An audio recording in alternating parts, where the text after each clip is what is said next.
Welcome back to Solynod Hex, everyone. Today we're holding session number 378, and today's session is sponsored by our patrons and donors. Thank you very much, patrons and donors, for your generous pledges and donations. We wouldn't have dynamic lighting without you. Today we have a new player, Ziller the Ranger, and actually I need to change your name on the Discord as well. Um, Players, at this time, if you haven't already done so, go ahead and add 378 points to your sheet for showing up on time.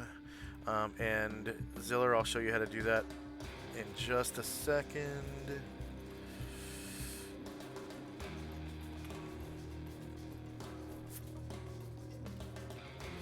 Alright, so what you do is left click on your token to select it, and then you hold the shift key and double click, and it will open up your character sheet directly off of your token. You can do that with any token that you have access to that's linked to a character sheet. So it's very, very convenient. Alright, so what you do is you click on your character sheet tab and scroll down to the experience points section, which is just below height and weight. And you've just gained 378 points. So what you do is in the gained experience field where it says gained experience, where it says 200 times 0 plus 0. So that plus 0 you're going to change to plus 378 and then hit enter. Okay. And we did find out you do not have the 10% prime requisite bonus, so that's correct. The 0% prime requisite bonus is correct. So at the end of the session, we're going to keep adding to your gained XP field throughout the session. So any experience point bonus that you get, you're going to type in plus whatever it is, or that 200 times 0. If you get a 200 point bonus, you can increment the multiplier up by 1. So it would go for the first one, it would be 200 times 1, and then 200 times 2, so on and so forth.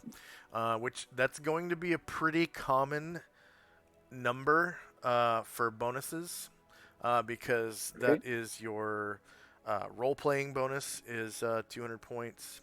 And oh, hey, we already have a viewer. Go ahead and say hi to our viewer, please. Hey, everybody. Not sure who it is yet. I'm going to check. Oh, welcome. I'm going into moderator mode. Whoops. Going into moderator mode right now. Let's see who it is. Channel. If it's somebody we see a lot. Sacco Tuesday. Everybody say hi to Sacco Tuesday. Yeah, Sacco Tuesday waves. Sacco Tuesday. Nice. All right. Name. Yeah. Instead of Taco Tuesday.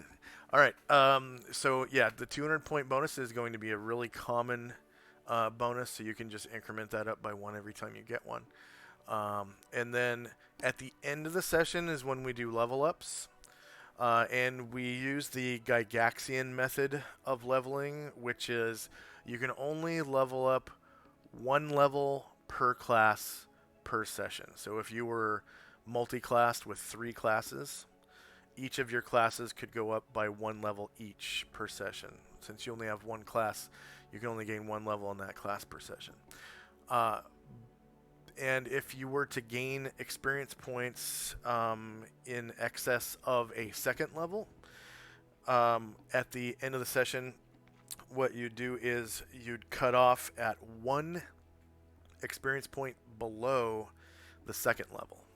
So as an example, if you were to get enough experience points to get to level 3, which for a ranger is 4,500, instead of gaining 2 levels, you would gain that 1 level, so you go to level 2 at the end of the session. And then you would have your experience points would be cut off at 4,499 instead of 4,500, which is 1 XP below the 3rd level. What that does is it forces you to role play your character through each level, which I feel is good for character development. and also planning the the strategy in which you build your character, right? It's slowed down to a better pace, and then it's just I think it's a good rule to have to play Yeah, each it's fine. level at least one session. So, okay. So we've gotten the experience points down. Now we'll go back to Enervia City. So this is before we do actually, I'm going to turn off animated graphics because the city is so large. It's definitely going to slow down my computer. I don't know about everyone else, but I don't have the fastest computer available. It is a pretty decent gaming computer though, but on a really huge map like a city, animated tokens bog it down a lot because I still use um, uh, dynamic lighting in cities. I treat each city as its own dungeon, pretty much. So there are walls and streets you can travel through, NPCs you can meet and speak with.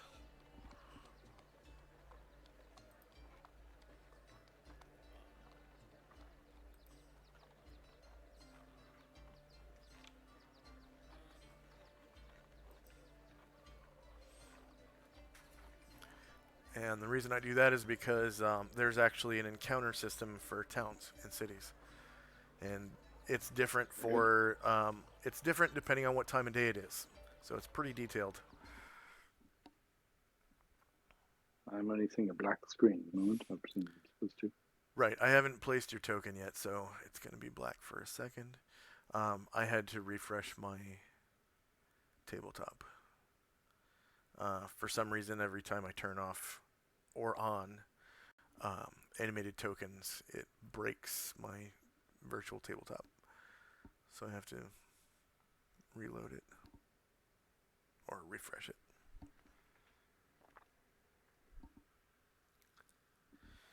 So how are you doing, Thaco Tuesday? Are you having a good Sunday?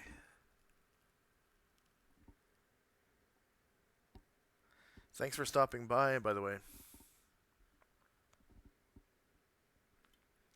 Right at the beginning of the session, too. I hope you enjoy it.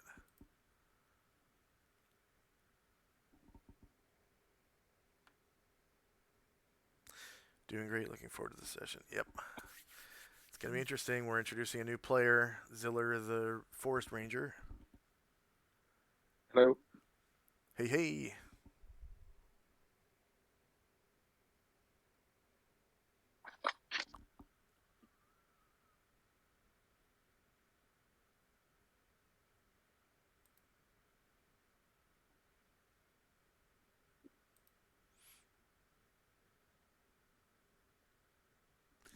All right.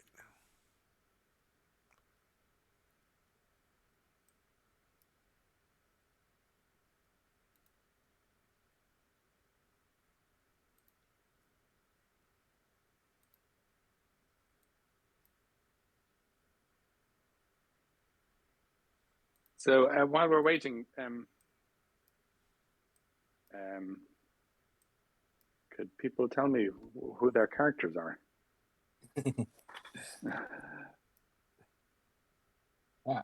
Well, mine's Shantdrak. Mine's the mage thief. I came in recently. Mine's actually also.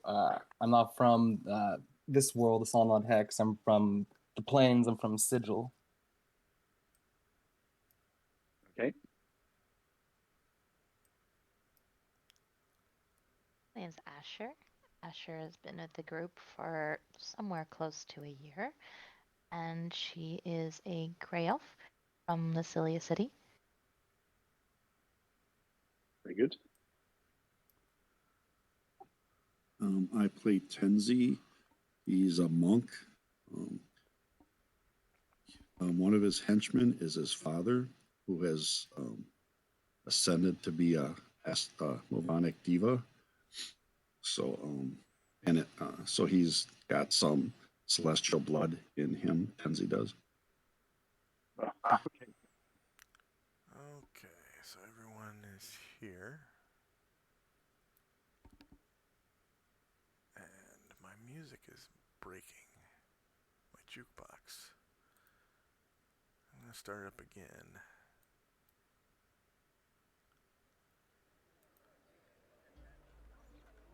Okay.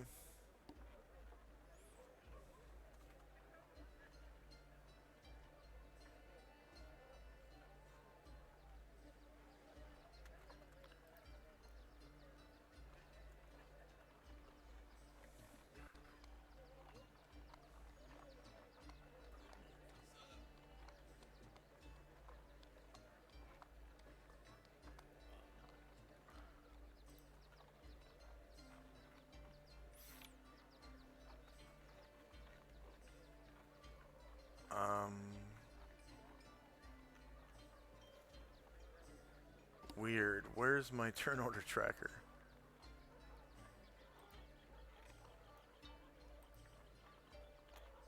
What is it?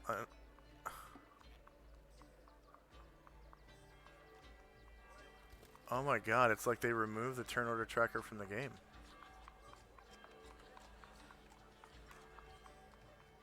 I just noticed.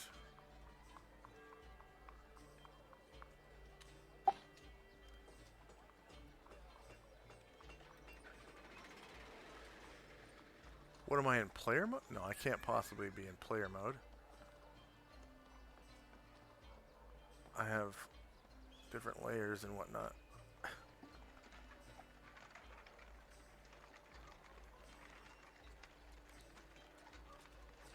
This is so weird. What? Did they turn off the turn order tracker?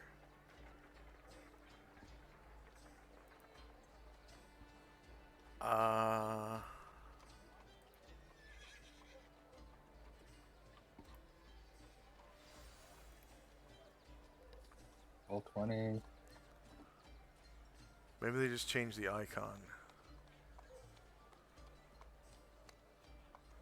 So I've got a question mark at the bottom, D20 dice roller, darkness reveal, torch, ruler, looking glass, I think, special effects, draw, what layer I'm on, and then the select, move, and pan view tools. I have no turn order tracker button. It's like they covered it up with the enable dark mode button.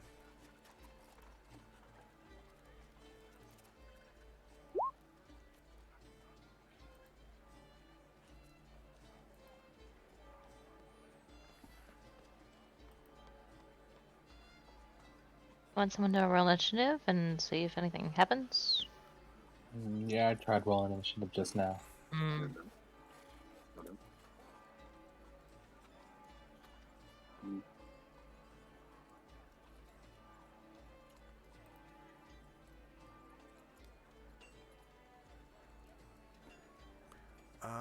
I'm gonna turn off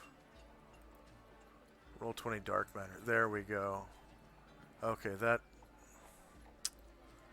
Jeez, if I turn, I use stylus, or actually, yeah, it's either stylus or stylish. So when I have roll 20 dark matter turned on, I just can't see the button. It's covered up by the dark mode thing. Oh, That's so God. stupid.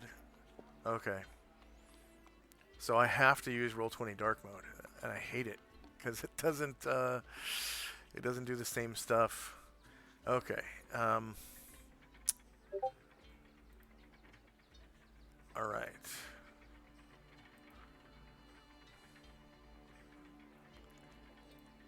Order of Superior Star, Ziller. All right.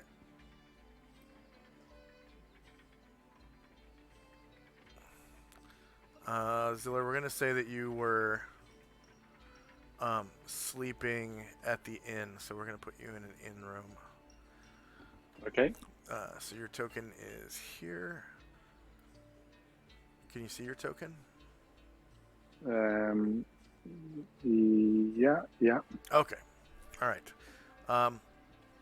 So go ahead and roll what's called base size initiative. If you click on your token, and then up at the top of the screen, where all of your token actions are, if you click on initiative and then find the medium size base speed and then hit enter.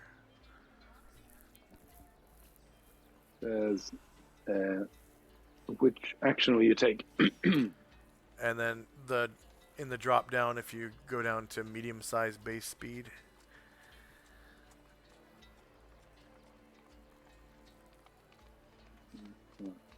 Sorry. Okay.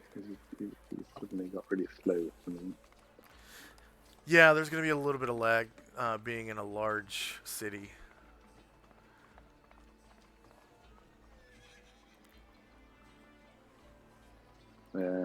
Medium base speed. Yep. Medium base speed. And then hit enter, enter, enter, enter, and it will put you onto the turn order tracker. So that you'll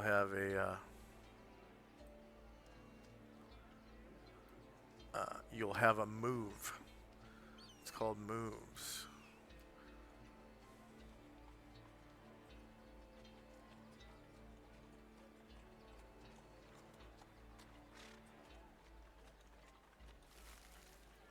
And were we in combat? I think it was about to The start. NPCs were. Okay. Yeah, That's the one right. that got up and fell down. They're fighting each other. Okay. That's right.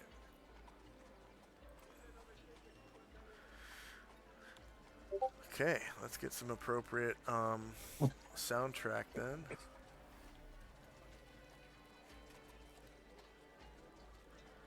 See, I think. Yeah, roll 20 dark mode. You can't even see the X symbols and stuff. All right. So combat.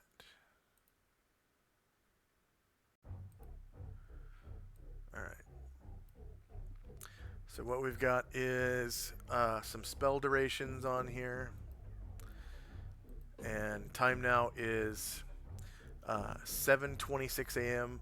June the 25th, the 11th year of the 5th eon. So 11 AE5 is the 11th year of the 5th eon. Spell duration again. Ashril is back, so I'm just going to delete this thing. Alright, first up is one of the rakes defending himself from the city guards.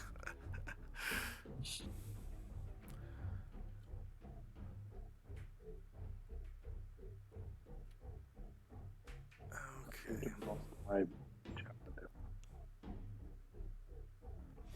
Alright, so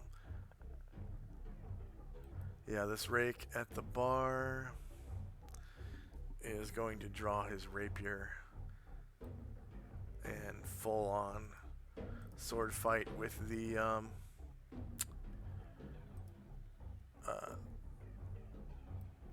guard leader.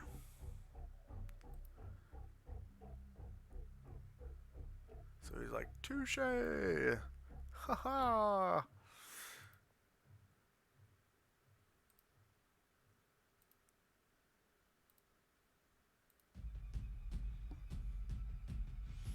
And the leader, I think, has a shield. Let me check real quick.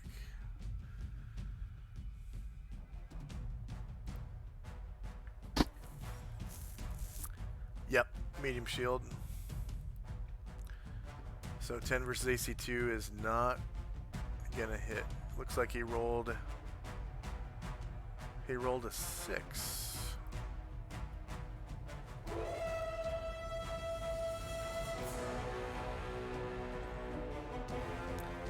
Okay. And the leader returns. Blow for blow. With his longsword.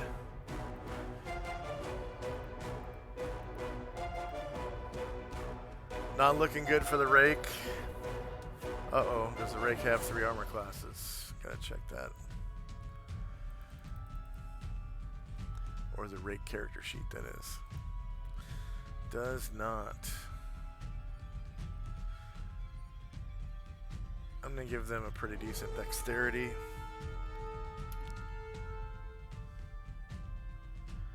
So they have a defensive armor adjustment.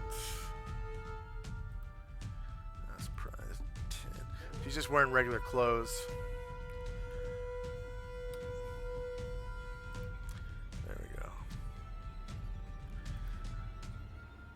So an arming sword versus a rapier. Here we go. He's shieldless, but the guard misses him anyway, or the guard leader, that is. Okay, Asher, are you gonna do anything?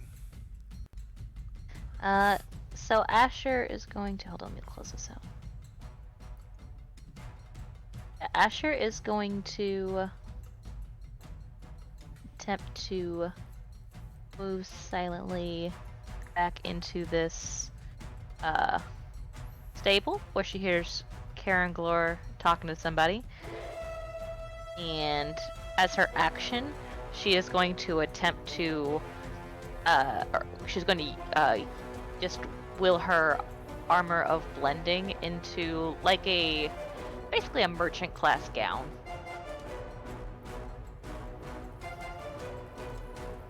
Nothing too fancy, but nice-ish. And she's going to come out of hiding. And out of invisibility. Invisibility, yep. And she's going to ignore the sounds of combat in there and say, hey, how's it going? Oh, you had the camels! Oh yeah, Karen Glor's HP is back to full. Thank you. Karen Glor says, yes, camels for desert travel. How may I serve you, my lady? Asher says, well, I guess I owe some money here for put these camels up. And 5 of them are mine. So, and she's like counting out money and just blatantly ignoring the sounds of combat. She does not care. She's like pretending she had nothing to do with it. Oh yeah, I got his accent wrong. Yeah. Are any of our friends in combat? Asher shakes her head and she says, no, just a couple of assholes. Right. And She's going to pay the stable guy to put the camels up for, let's say, a day. And back in the tavern, doesn't look like they're in any danger, so all of Asher's bench people and follower, they just watch. okay. The next rake, I think they were about to fight each other. One of them's prone. He got his shoelaces were tied together, right? And he fell off his stool, so he stands up. Stands up and he's gonna attack this other rake. There's supposed to be 2 rakes attacking each other, but I think one of them's taking the opportunity to attack that guard. So 1 rake versus the other. And they are shieldless. 10 versus AC 9 is a miss. Wow, they have the old Thaco. Okay. Tenzi. Tenzi will take a bite out of his apple and look over towards the captain and ask if he needs any assistance with these louts. Yeah, he nods in your direction. He says, "Your assistance will be rewarded." All right, this is a lout here, or one of the rakes rather. Yeah. Oh, those tradesmen are from Oh, a long time ago. Yeah, they finally popped up on the screen for me. So it's just it was 3 rakes, right? So I'm just deleting these Yeah, trades. should have been 3, I think. Yep. Okay. Roll20 has issues with tokens nowadays, and sometimes I can't see all the tokens, and sometimes the players can't see all the tokens, unfortunately. so I will do a half move, fly across the floor, and kick this back, unless he turns the.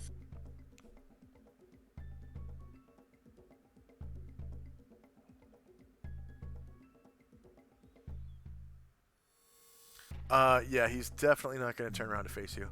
There's a guy in front of him with a sword. So you go ahead and get your kick in. And was that without a running start? That was with a running start. With a running start, okay. So the running start is 1 half move, and the kick is the other half move. But you still should have a little bit of movement left on your movement half move. Oh no. Okay. That was his rear. So negative 13. It's a 20. Oh, yeah, it is a 20, and I can't see the colors with Roll20 Dark Mode on. So I'm just going to turn Roll20 Dark Matter back on so I can see the colors. And you crit him for 8 damage to the back.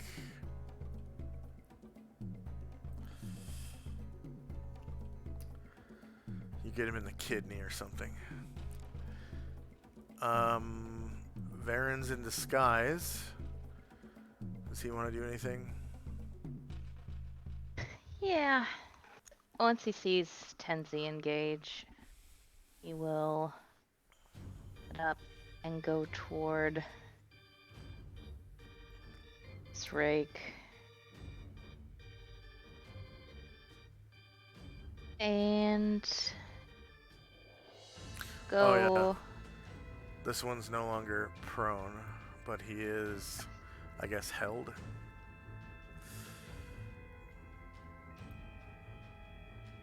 By his shoelaces. Alright, he'll go for that one first. Okay. I will say that because his shoelaces are tied together, that he gets no dexterity bonus Okay. to his armor class. So you'll be hitting his surprised AC.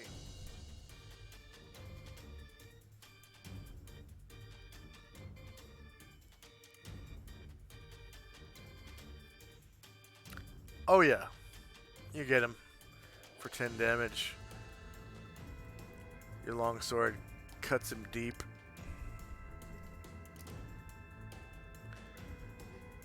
Alright, so Ziller, you hear the exhilarating sounds of combat in the next room over, and it seems like it's finally your chance to get your feet wet in the world of combat. Okay, so what I do, I move my little token forward. Yep. In combat, you can move up to 12 squares, or the number featured in your blue circle, that is. Okay.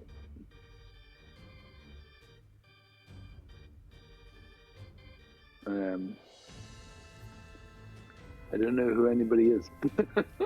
I don't want to go with the wrong person. Right. So it looks like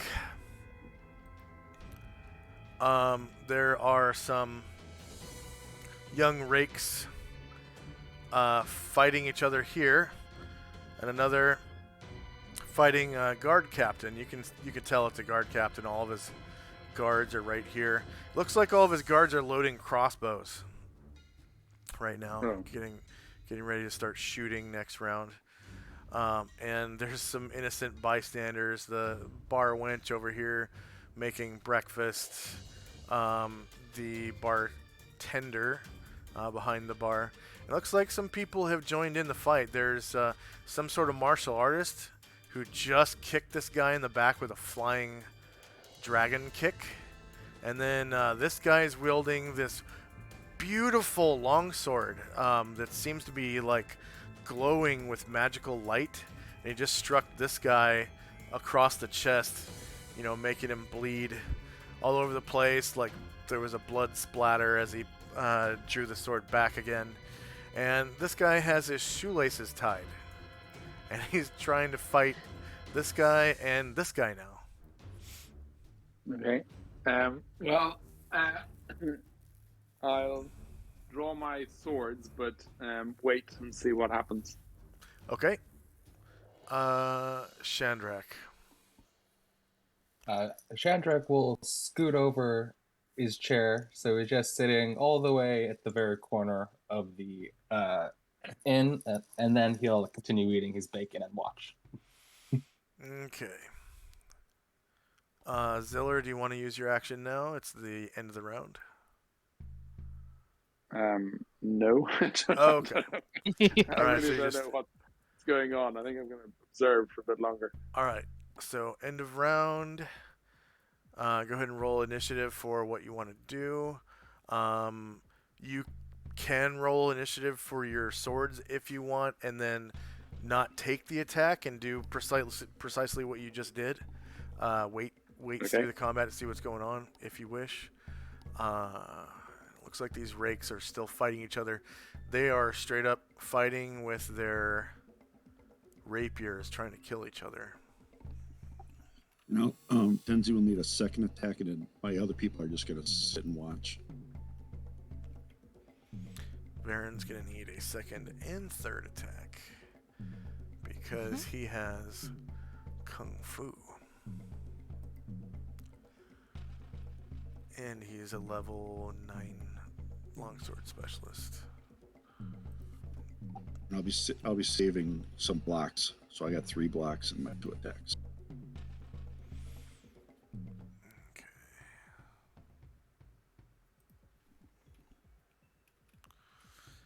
And these guys join the fray with their crossbows.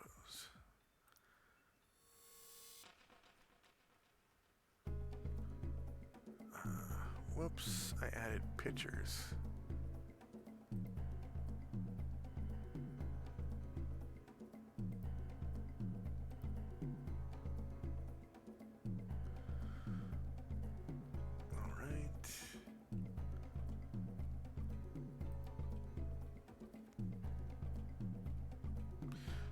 They are heavy crossbows, so they can shoot once every other round.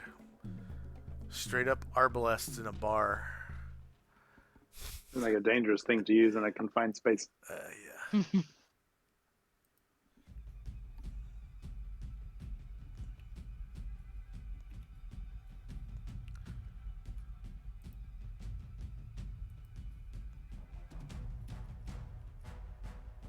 Please have another attack for Anatar.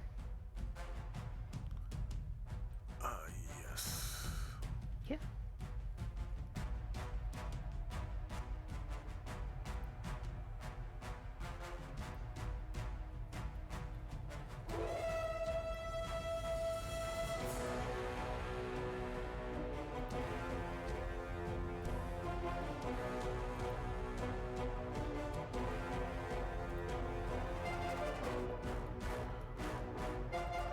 So I'm just going around the table rolling initiative for their crossbows.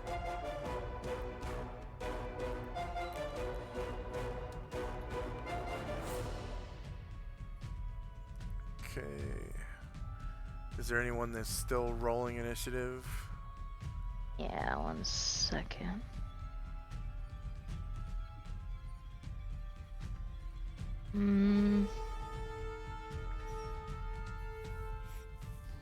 Innate spell-like ability. I forgot to polymorph Brian Druid, and he was gonna want to. I'm trying to figure out where that is on my table.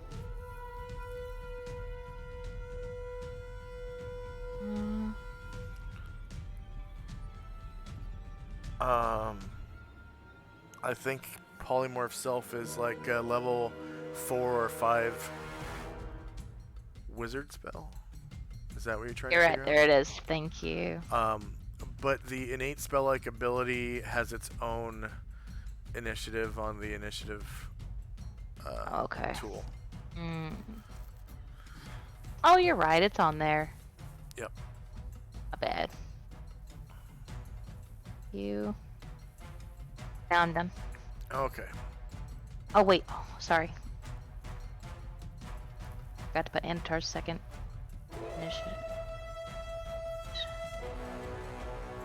Now I'm done. All right, here we go. Some spell durations. And time. First up is one of the rakes. It's the one in the top hat. He just got slashed at by what he thought was his former friend. And he's retaliating, drawing his rapier. And haha! Crits him for 7 damage. Probably gets him right in the gut. Oh! And the next rake.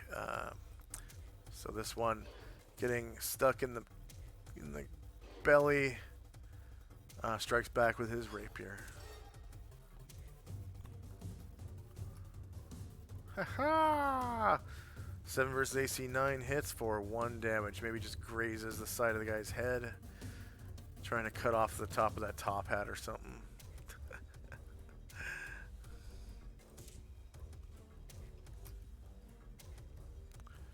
And Asher. So Asher by now can hear sounds of increasing combat. Yes. And she looks at Karenglor and rolls her eyes and says, I guess we're in this now. You also hear the sound of several city guards saying, Get down on the fucking ground! Right now! Don't make me shoot you! You know. Yeah. And so she is going to use her ring. Okay. And she will...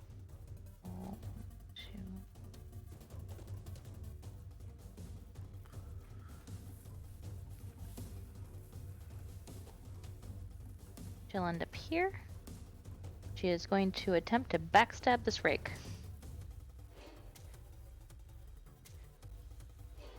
Oh yeah, you get the backstab. Go ahead. I have not done the new backstab yet. AC 4 versus AC 10 hits for 13 damage. She'll be visible. Yeah. I'm sure that didn't kill him.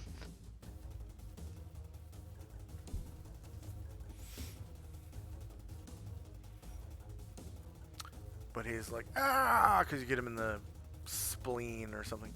All right, Ziller, out of nowhere, this female gray elf appears with a sword in her hand that's right through this guy's back. And you realize this is the Order of the Superior Star. That's Asher herself. And she's got Tenzi with her.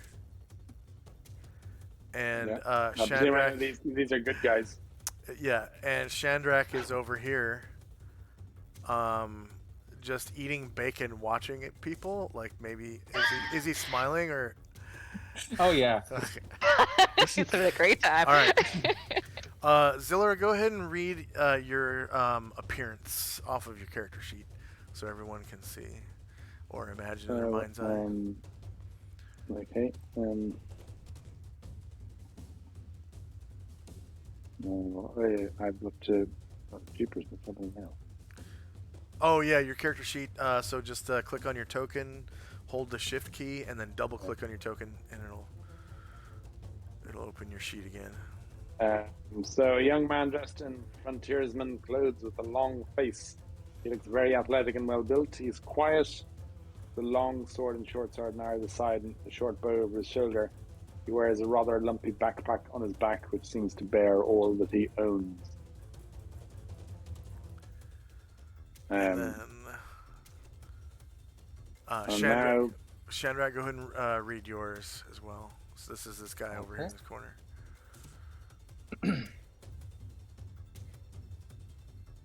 1 second. He's munching on bacon.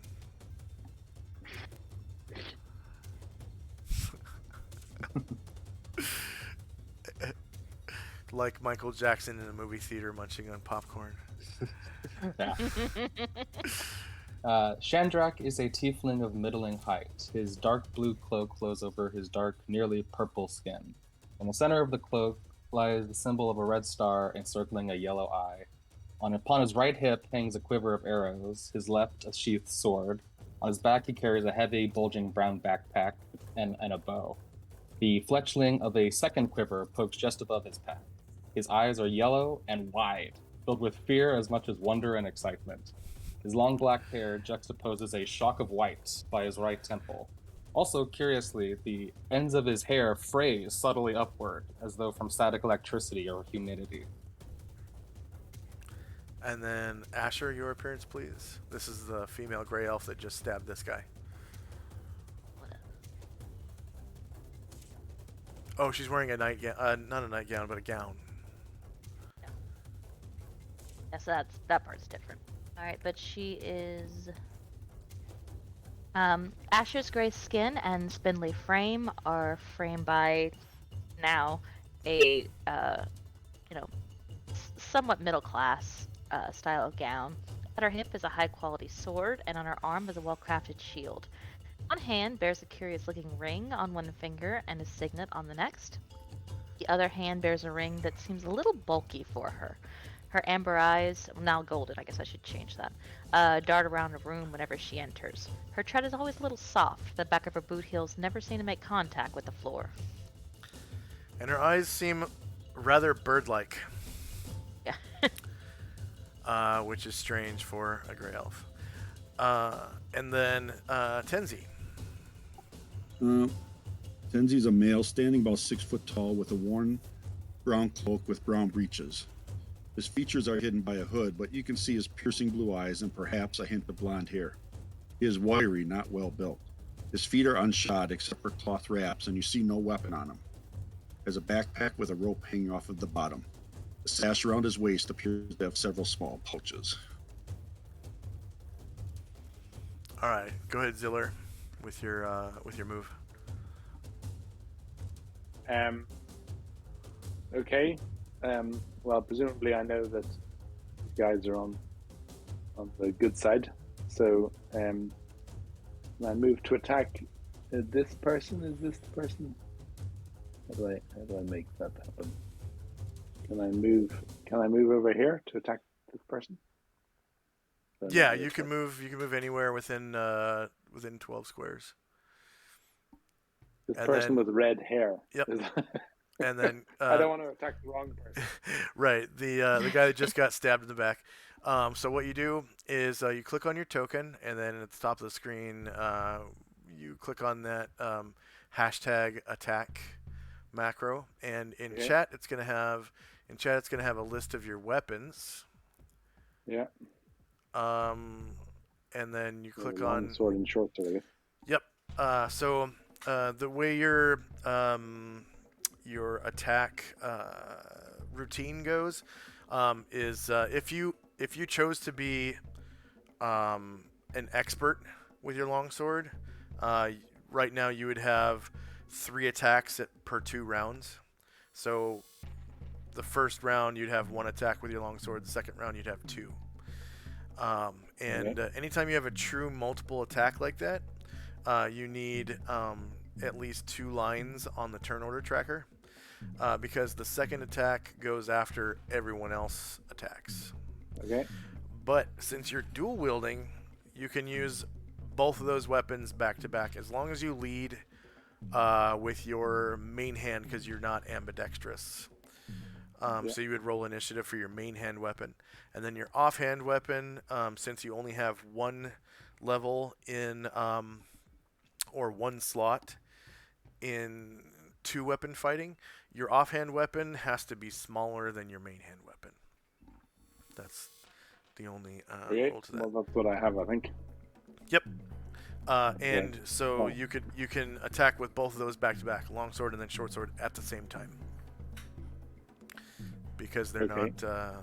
It's not a I don't multiple really attack. know what any of that means, but Okay. So what you do is click on in chat. There should have been an attack. yeah. Then you click on longsword. You got knowledge as you attempt to use a roll. Yeah, and then you click on Select a token. the target, Where I want which to is attack. the red-headed man. Or if you're melee. Okay, and then so Seven there's action. ranges for middle attacks. Missile attacks, and then of course it's a Very melee good. attack. And then there are So is that what no. I rolled, or is that what I can hit? This is what you rolled. So the guy is technically shieldless, and you're hitting him on his flank. He's facing this guy down here, which means these front 3 squares to him are his threatened squares. So any square to the side of that is going to be flanks, and any square behind him, these 3 squares, is going to be rear. Okay, so you're on his technically shieldless flank because he's shieldless, and So you just hit. I rolled a 2. Yep, you rolled 2 versus AC 9, which you Not very good in a first impression.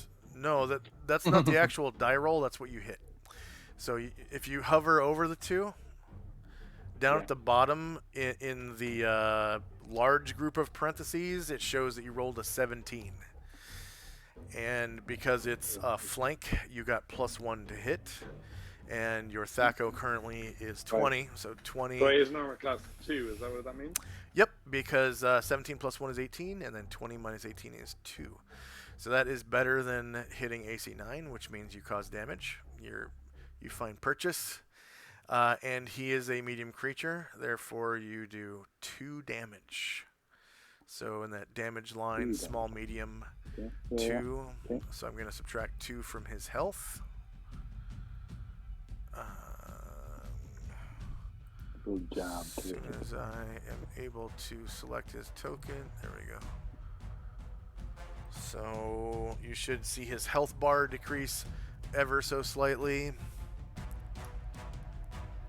Just a little. Oh, no. Okay, I see what's going on. They have a max of 4 health, and I have them way over 4, so it'll appear full for quite some time. I could change that on 1 token at a time, but I don't feel like it right now. Okay. All right, so Tenzi. It looks does like.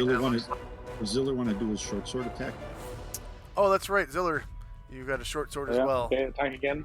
Yeah, Okay. with your short sword this time. Yeah.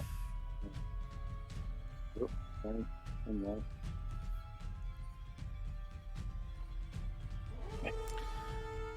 Okay, Ziller, small short sword, piercing. All right, Well, shieldless that flank. wasn't good. Right. I missed Yep. hideously. Yeah, you only rolled a 4 that time, so that was a miss. And Tenzi.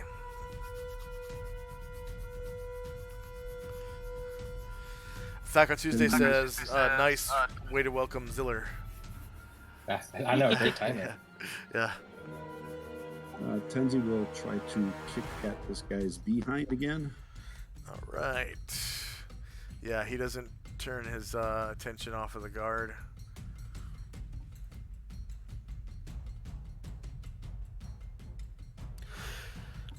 Initiative instead of attacking. Whoops. That was not smart.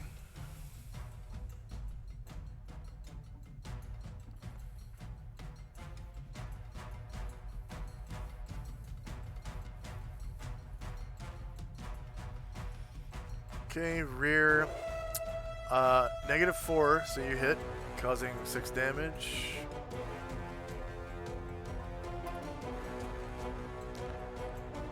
Alright, Brine Druid. Brian Druid is going to use his innate spell-like ability to polymorph into a human shape. Okay.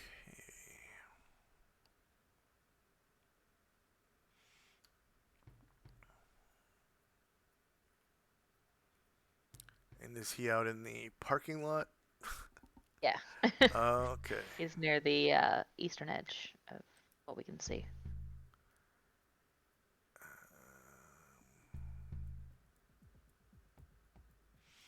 Oh, wow. I don't have any forms for him.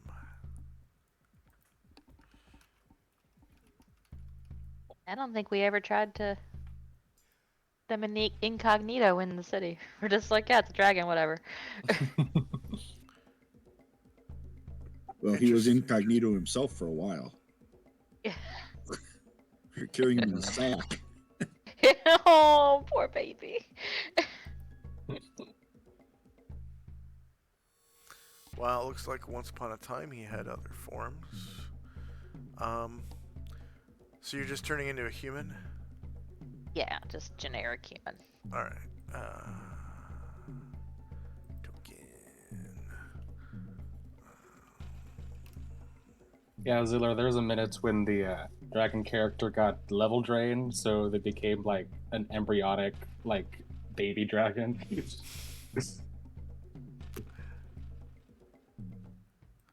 Alright.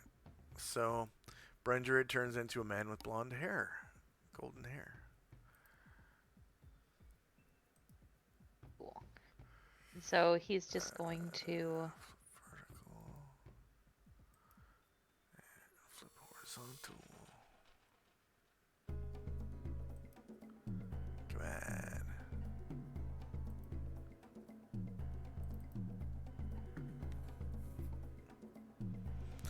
on. So for our new player and for our viewers, Brine Druid is a baby gold dragon. He's a hatchling.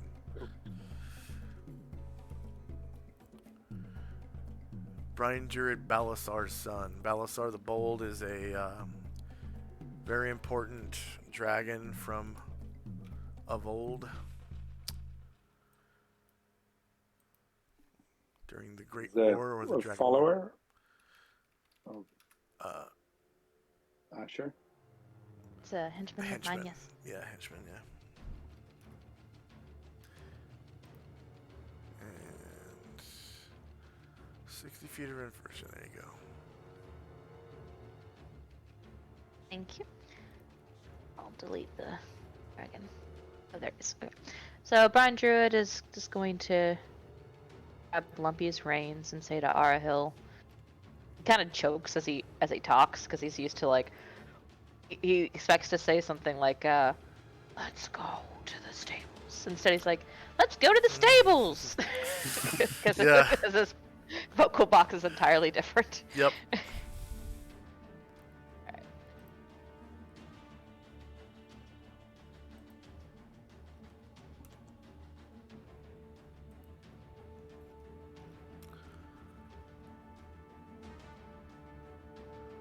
And then Varen, once you're done.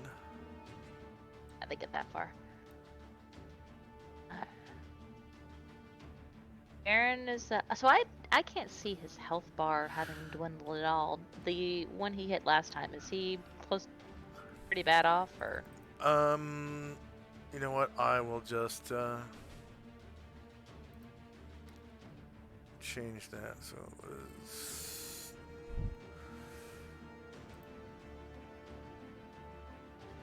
Can you see it now? Yep. All right. So before he attacks, he says to the red-haired guy, "Surrender."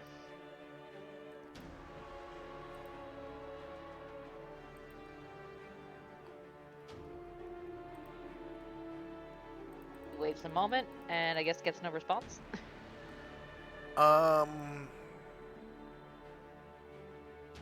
Oh, wow.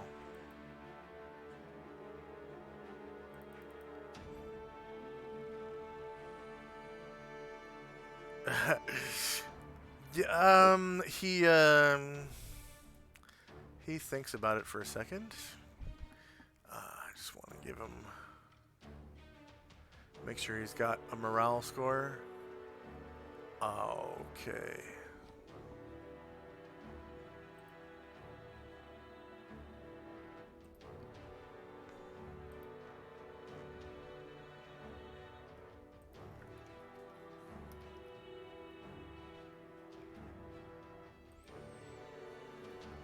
I guess I'll give him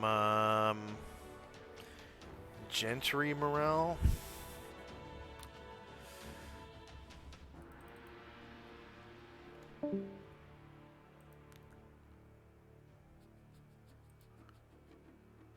Oh, that was magic resistance. Whoops. Whoopsies.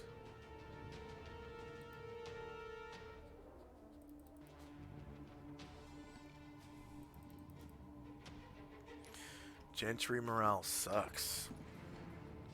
Okay. Yeah, he thinks about it.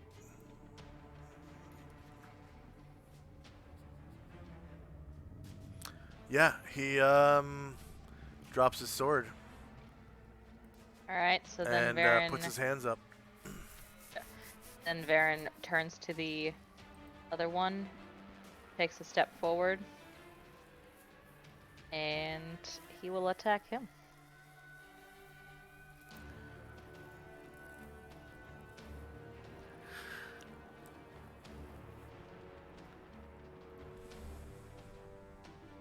Okay, shieldless, -1. Yep, 14 damage. Wow. You see where that bar's at? Yeah.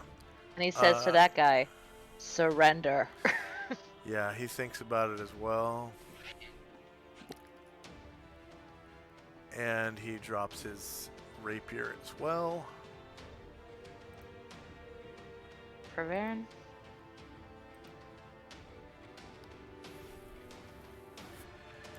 Okay, the other rake with red hair fighting the guard is also going to think about it because now he's surrounded and getting his ass kicked. Sees the other two give up. And he's like, "Oh, you pussies!" And keeps on fighting, and he strikes out at the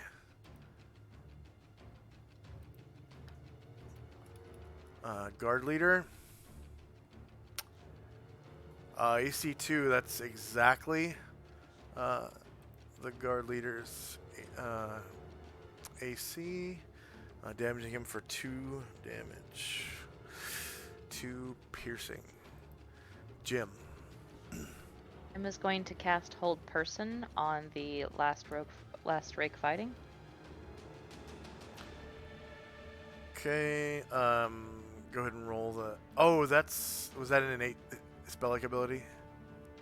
Oh, it's a spell. He rolled it earlier, but I'll roll it again so you can see Okay. it further in the chat. I see it. Yep, Okay. saving throw. Okay. So saves. Whoops.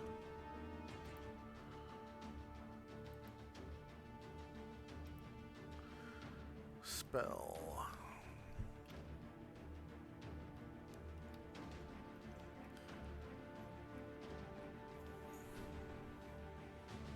Wow, he made his save. His target Damn. number was 14. He rolled exactly 14. No joke. No experience for Jim. Hey, Okay. got saved. Okay. Karen Glor. Aaron Glor is going to head toward the sounds of battle. 4, 6. Uh-oh.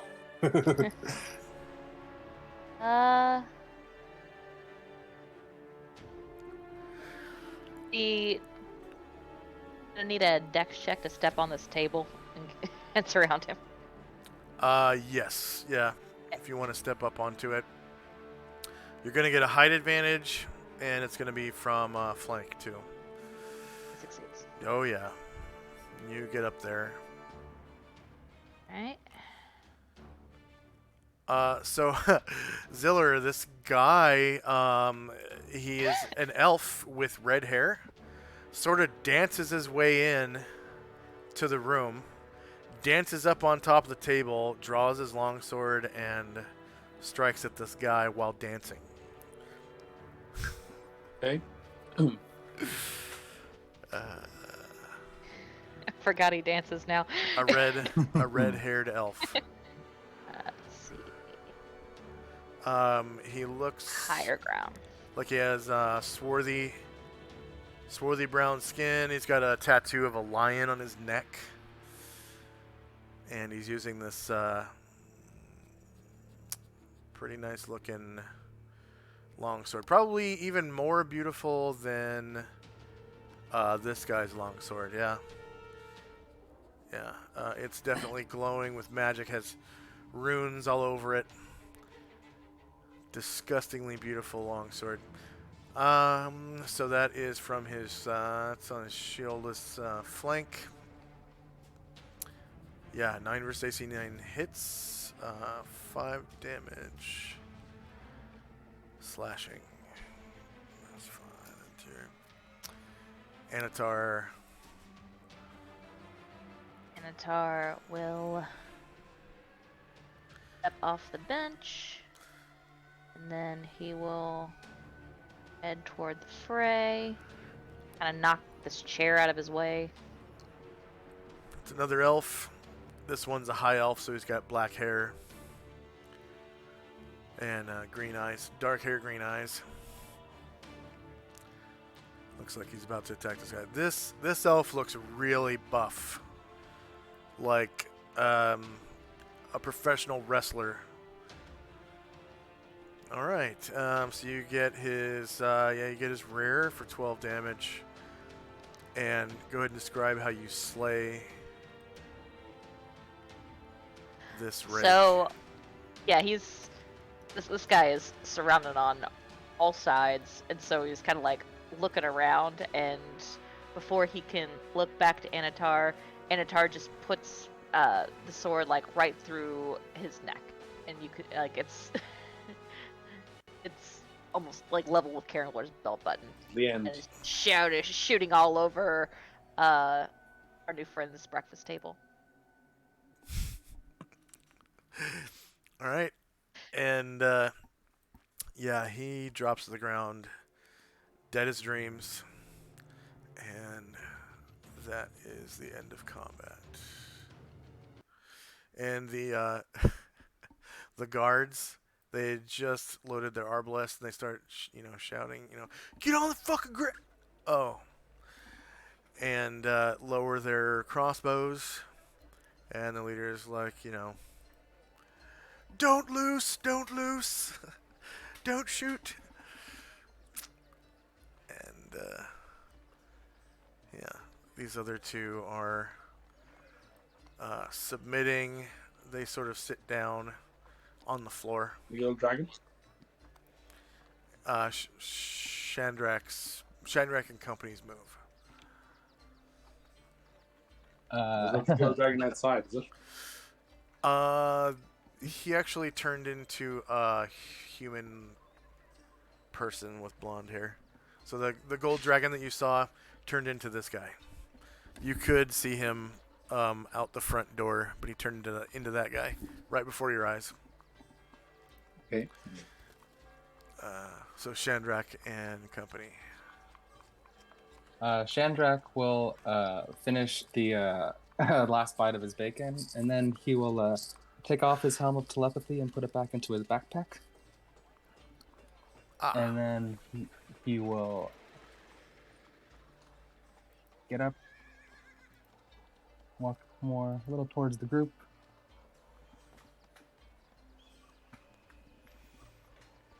And he'll turn to the remaining rakers and be like, try to be a bit more polite next time.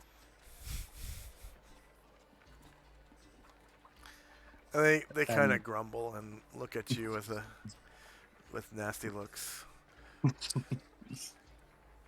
I introduce myself to Asher. Oh, one second. Was that it for Shandrak? Sure. Okay. And then the leader, he's like, calm down, boys. Have a seat. And then Tenzi and company. The leader, the captain, he looks hurt, doesn't he? Yes. I'll step up and give him a cure light wounds. Ask him if he needs help, and if he does, I will cure him. Yeah, he sort of wipes the blood off of his chest plate or whatever. Maybe he's wearing chainmail. No, he's wearing plate mail. Yeah, he wipes the blood off his chest plate and sort of nods, looking down, sniffing. He's maybe got a bloody nose. I'll take a 5-foot step over the dead rake and give him a cure light.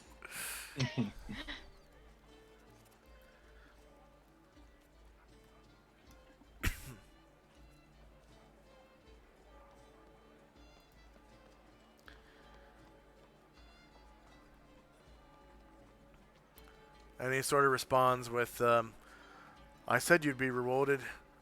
Barkeep, around for my friends. And she grabs a bunch of ales and brings them over to your tables. And he receives 5 healing. Okay, end of round, spells, time. And first up is Asher. Okay, so for our viewers and our new player, when it's not your actual move, you can respond to things and like comment on things, but asking pertinent questions should only be done during your actual move, and then role playing actions and stuff on your move only. That way we get a nice cycle through each player, so they can each have their time in the spotlight for role playing and gaining role playing experience bonuses. So right now it's Asher and company. So that's Asher and all of her henchmen and her follower who came with her. Which this is him, this little halfling right here. He basically looks like a little American gunfighter, but he's a halfling. He literally has 2 belt pistols, and he's dressed kind of like a little cowboy. So Asher motions at the rake's body and looks at the leader and says, "You care if maybe our meals and rooms are on him?" And she makes a motion toward his belt pouch if he has one. To who? I'm sorry. She says that to the leader. Like, she wants to know if anyone's gonna give her grief if she starts to loot the body. Oh, Says, yeah, he says, miss, please, if you will. That should probably go towards his funeral arrangements and his family. She shrugs. She kind of whispers to Tenzi, like, some people are just no fun, you know? She whispered back, there's those 2 other guys.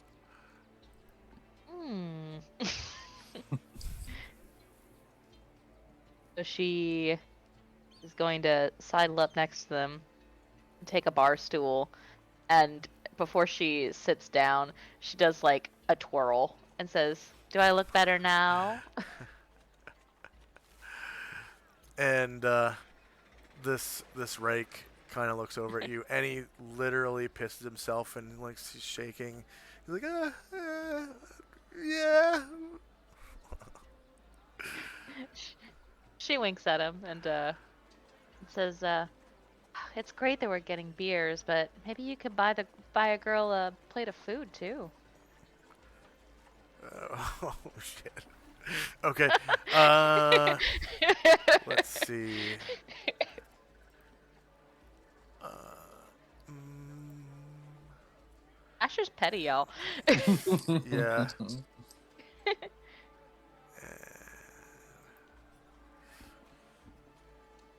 Anatar's gonna go back to his seat. Yeah, friendly. Yeah. Oh wow. Okay. Yeah, the guard captain laughs when you say that. And Karagor's gonna take a seat over here.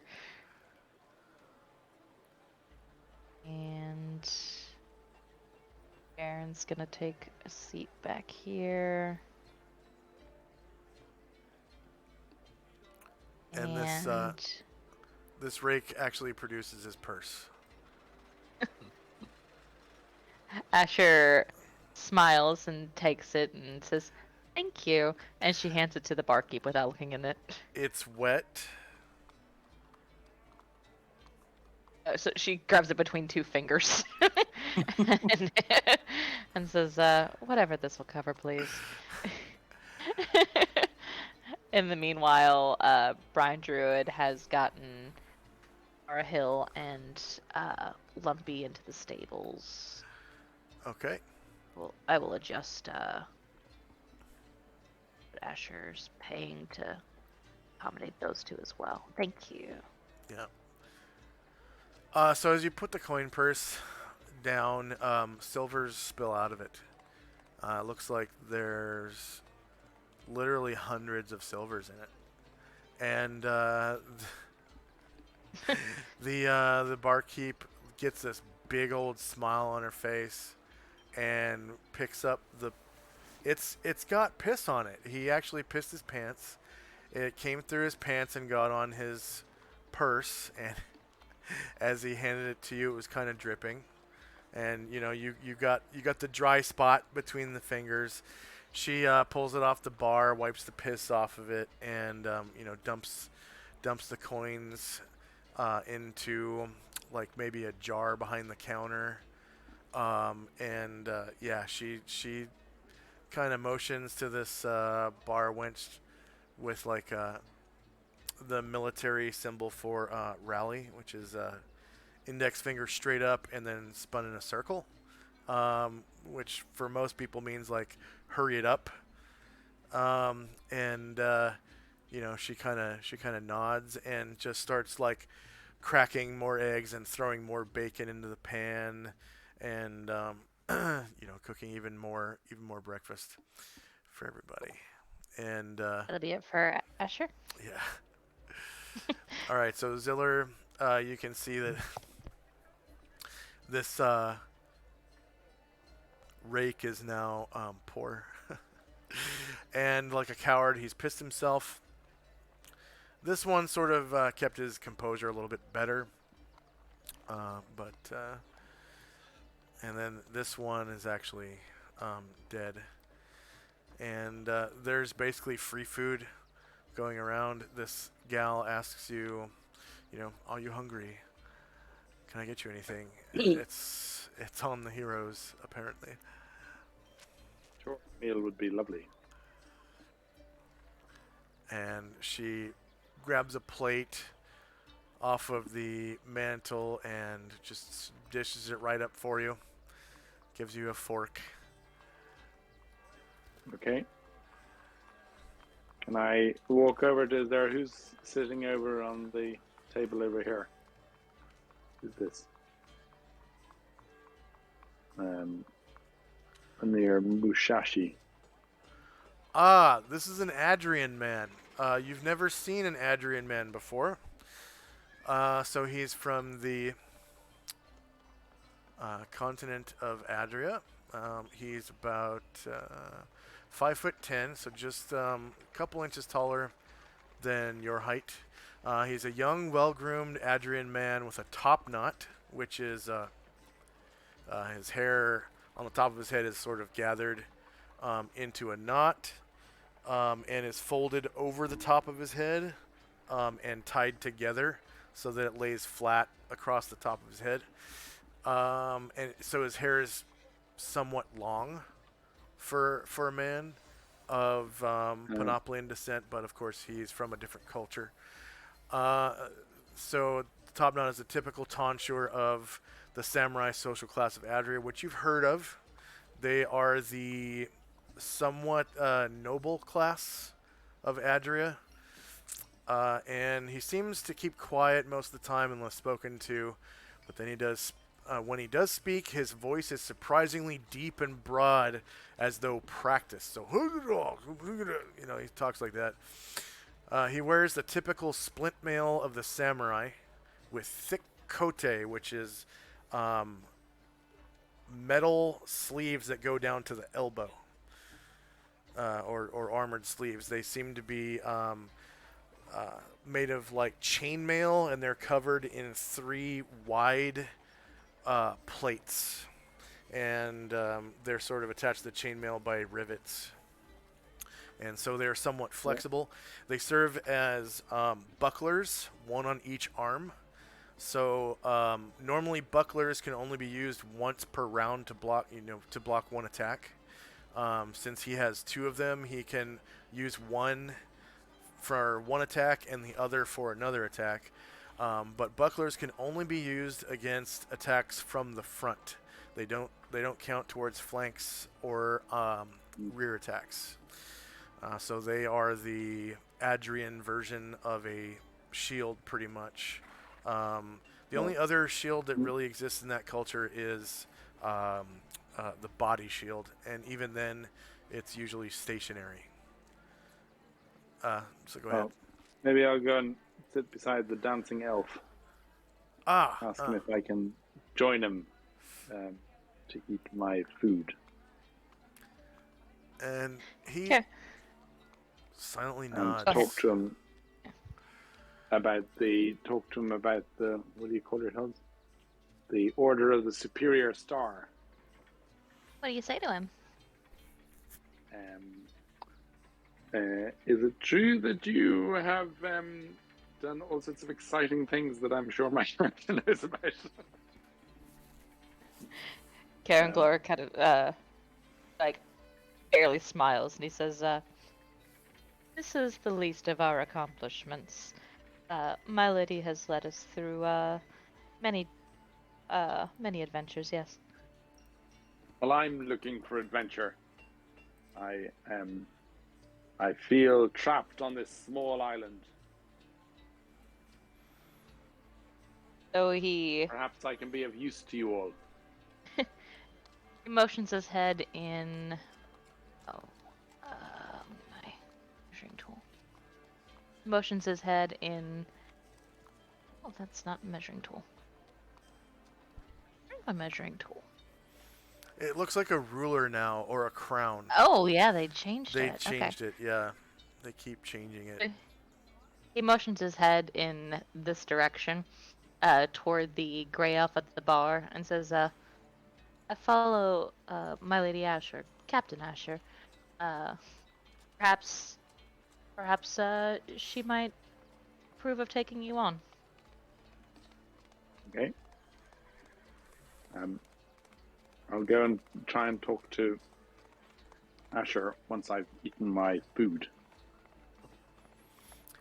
The portion size that she gave you was somewhat small because the food most of it hadn't finished cooking yet. She gave you like the first portion that was fully cooked. So it's like a couple of eggs and 3 strips of bacon and sort of like a poor man's version of the English breakfast. No blood sausage, but some beans and bacon and links and eggs. Okay, I'll go and talk to Asher. I am a young ranger in search of adventure, and I was hoping your band of intrepid adventurers could use my skills as new as they are. Asher eyes him up and down, and like pats the stool next to her and says, "Well, let's start with names. What's your name?" I'm Ziller, Stonebreaker. I'm from a family of stonemasons, rockbreaker, but I've chosen the path of a ranger, and a local, very skilled man has shown me the way of the woods. But now I want to travel further. And I never believed I would see such great heroes in my village or my town. Asher sees that you have not taken her up on the offer to sit at the bar stool, so she like pulls it out a little bit and intentionally scrapes it against the the floor as loudly as she can. And I'll sit on the stool. Says, "That sounds great. Have some breakfast." And she motions to Tenzi and Chandrak to come over.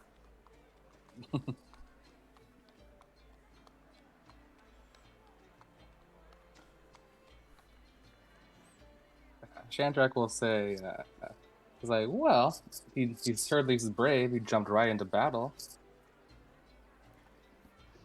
True. Well, what can you do besides swing a sword? I work very well with a bow, and I can make arrows in my spare time while I'm sitting around not doing anything else. Very useful when out in the wilderness and not close to a blacksmith. I have been skilled in reading and writing, or no, actually, maybe I haven't. I think I looked at that. And I have spent many years working with animals, and have trained many dogs and horses in my time. Chandrak looks between Tenzi and Asher and says, we are looking to go to a forest, aren't we? We'll Tenzi be says, passing through some wilderness into the mountains. and Tenzi says, it's been a while since we had a ranger in our troop, and the last one I really enjoyed his company. So hopefully, Ziller, you can live up to that. Hopefully you will enjoy my company. Asher looks a little misty-eyed and says, "Oh, Olivio." He was my favorite. Well, I will try to live up to his memory. I'm sure that you will. Asher says, "We're waiting for my ship to arrive. We're hoping to intercept them off of this coast, or off a coast not far from here. And yes, we will be passing through some wilderness, and I imagine your skills could be useful." Very good. I would be honored to join you.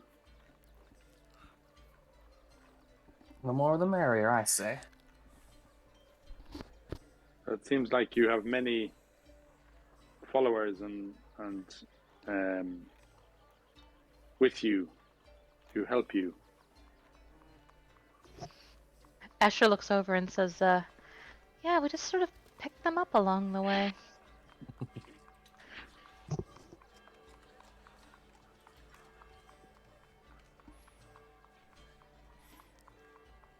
All right. Before we move on to Tenzi, let's have our first 5-minute break. So I try to give 5-minute breaks every hour on the hour, but we did start a little later than normal today. So it's been about 90 minutes since we started, and it's about time for our first break. So for our viewers, I've got a 3-minute ad break so that you're not just watching a screen full of tokens, which I'd imagine could be pretty boring. And that'll be a 3-minute ad break, so we'll return approximately 2 minutes after the end of that ad break is over. All right, so get a drink, get a smoke, get a poop, get a snack. We'll be right back in 5. Okay.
I'm back.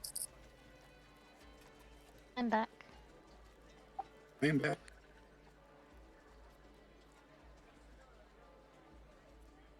I don't think we're quite up to 5. Yeah.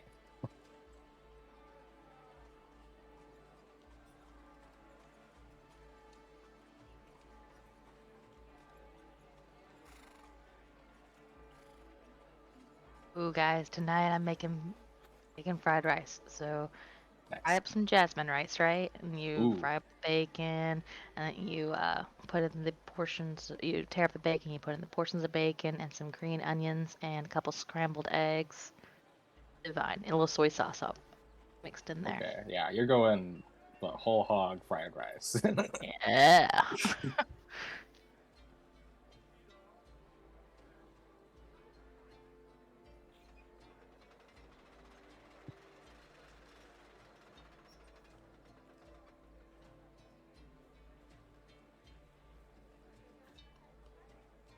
I play an MMO on various nights of the week after work, and we have a guild event most nights, and sometimes I'll participate, and I've become a bit known for cooking during the guild event. I'm like, don't worry, I'll catch up. I'm just sautéing something. That's pretty fun.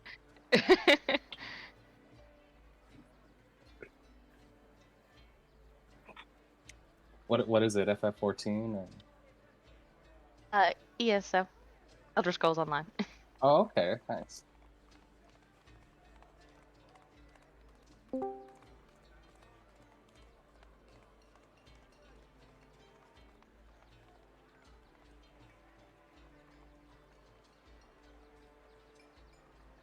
A lot of times we run events and somebody be like, "What you cooking, Raider?" Don't worry, I'll be back. The pie's waiting. I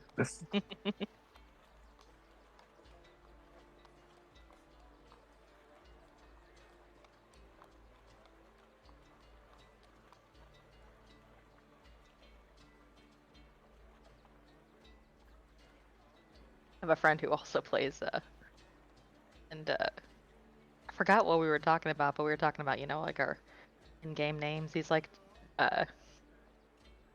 and I said, yeah, between the game and my D&D group, I find myself just in life, like referring to myself as in my mind as Raider or Asher, and I'm like, I'm having a true identity crisis.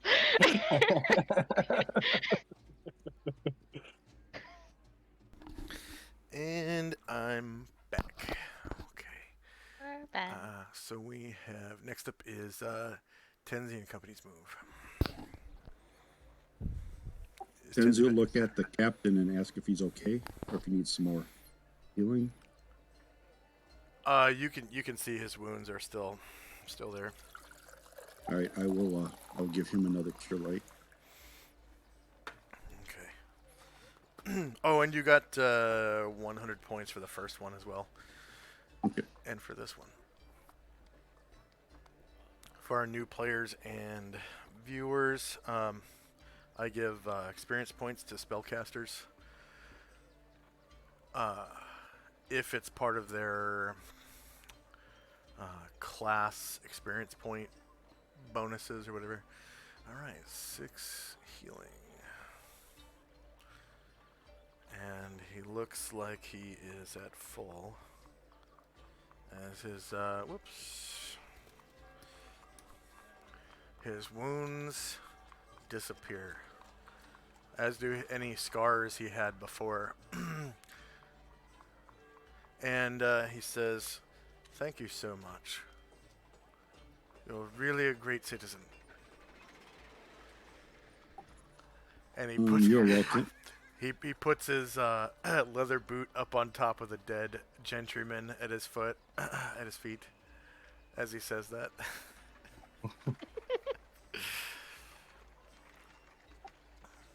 Yes, always on the side of law here. And then he casts a sidewise glance at Asher. Asher chokes on our beer. Anything else for Tenzi and Company? No, that'll be it.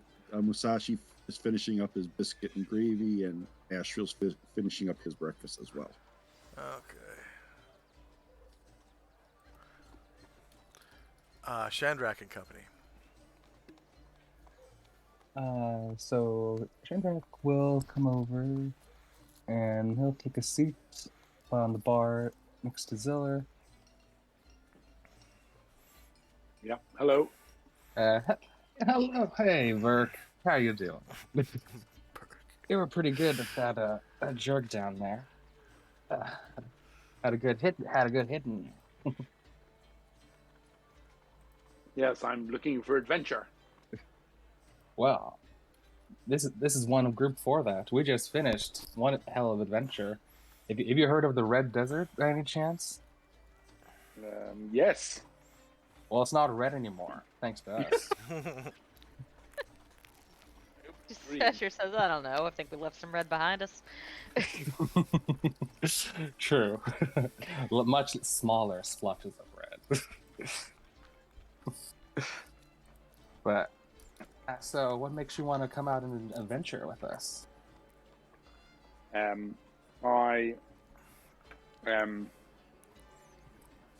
I thought I was going to spend my whole life breaking rocks, and a few years ago, I was shown the way of the ranger on a wren foxglove, and it has whet my appetite for travel and adventure. So I want to leave this island and see what the world has to offer. Well, stick with us. You'll see a lot of this plane real quick, and you'll learn a lot too real quick. Are you from somewhere else? Oh yeah, I got dumped somehow. I'm from the cage. I'm not from this prime world. You heard of the cage, right? I don't know if I heard of the cage. I don't know what the cage is. Mm-mm. Never heard of the cage. What's the cage? Yeah, of course. Well, of course, that's not too surprising. Most people where I'm from would call you clueless, but you know they're, but not like that. You know, they like to think they know it all where I come from. But yeah, I'm from a totally different plane of reality where all of the planes interconnect. But well, somehow I found myself lost on this plane. Well, there are worse places you could be, I'm sure. Oh, trust me, I've read plenty. That I know there's much worse places than this. Yeah. So I've been adventuring with this group because I'm trying to find a way back and fill a hole in my memory. I can't exactly remember what happened after I was teleported here. Okay. Asher says, I don't think I knew that. We should ask more questions when people would join.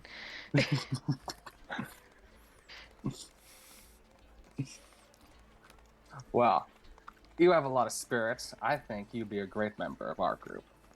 And Shandrak waits when the waitress comes over and grabs a drink off her tray and takes a drink. And that's all for my round. Okay. The leader sort of signals his men to move out, and they quickly, along with the indentured wizard here, move out the door after finishing their breakfast. I think they were here before you guys. Pretty sure. And They were. yeah, they move right along. Whoops. And they bid you all, well, the leader bids you all a good day. Don't forget your prisoners. Oh, yeah, that's right. Yeah. Yeah, he takes prisoners with him. Just throw him right in the brig.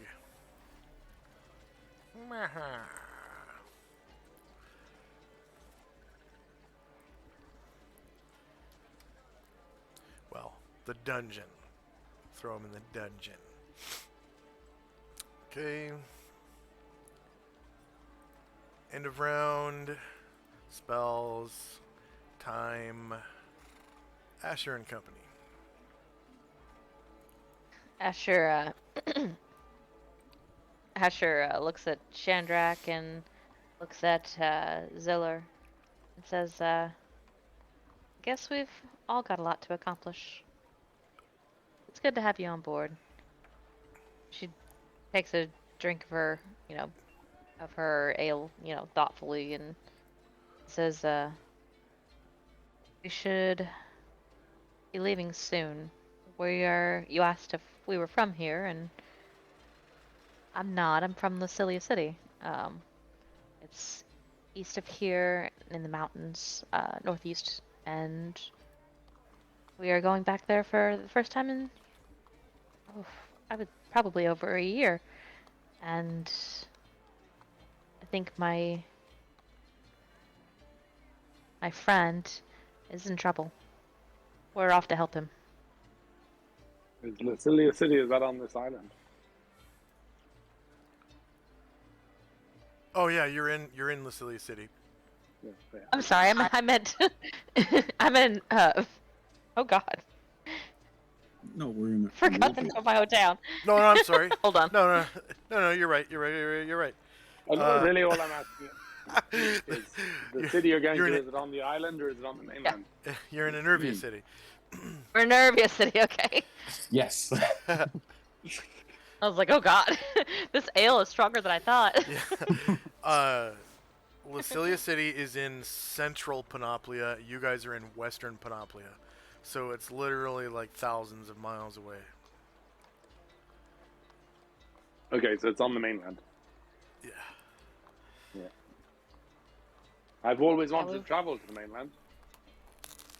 Well, you get your chance. We have a long distance ahead of us. We'll be able to take some of it by boat, though, so we'll travel in comfort. She kind of gets quiet and says, not looking forward to this trip, but it needs to be done.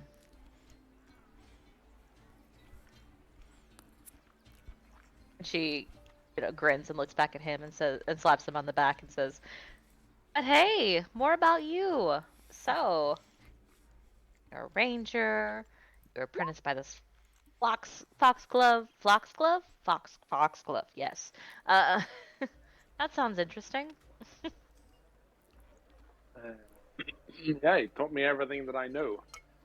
So now it's time to teach myself some things. And my family makes stone headstones. So I don't want to do that anymore. I prefer wood to stone. Asher nods. I have a and lot says, to learn. Asher nods and says, "Yes, my parents were scribes, and I read quite a lot in the library. When you see Lucilia City, you will see the cultural center and the library to rival any you've ever seen." And she gets a little wistful and she says, "But I didn't want to just live in books. I wanted to see those things, and I have, and I'm not done yet." I look forward to it.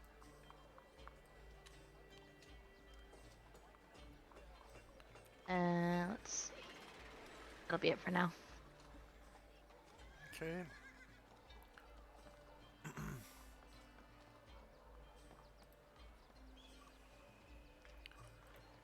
Just then, a city official walks in. And his 3 guards. Oh, I hope that guy wasn't important.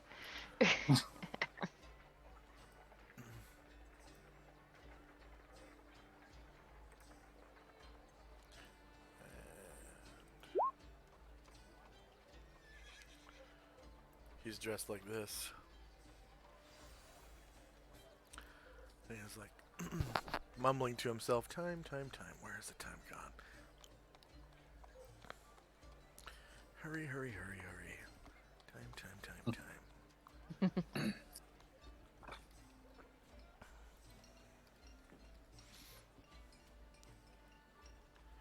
And they all come over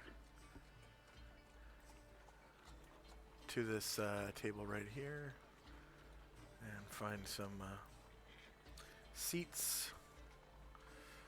Is the sterile body on the floor? Yeah, and Okay, cool. he he does like this. Right when he's about to sit down, he he's like pulling out his own chair because his guards don't really get paid to do stuff like that for him. They're not his servants. He's pulling out his own chair, and he sees the body on the floor, and he goes, oh dear, and he puts the chair back, and he looks around, and he sees that people are eating, and then he pulls his chair back out again, and sits down, and he's just staring at the dead body. Asher raises her glass to him.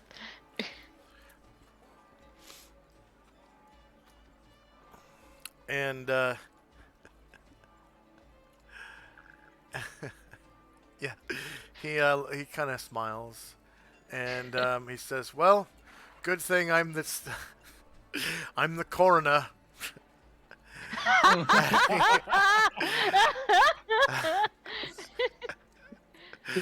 That is handy. Yeah, he comes over and he's got this little bag of things, like a stethoscope, and he starts taking the body's vitals, and he's like, time of death, and, you know, it's 7:20 whatever in the morning right now, 7:29, and he pulls out this form and starts signing it. Calls out filling it out. 7:28. Yeah.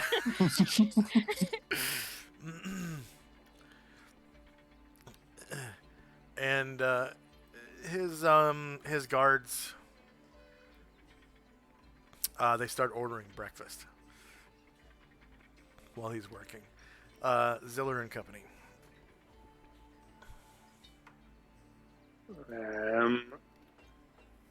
Well, I'm gonna stay seated and just watch what's happening. The man seems to have all the forms he needs to pronounce time of death, and he Cause looks of death. yeah, and he looks around and says, "Any next of kin available?"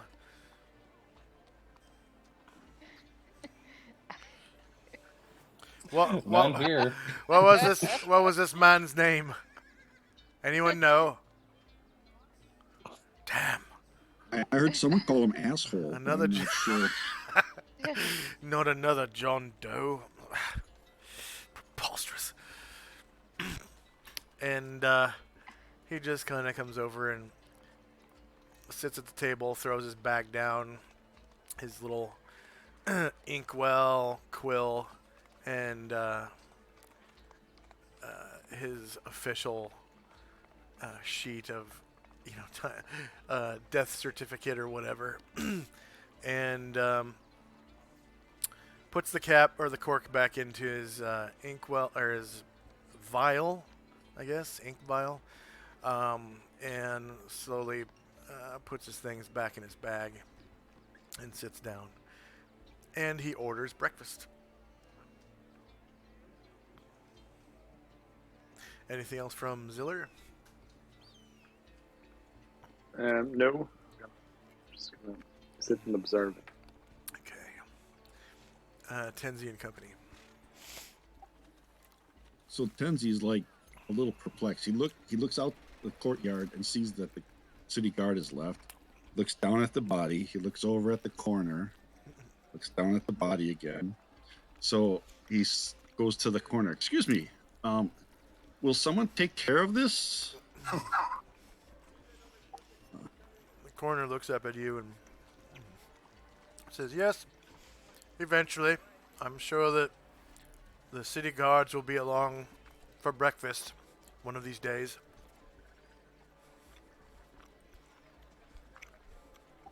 Okay. Then Kenzie turns around and goes over to Ziller. And offers out his right hand and says, "My name is Tenzi, and you are?" Hello, Tenzi. I'm Ziller. I have made my livelihood as a tracking ranger these few years, and I'm looking for adventure.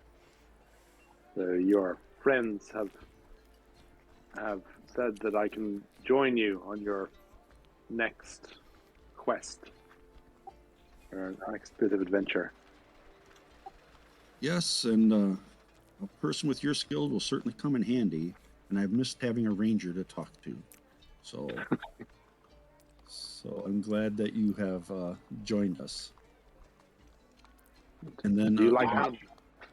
I do. I don't have any skill with them though, so that's why I enjoyed the ranger, because he was kind of teach me some stuff. So, yeah. And then I'll ask Asher. So, what is our plan for intercepting the Ivory Dagger? Asher says, well, based on where we've been so far, it looks as if slightly north and mostly to the west of here is where we can expect the Ivory Dagger to round the coastline, and if we head through the wilderness, we should be able to get there before it does. From there, we can board the ship and head to the nearest spot. We can, travel by water for as long as we can, and then go overland for a little bit less time and make it a bit faster. I was wondering how we would signal the ship from land, or if maybe it would be better if we like rented a ship of our own to go out into the water to intercept them. Asher says, well, we aren't exactly light in pockets. She whispers, so I guess we could. Okay, Far well, from land will the ship be? yeah, so we won't know the exact course, although we could probably get a pretty good idea by doing some divination. But yeah, the signal, that's what I'm concerned about, is our ability to signal the ship. Whether Well, I don't know if there's we- some spell for it or something. We do have a couple people that could fly. We could just get a lantern or something, or just even Varen just flying with his flaming wings. That seems like a good signal. Yeah, that's a good idea. Asher nods. Or you guys can cast some of those fire spells you like so much. They're pretty flashy. If necessary. Problem is, when you cast those, people on the ship will know if that's a good sign or a bad sign. Asher laughs and says, that's true. Well, we have some time to think about it, so, but it might be a good idea to maybe find out about getting a ship, just as a backup. Jim says, I shall prepare in the morning to commune with my lady Hira and see what she shall reveal to us about the ship. That is excellent. That is an excellent idea. With that, Tenzi will go back to the table with Musashi and Ashriel, sit down and tell them about their new companion.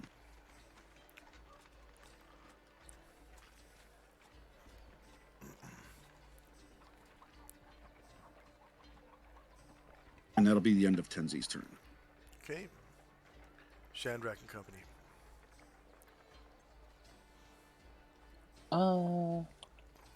So Yeah, Shandrak will say, excuse me, I'm just going to go check on my camel.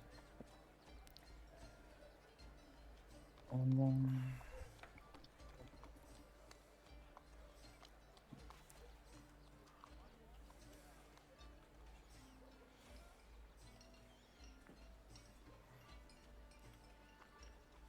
And I'd like to talk to the man manning the stall, and say it's like, oh, I changed my mind. I'd like to buy a few more days for Karen, with good old Sandy. Ah. Well, Aglunol's the most dependable.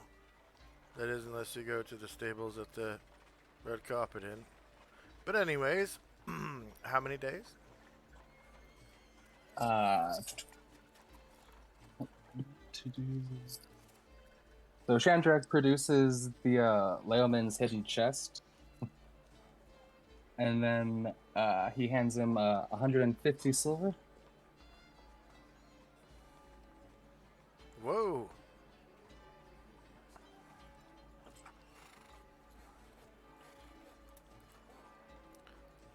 That's like I what? think it's 20 days, so that should be 24 days total I paid for. Okay. And then I'll make the chest disappear. Alrighty. And that's all.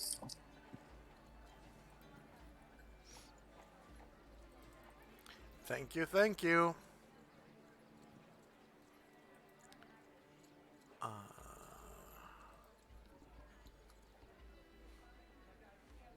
That was 120 silver? You said 150. 150. Okay. All right. Anything else for Shandrak and Company? Nope. All right. Okay. Do you guys want to skip ahead any amount of time, or do you want to keep role playing in the bar? I think I'm done except for buying a couple of things. Okay.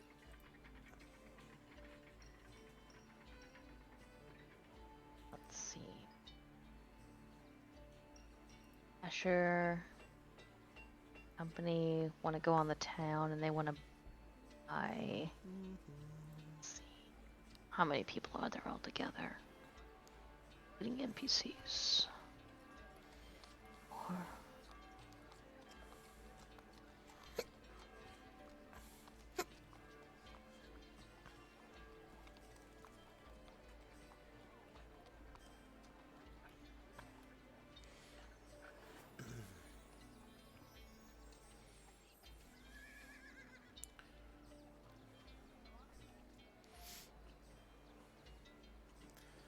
All right. So the city guards come back at about 10 o'clock and remove the body. Some merchants come in an hour later. Merchants and their guards, traveling merchants. And then around 2 p.m., there's some laborers that come in, probably guys building up the fortification at the Nexus, which is that triangle of gates near the middle of town. And then the only thing that is action-packed that happens for the rest of the day is at about 6 p.m. So that's if you guys are here for dinner. Was it the plan to stay at this inn until a certain point in time, or? That is Asher's plan. Oh, good to me. Okay. I also, if we're gonna do shopping, if it's available and possible, I want to try to buy a pair of lockpicks. Yeah, you're actually able to make a contact in this bar, but it will have to be at night, sometime between the hours of 8 p.m. and 6 a.m. Okay. And then Yeah, because this is basically the seediest bar in the whole city. And then, yeah, the weather today was just strong winds with no precipitation, and that's about it. So, you guys want to do your shopping during the day, so you can buy anything at the listed price from the player's handbook. This city also has diamonds for sale, 5,000 GP. Yes. There's full plate armor, or any armor lower than that, that is indigenous to Western Europe. I think there are also sapphires for 1,000 gold, and there was something else. Guns haven't made it out here yet. Not quite yet. So you might be able, if you wanted to, go to the ports. You'd be able to find guns and gunpowder and stuff like that. But in Nervia City is still gun free, and there was.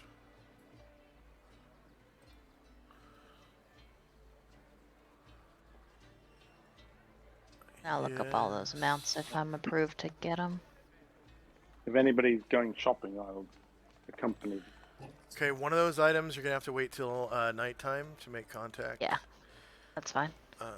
Between the hours of 8 p.m. and 6 a.m.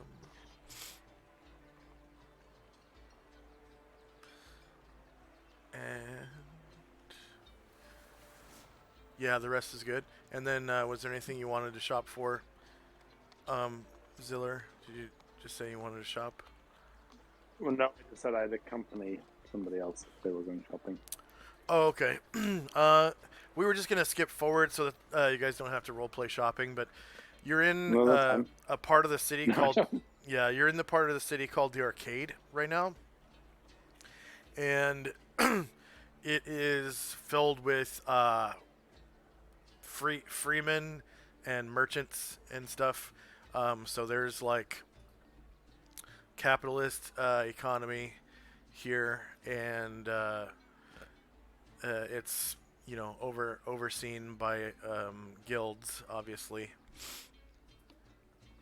But everyone has standard equipment for standard prices, straight out of the player's handbook. And there's little difference between each manufacturer. Everyone tries to be the same according to the rules of the guilds, and the same prices. So Okay. pretty generic medieval shops. So if there's anything from the player's handbook you want to buy that is not thief or stealth related, you can buy that during the day. If there's anything that is stealth related you want to buy, it'll have to be at night between the hours of 8 and 6 p.m., which we can roleplay.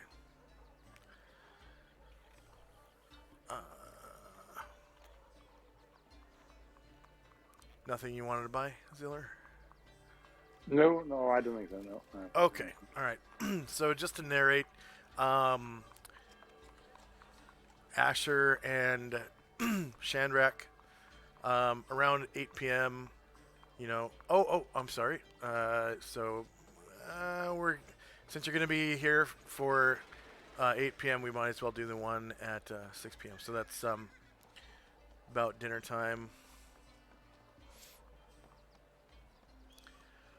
So wherever you guys would be. And actually, I would like to buy like a sapphire for 200 platinum. Okay. Let me double check the. I put it in the converter. Let's see. City. Yeah, sapphires are, yep, 1,000 GP. Amethysts also are available for 100 GP, and diamonds for 5,000. Full plate is available, um, and guns are not. Excuse me. And just gonna we'll go with Shandrak he wants to, he has the sack of copper pieces and he wants to turn them into gold. Okay, yeah, there's a money exchanger. Same. They here, they they charge 1%. 1%. Okay. Yeah, yeah, to a minimum of 1 coin. So whatever 1% is, and then round up.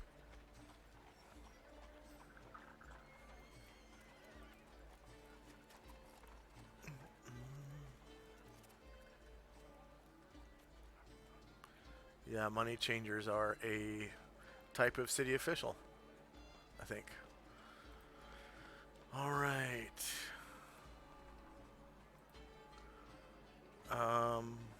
So go ahead and take your I'd place. also like to take 1,000 silver and buy one of those 100 GP sapphires. Ah, okay, right. Yeah, that's that math checks out. And then go ahead and take your places for 6 p.m. So I don't know, right after dinner or something. Since you guys are waiting around till 8 to make contact for your stuff that shall remain nameless.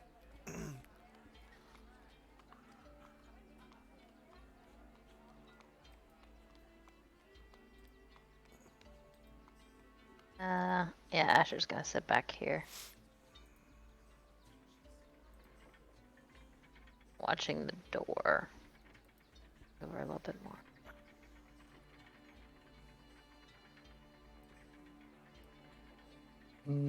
Yeah, Shandrak will go where he sat before, just right in the corner.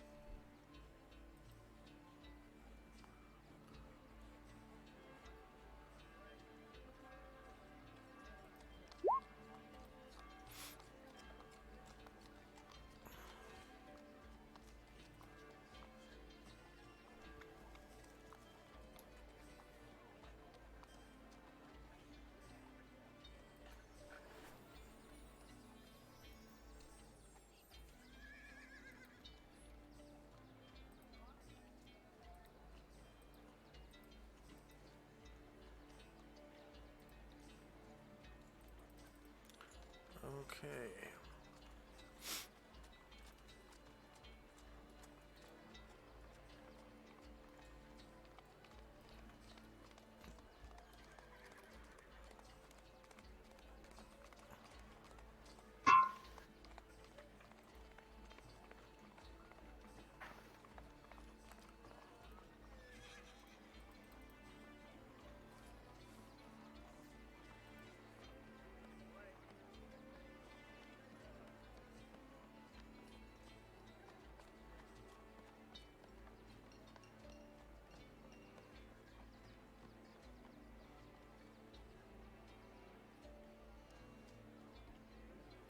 All right.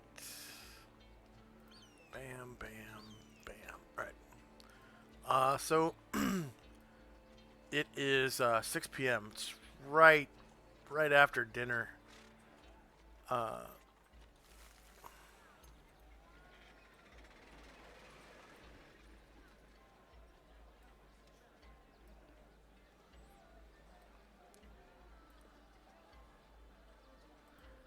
And the people that are in there already.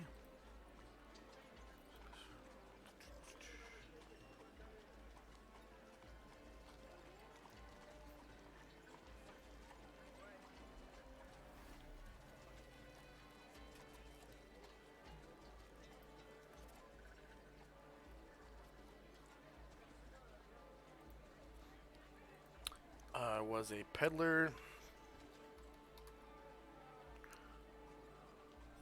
trying to hawk their wares. Oops. Actually, there should be a couple peddlers. Let's see.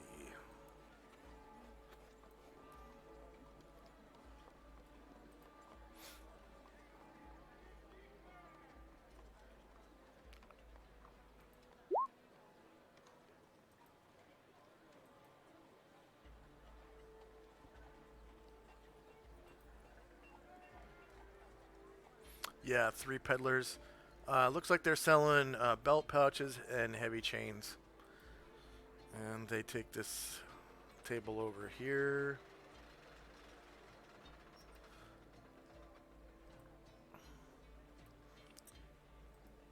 And peddlers are kind of dressed shabbily. They basically look like peasants.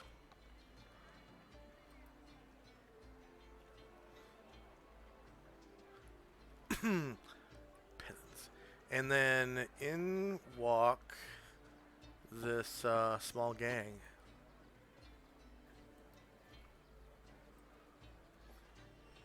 At about 6 p.m.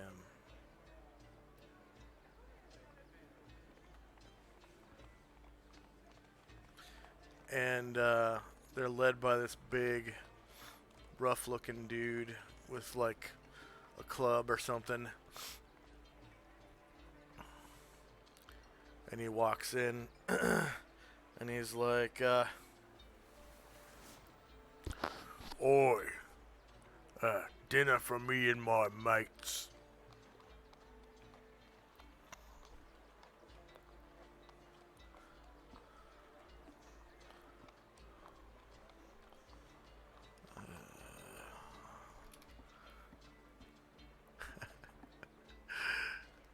This big old fat man.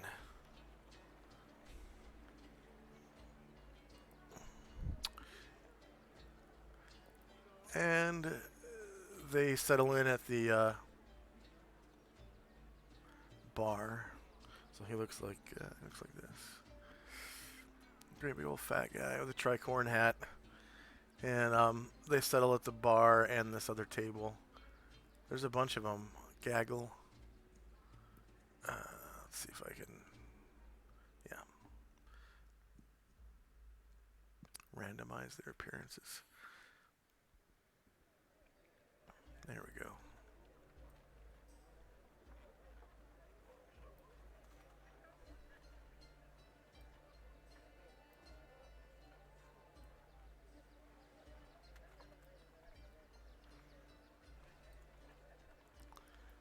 And they're at this table and that table.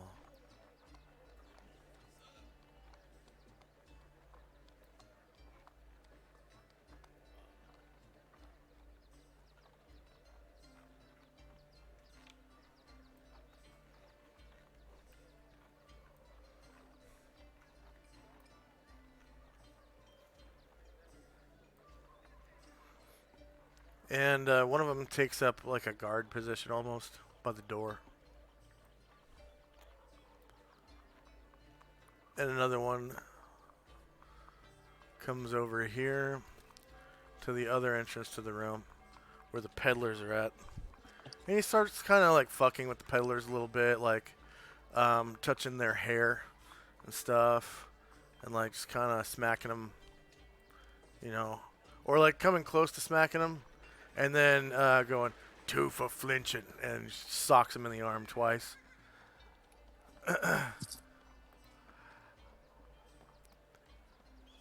And this guy orders dinner for all of them and a round of ale. And you guys notice he doesn't pay. Doesn't pay. Ooh.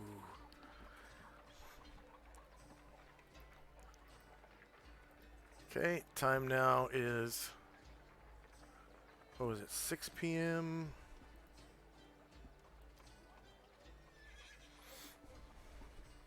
Six p.m. June 25th, 11 a.m.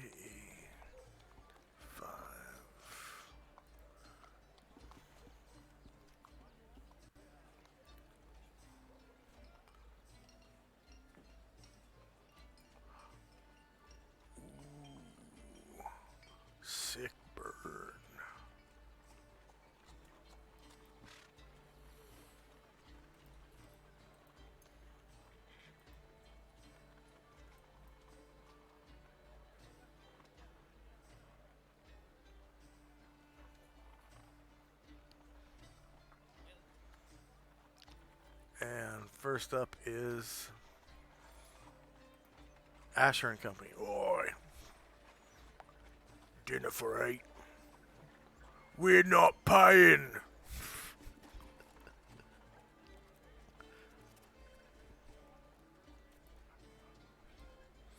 Asher steps up from the table and walks over, sits down with the peddlers. Says, oh, I forgot during my shopping today. I wanted to buy some belt pouches and some backpacks. Maybe you guys could help me with that. And she looks at the guy who's messing with him, and she like takes a dagger out of one of her wrist sheaths, and she's like, "Oh, sorry, this was in the way. I was having some trouble counting."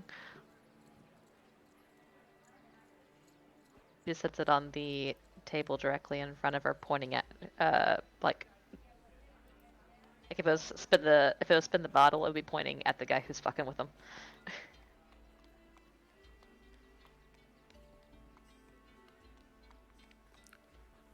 Oh, okay, okay.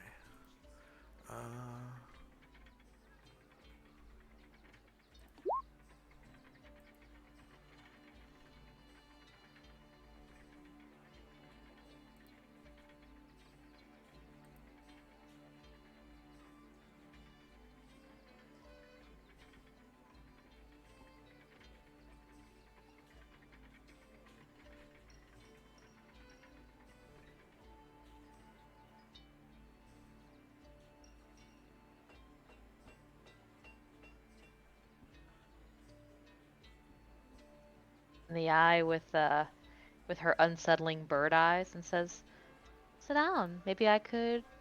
Do you need a backpack? I'm sure they have plenty for everyone." What's the encounter reactions modifier for gray elves to non-elves? -2. I think it's -2. Let me check.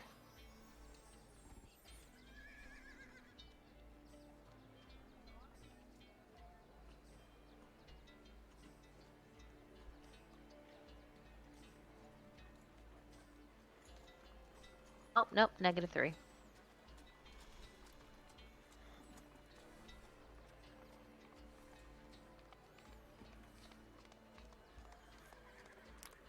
And he goes, so that's this guy over here in the green shirt, and he goes, who might you be? She gives him a bright smile and says, "Asher, have a seat. I'll tell you all about it." We weren't told about no one else doing business around here. Business? Just trying to get some backpacks and some belt pouches and maybe a couple of things to fill it. Shall we talk about it? With these guys, sure. Are you talking about some other stuff? Some other stuff, indeed. Right. Well, you're gonna have to talk to the boss over there. The fat one in the tricorn hat. She blows him a kiss and says, "You're the best. Thank you." Right. Anything else for Asher and Company? That's it for now. Ziller. These seedy-looking guys, city slickers, come in. Definitely city slickers, from the way they dress and carry themselves. Kind of geeky, like they trip over each other and stuff. A little bit, and like they're a little too comfortable being in close proximity to each other, which really isn't the way of the wilderness. These guys definitely are together for work, for play, and where they live. Like all the time. Okay. Well, maybe I'm gonna move to the entrance to the bar, close to the guy who looks like he's standing guard. Just hang out. Okay.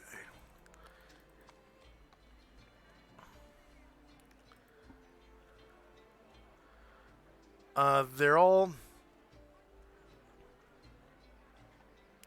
pretty much dressed in normal clothing, except you notice that they each have a dagger at their hip, and they have a small. Each of them has a small bat. What do you mean by a small bat? A small club, like the end of a shillelagh, like a Louisville Slugger baseball bat.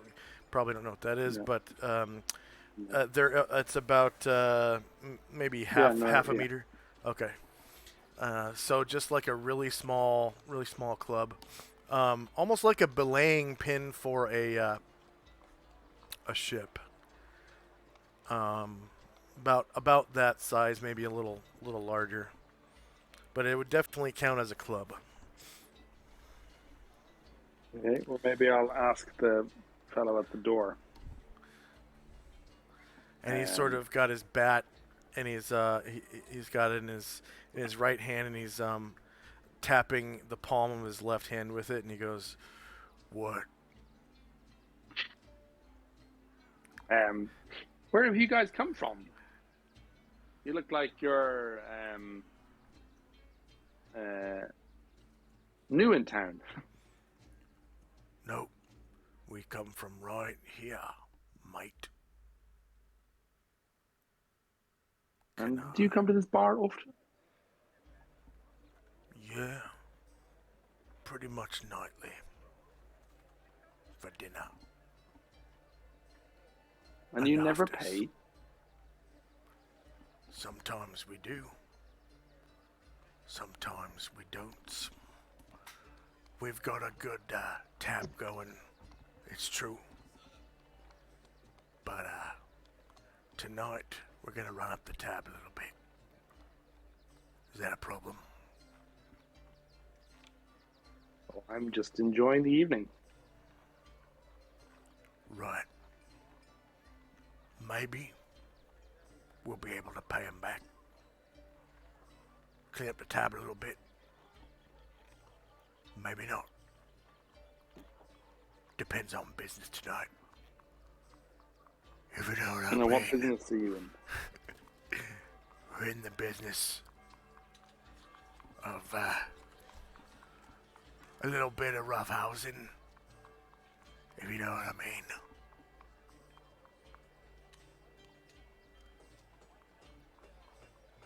Yeah. That's it. Roughhousing. Well, maybe tonight wouldn't be the night for that. Oh no? There's a few people in here that might take too kindly to roughhousing. And why not? Well, we just want things to remain peaceful. But roughhousing is fun. Yeah.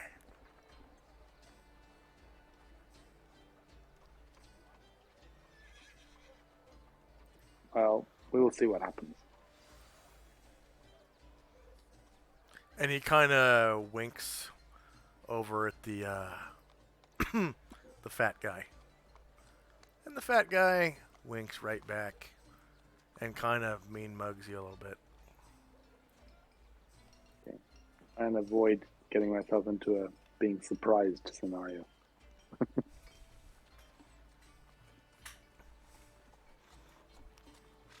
Anything else for Zillow and Company? Nope.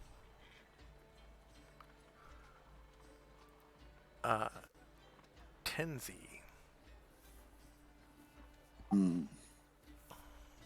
Tenzi asks Ashriel to go and check on Ziller, perhaps vet him a little bit.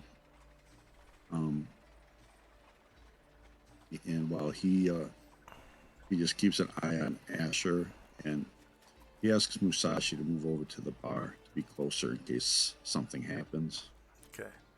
There's a little bit of a loud noise as you see this ruffian over here by the back door, or actually the door to the inn. Kind of shoves this peddler's head down between his own knees. And the ruffian sort of reaches down the back of the guy's pants. Right? Which is pretty weird. And the guy's like, oh! You know, and he's like folded in half, basically. And this guy's got his weight down on the back of the guy's neck. And reaches down the back of his pants and pulls out a pouch and then sniffs his fingers. And he tosses the pouch to the fat guy at the counter. And he's like, there's a little bit of an uproar, like, mate! Like that. And he pulls the pouch out, sniffs his fingers, tosses the pouch, and he goes, because I said! Right? And then he lets the guy up. And the dude, little peddler guy, starts crying. He's like way smaller than this ruffian dude. And the peddlers, they each have like a dagger. Most people carry a dagger with them. It's just the Aperceban way. Kind of like they carried what was it? Not kukris in. I forget the name of the little knife. I mean not Aperceba, Panoplia. So in Aperceba they carried those little knives. In Adria, Tenzi, you know that most people have a tanto. Even people of the lower classes, like actors and courtesans and stuff like that. Most people carry a tanto. It's just how the world works. So the peddlers have these daggers, but the ruffians each have a dagger and the little baseball bat type thing, like a city slicker club. And they're pretty burly looking. I'm not gonna lie. These ruffians are big guys. They each are minimum of 6 feet in height, which is that's about 2 meters, and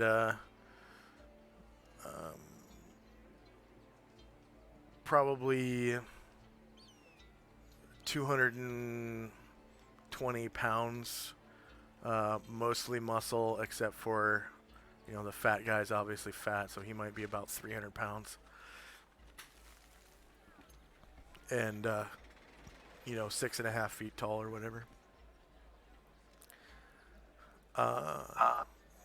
So Tenzi and company. After the commotion, Musashi looks over at Tenzi.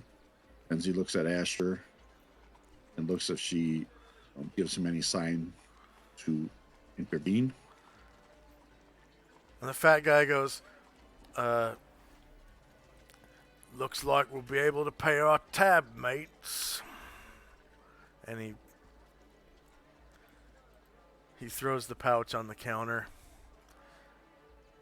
next to where the bartender is standing.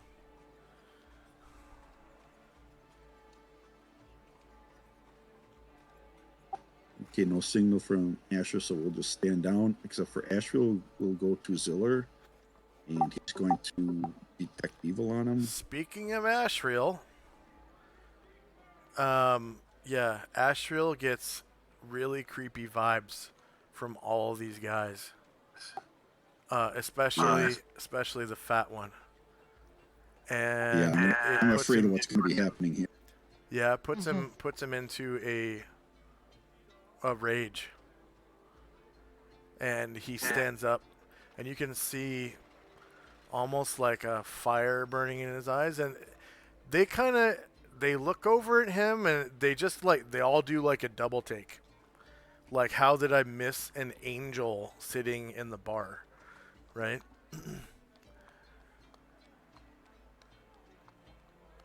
And yeah, the fat one, he sees Ashriel. Ashriel like immediately starts walking over.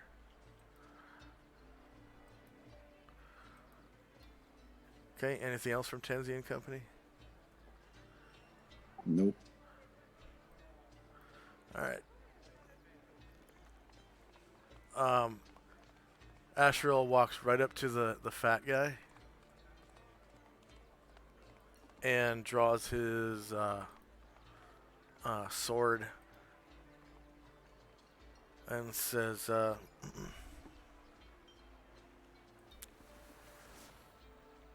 "Give that back to the peddler."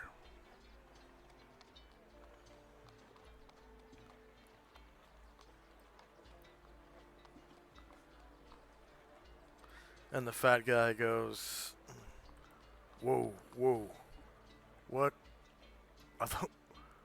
are those wings? The hell? Who are you?" And Ashriel goes, well, he doesn't even say anything. He just starts swinging.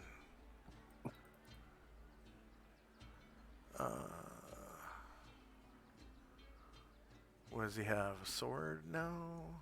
Yeah, great sword. He pulls a great sword.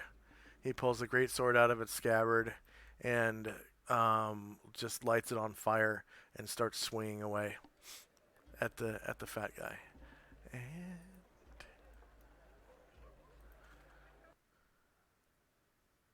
initiative.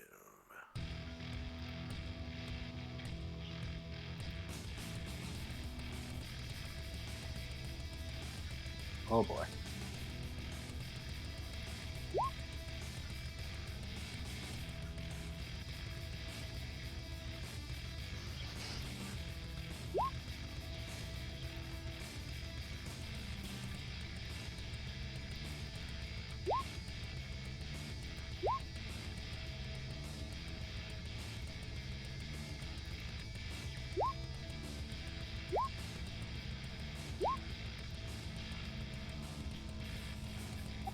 Then I will need a second slot for Ashriel. All right.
All right.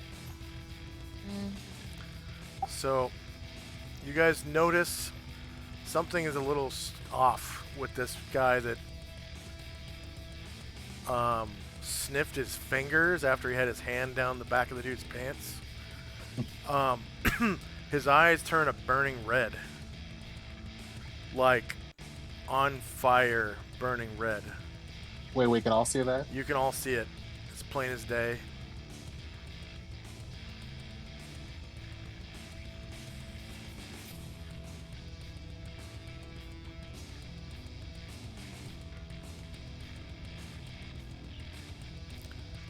Okay.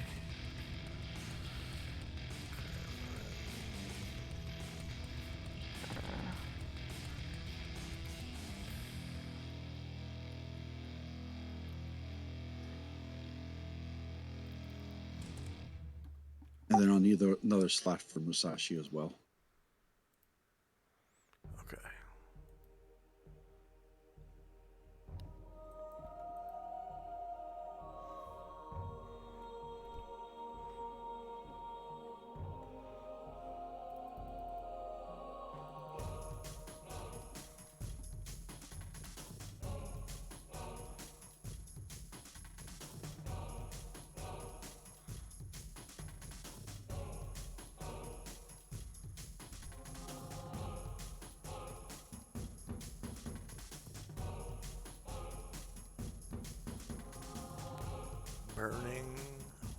Burning red.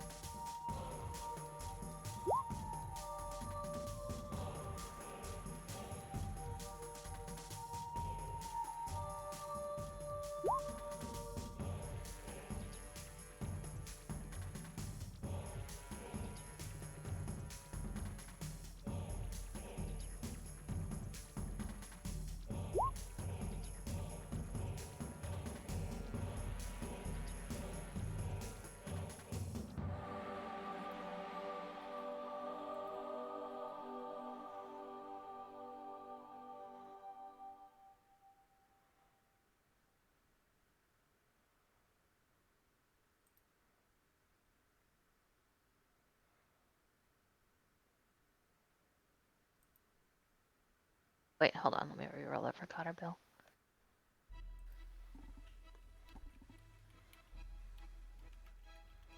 I didn't roll for called shot.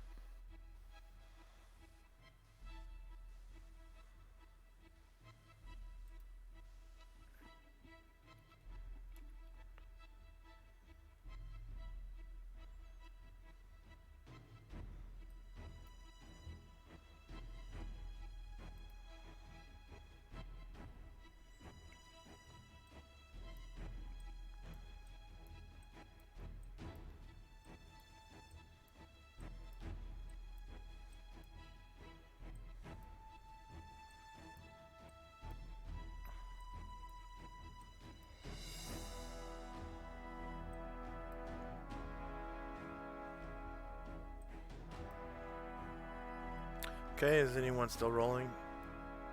Yeah, I'm just checking my initiative one more time. Okay.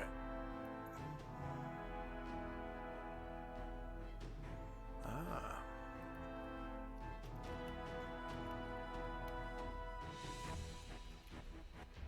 Okay, now I'm done.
Okay. Whoops.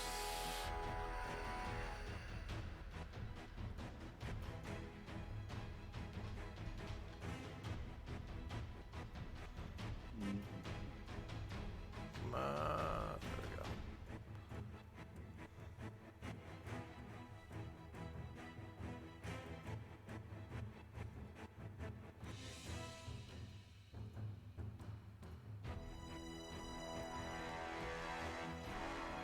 All right. Time now 6:02. First up is a green shirt.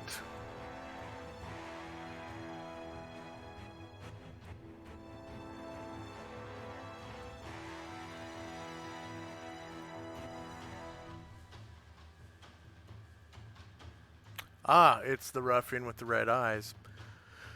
Okay, so immediately everyone notices his eyes turn a burning red, and he opens his eyes, he opens his jaw unnaturally wide, and ectoplasm spews forth, and it spews up onto the ceiling and then drips downward. And this creature appears on the table where the ectoplasm lands. And this guy immediately starts crying. And so does the peddler, who just got violated slightly. Did this not...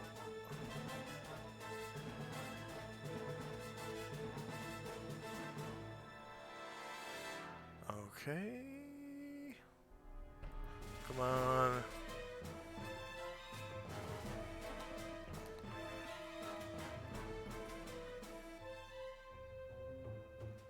Okay, this creature appears.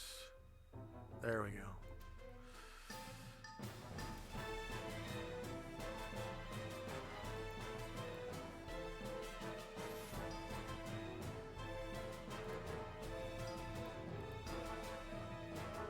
The creature appears female.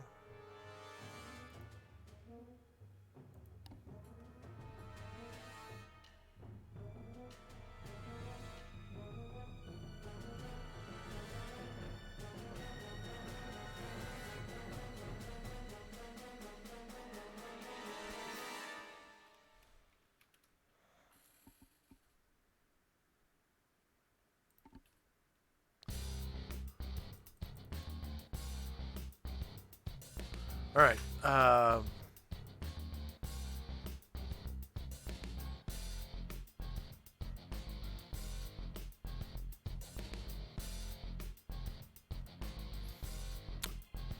She looks Tenaric, that of a beautiful woman with large wings and sinister glowing eyes. She seems to speak every language. Because you can hear her voice in her head, in your head, sorry, in your own native language, saying,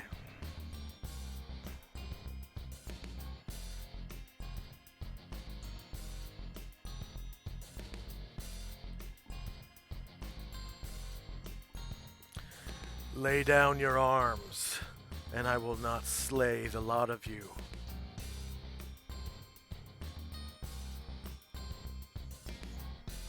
Sorry, is my voice changer on? I can't hear it. Oh, no. Really? It's not on? No. Wow, has it ever been on this whole session? Oh, no, I don't think so. Yeah, hard to tell, but no, I don't think so. Shit.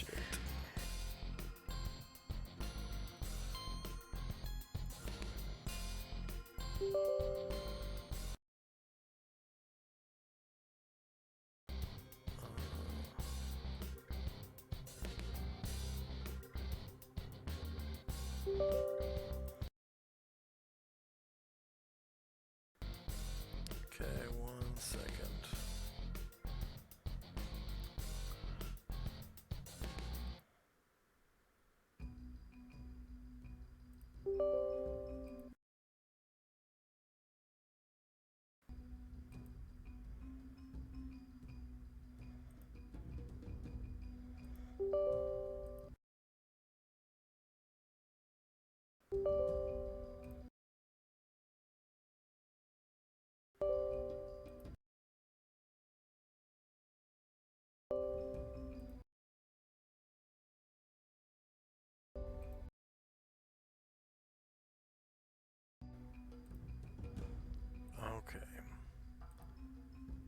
Test, test, test. Weird, weird, weird, weird.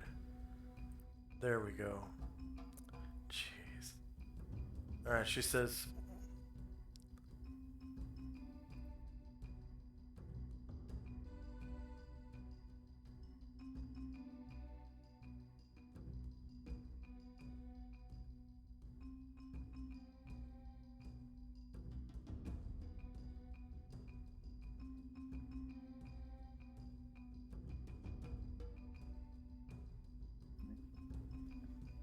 Okay, is my voice changer on right now?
Can anyone hear me?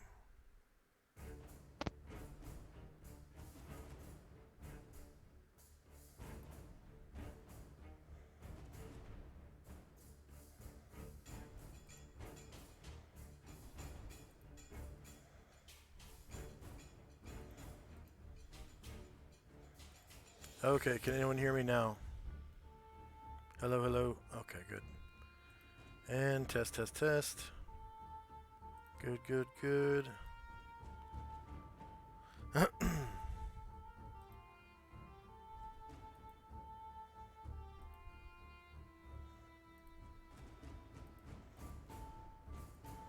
Test, test, test.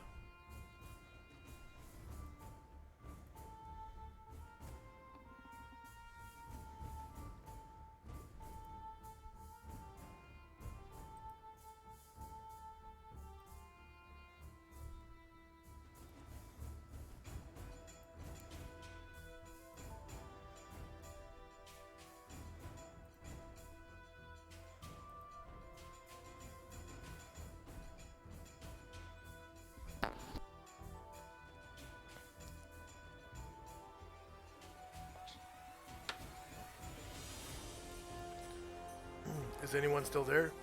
Hmm.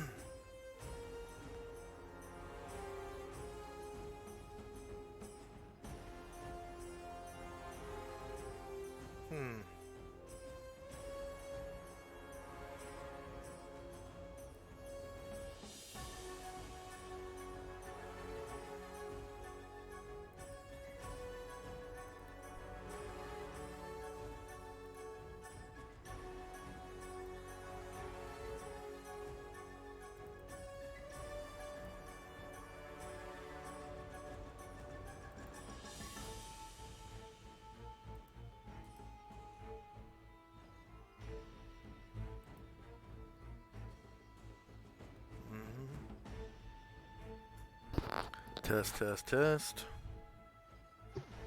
I hear you. Okay. It's weird. Clownfish is acting up again.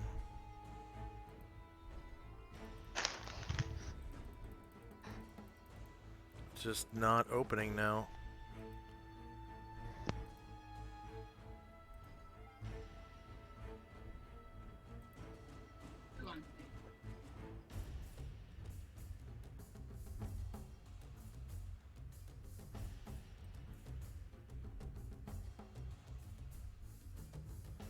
Okay.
Okay.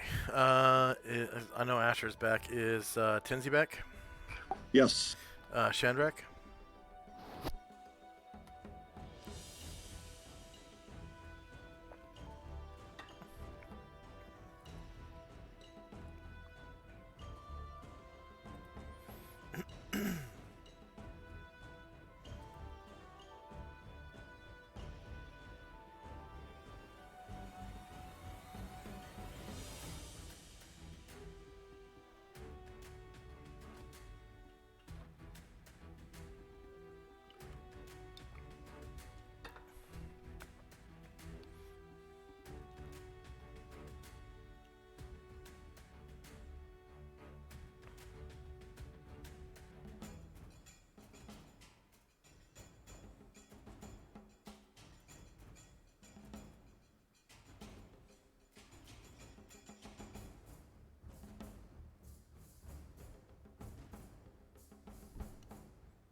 Shandrak back?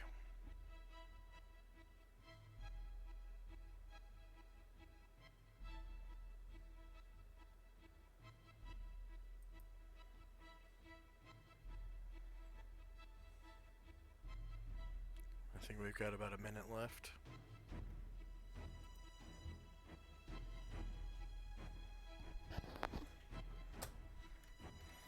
I just want to make sure my voice is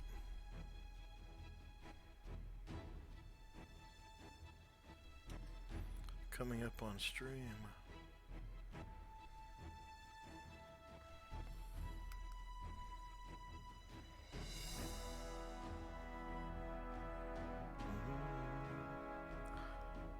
Test, test, test. Nope. Hello. Okay, that's Ziller, right? Yeah. Okay. Shandrak, are you there?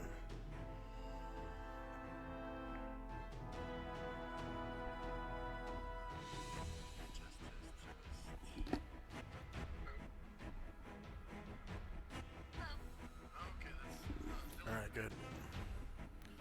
Just waiting on Shandrak.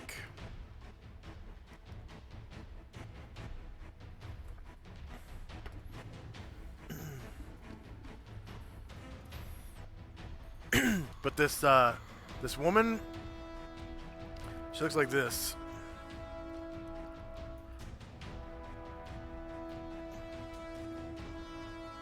She's got little horns and little wings. She's dressed up in some sadomasochist outfit. Is that Shandrak?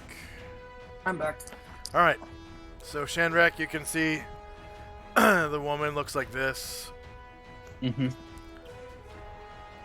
She's got little horns and little wings, and she's dressed up in some kind of S&M outfit with like a choker and some leather stuff. And my voice changer isn't working right now, so but she says, you know, lay down your arms and I won't kill you all right now, you know, where you stand. Okay.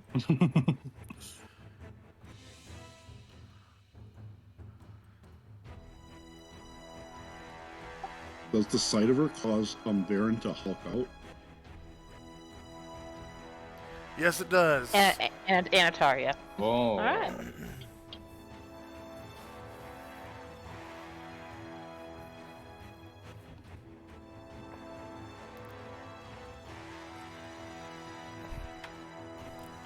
So for our viewers, Varen and Anatar and Ashriel are Celestials.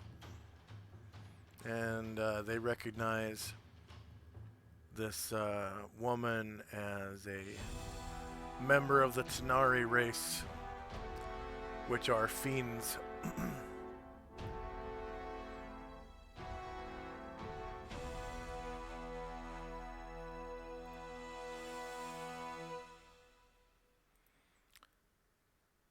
And what she does is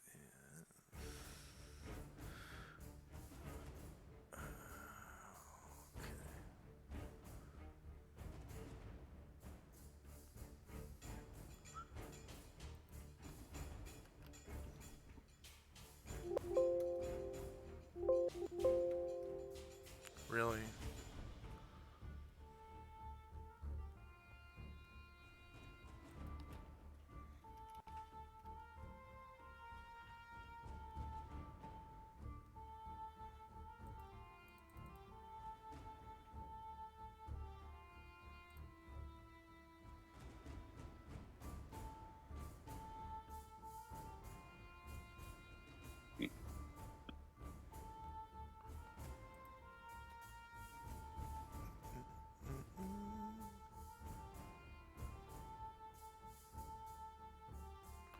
Oh, great.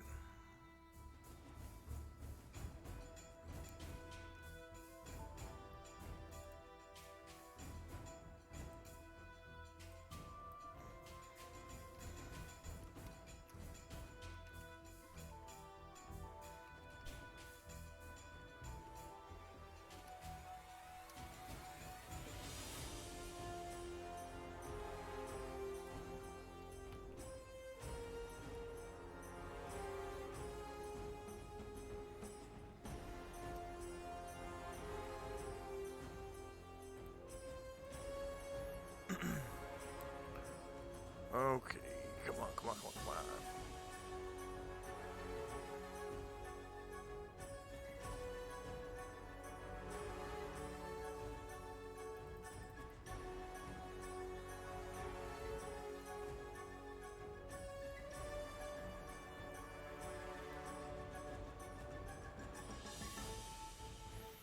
All right.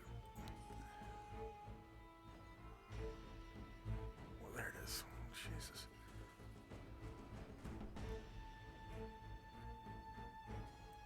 So she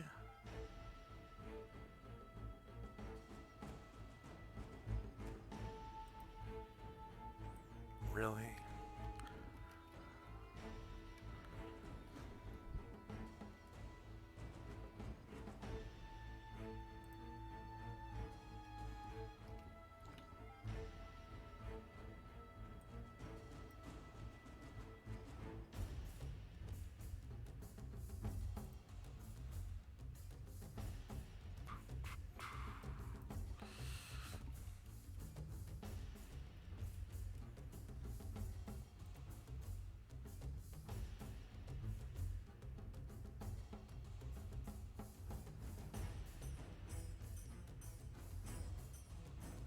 Oh, gotcha. Okay.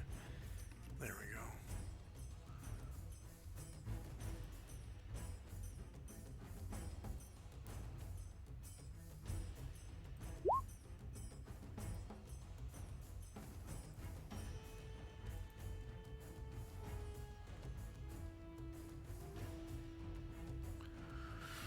Oh, God, really? Today is not my day. You gotta be kidding me. Okay.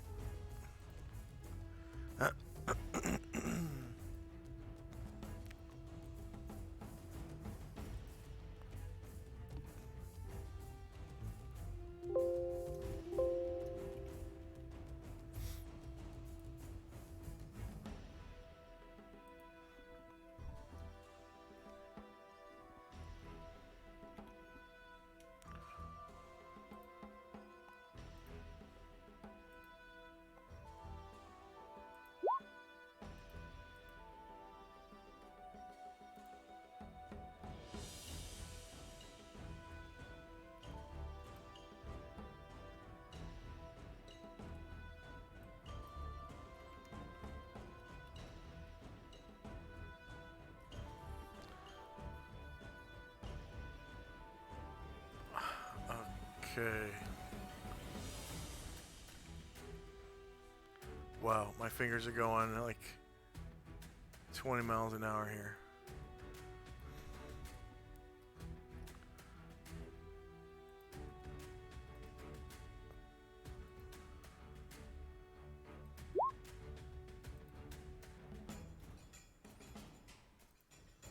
Jesus. All right, thank you, Lord.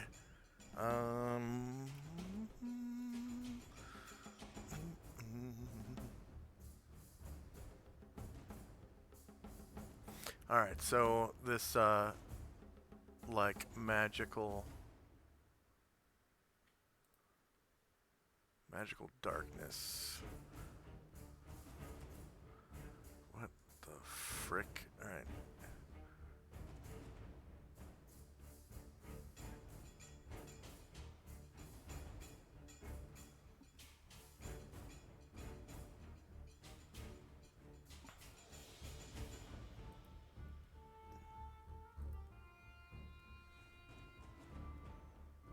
Did somebody do something to make her 1, cast 2, darkness? 3, 4, 3. 1, 2, 3. There we go. So this dark field envelops her. 1, 2, 3. And oh, hey, it worked. All right. Nice. Ooh.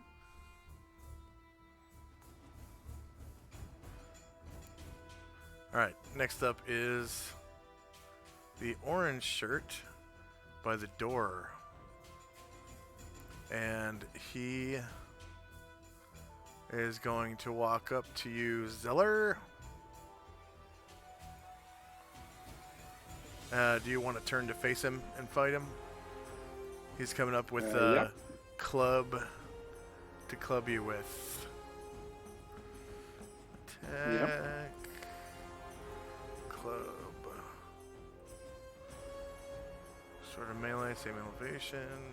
No mod, no mod. Okay, so you said you face him. And you have shieldless AC. 9 versus AC 4 misses you. Okay, next up is Karen Glor. Karen Glor is cast Improve Invisibility on himself. Okay.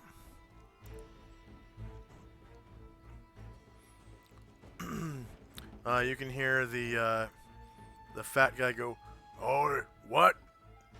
I can't see." And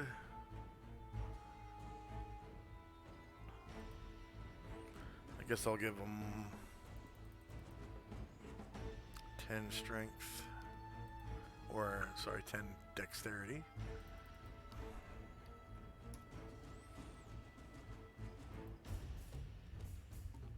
Okay, checks.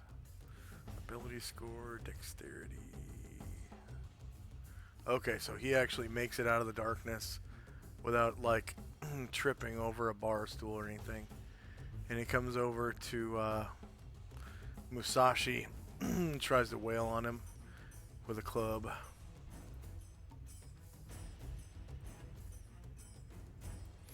They're these tiny little clubs that look like little miniature baseball bats.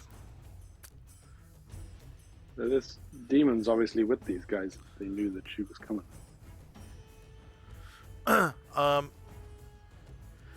They could have known, maybe. Well, would they not be running away? They didn't know. As fast as they possibly can. Rather than picking a fight. Let's see. Shieldless. Nope, he is not shieldless. He has Kote. So 3 versus AC -1 is a miss. And Greed Shirt Ruffian is also in the dark.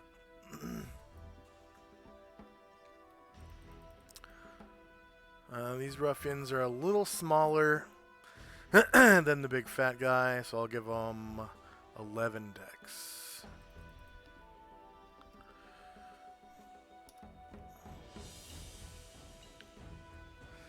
Great big old fat dude. And checks. Dexterity. Okay, he makes it out of the darkness, and he will come over to Cotterbill. Pick a fight.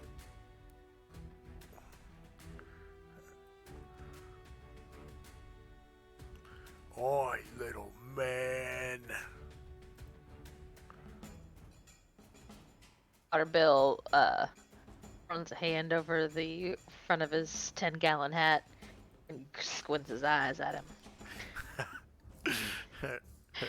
Well, shine my buckle. He is shieldless. 14 versus AC 2 is a miss. Okay, Ziller. Shine my buckle. I'm gonna turn you into Swiss cheese.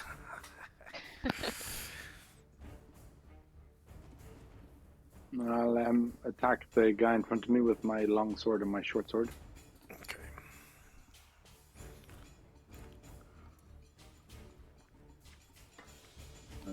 Use target. Okay.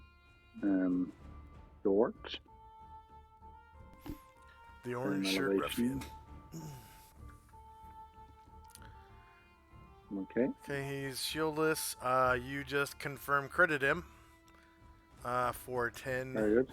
10 damage. Go ahead and describe how you slay him with your longsword. Sick. So I stick him through the shoulder with my longsword, almost severing his arm. Oh, he's gone. Okay. Mhm. Nice. Taking the critical artery.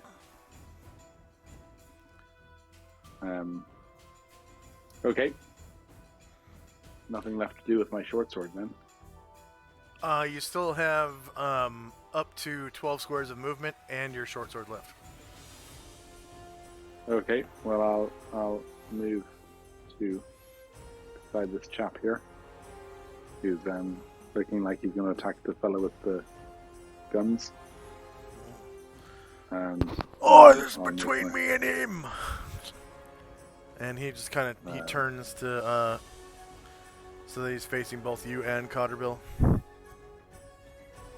Okay. Well, he'll get my short sword into his side. Oh yeah. He is shieldless from the front. However, 13 to AC 10 does not hit. Tenzi. Oh, you still have movement left, but he's threatening you now. So if you move it out of his threatened square, you'll take an attack of opportunity. Do you want to just stay there? I'll stay here, yeah. Okay. Tenzi. Tenzi will walk up next to Masashi and plant his foot in this big ruffian's.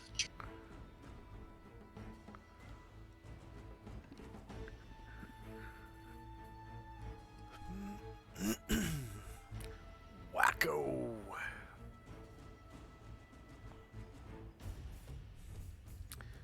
Okay, he's shieldless 6 versus AC 10 hits for 4 damage. I don't know what day it is. In the real world or in this world? Because I'm not sure. Okay, let's see, calendar. Today's Yeah, what, the I don't remember. 27th? June the 27th. That is a Feel any better? day of freedom. Friday. You did do that. Okay, that'll be it for Tenzi then.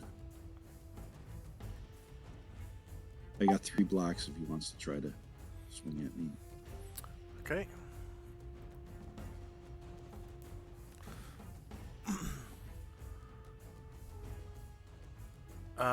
We got Cotterbill.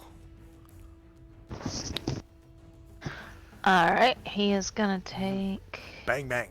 He- Bang bang. Yeah, he's gonna take a cold shot. Right belt pistol.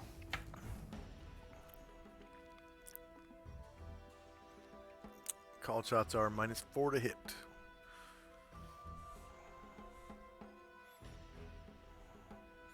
Just so you know, when you are in melee range, Yeah. you don't have to make called shots Well, alright to then. hit your target.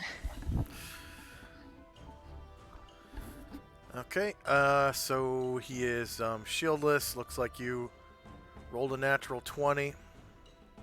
And I didn't put gun damage in there.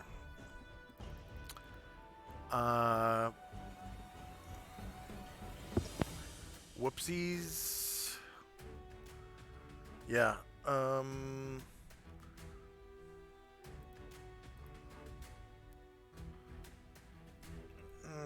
Rules, etc. Carrying equipment, firearms, small belt pistol.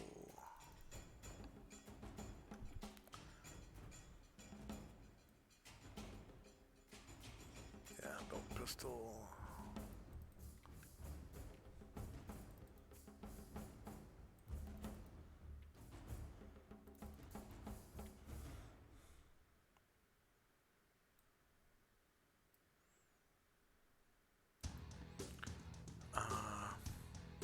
Speed is 7.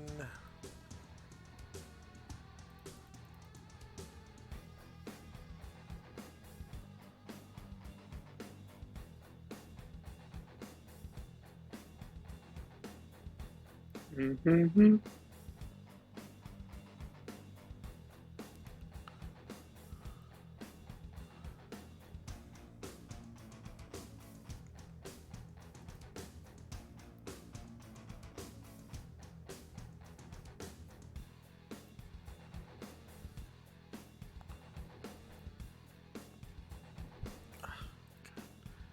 All right.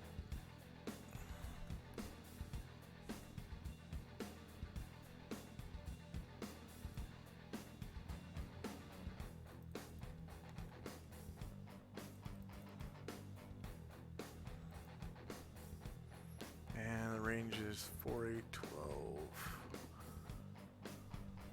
And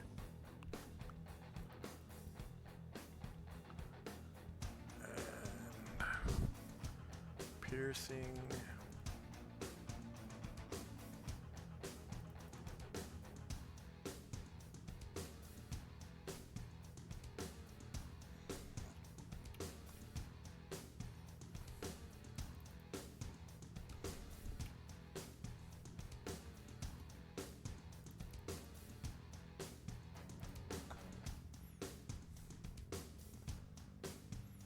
And they weigh 3 pounds each.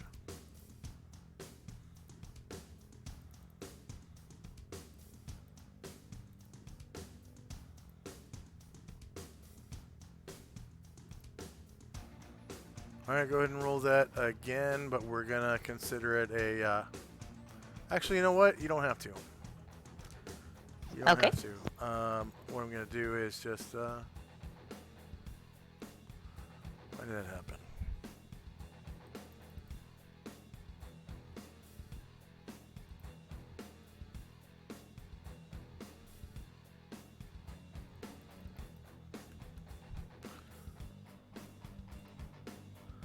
Alright, this is how much damage it does. We got bracket, this plus this, bracket.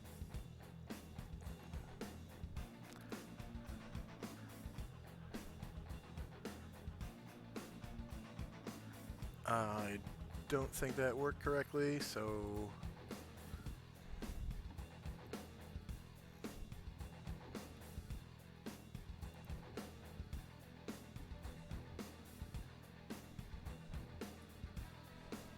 alright.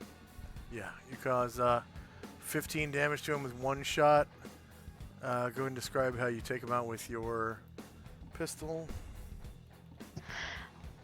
Basically, it's point blank. He just puts it right up against his forehead, and then he blows his fucking head off. Alright. And you still have, I think he's an expert, so you still have half move and your other shot. Alright, so he'll go 2, 3, up to this guy. I'll take his other shot.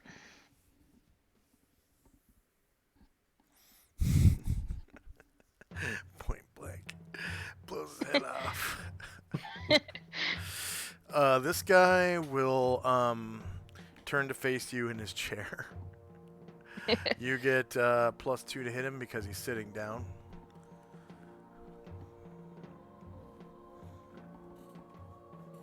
Oh, let me reroll that then. And that is one of the ruffians, right? I'm not shooting a bystander. Right, that's a ruffian, yeah. Okay. Never did get around to installing that good token for ruffians.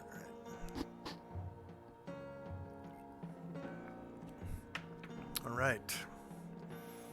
Shieldless is 2 versus AC 10. So that's a hit, and you cause 1 damage. Woohoo! Started his shirt on fire. Yeah. You grazed him. Maybe grazed his face or something. All right, Asher. Asher, now that she is in total darkness, has reconsidered what she wants to do.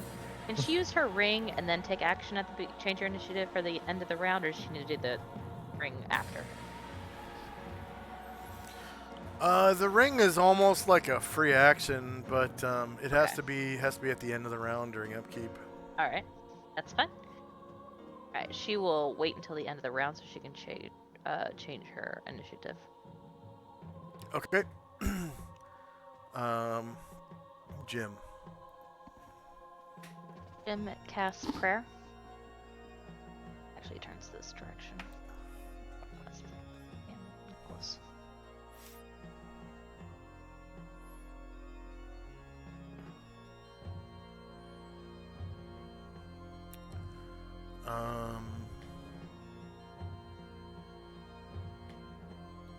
Okay, that's pretty much everyone in the room is affected by prayer.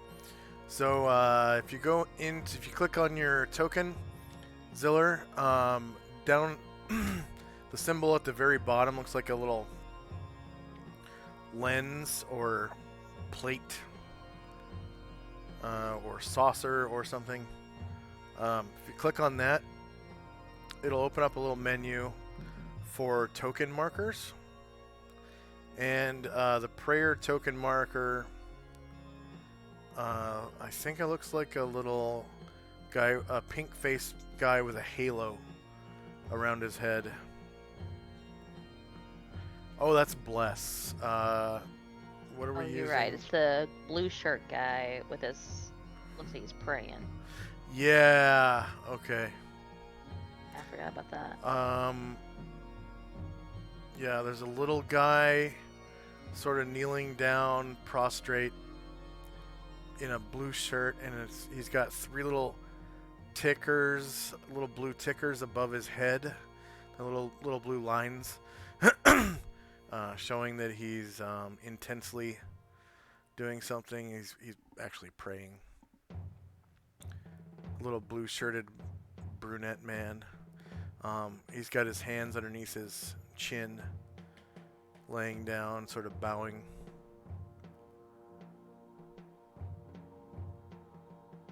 Prostrate. This is the one right here.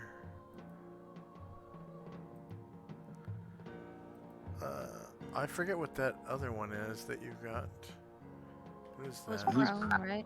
That one's prayer. The other one is soup. If you're supine. Oh, okay. Oh, okay. Yeah, that's right. Yep.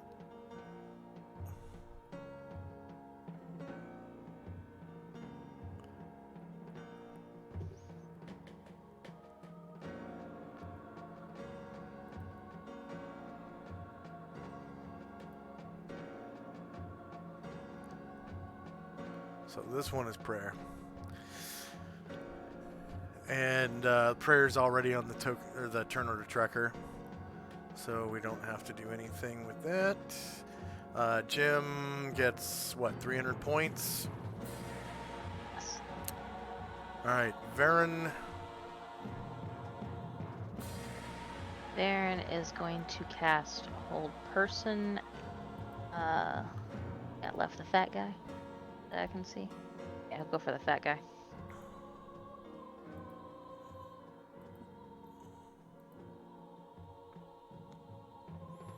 So Varen turns into his normal Yeah. Asherus self.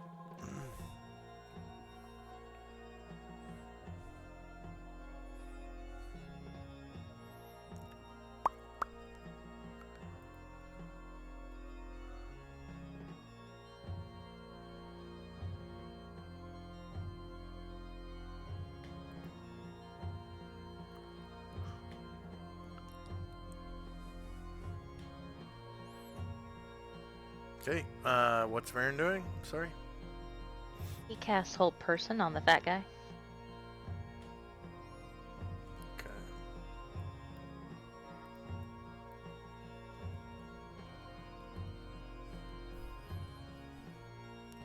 Saving through negates, saves.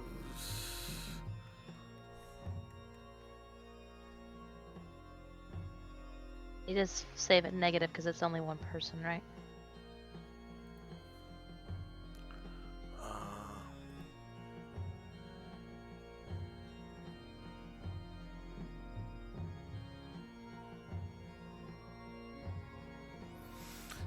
Yeah, Spells negative 3, 1d4. only 1%. You could roll the full I'll do it. version. Full version. Hold looks like hold monster does that, but I don't know about hold person. Yeah. I'm it on does. purple one when I see that. Or 2, not 3.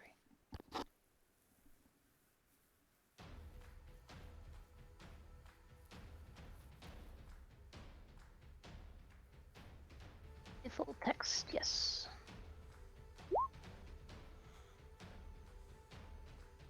The spell cast only one person. The saving roll suffers a -2 penalty. Saving throws are adjusted for wisdom. Yeah. Okay. Yeah, because it's a charm spell. Yeah. Okay, so saves spell -2 counts as level 7 warrior. So he is held. The hell. Okay, yeah, he's held. Shandrak. Shandrak will also cast Improve Invisibility on himself. Oh yeah, that's right. Musashi.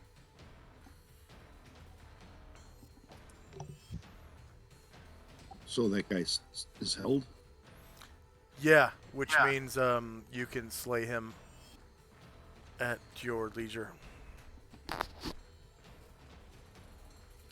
I will plunge my wakizashi into his jugular vein, and then move over. Can I move and attack? I move 2 squares, Yeah. and then I'll katana this fellow here. All right.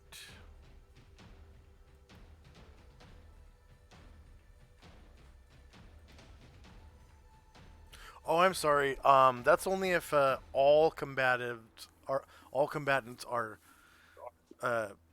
dead, sleeping, or held. So you Right, can so if he was the only one left. you can damage him with your wakizashi if you roll wakizashi damage. Okay, I'll do that. First, I'll just finish this attacking this other guy. Okay.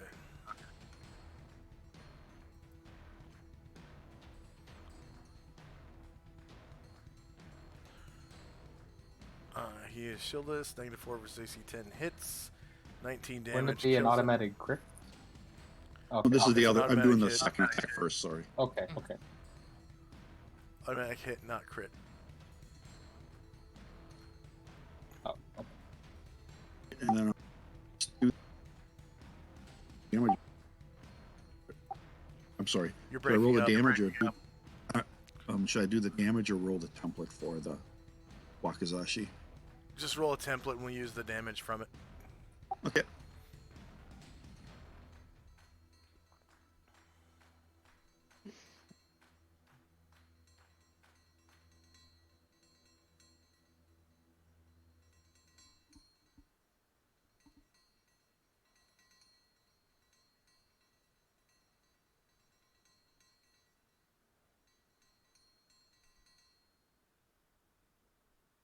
All right, you cause 15 damage from the automatic hit.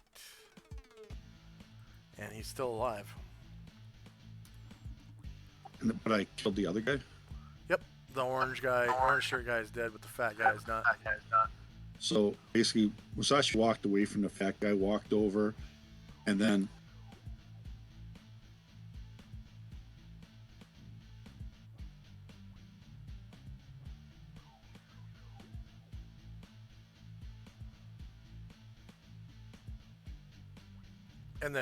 struck him with his wakizashi, yeah. Okay, green shirt ruffian. Okay, that's this guy in the corner. He's gonna have to make a saving, or not a save, but a check for Dex.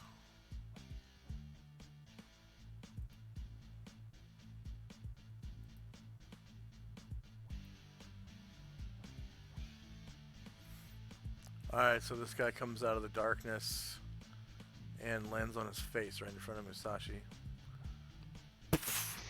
Falls to the floor. That's unfortunate. Oh yes.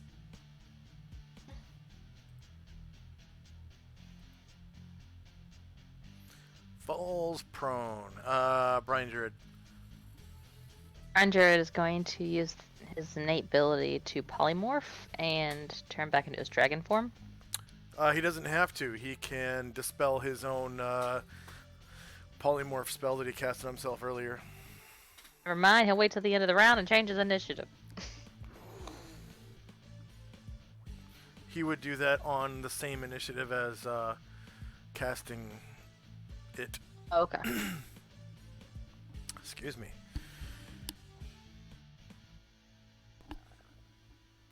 I guess I would change that to bite. Yeah, so he'll wait, I guess. Oh, you're not dispelling his. Oh, did Spell? he? Okay, so his action is dispelling. Yeah, he'll do that then. His action is dispelling. Okay, so you And can he drop will his turn real token dragony. and yeah. Okay, Ashriel. Can Ashriel use magic resistance to on the darkness? He could have if she cast it on him.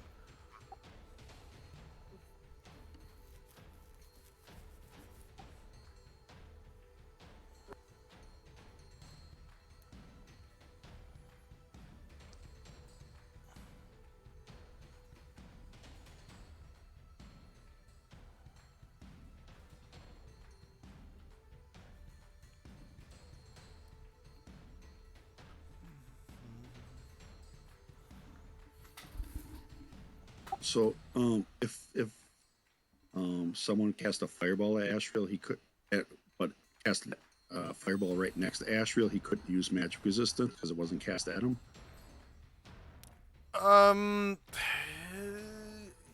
In that case, he would be able to avoid damage. I don't think in this case- light spells and dark spells work quite the same way. Okay.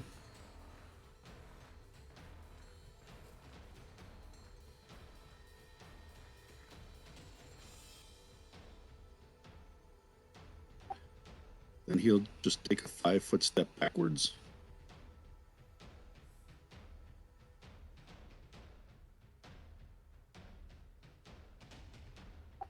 And slash at the guy that fell down. You get +4 to hit.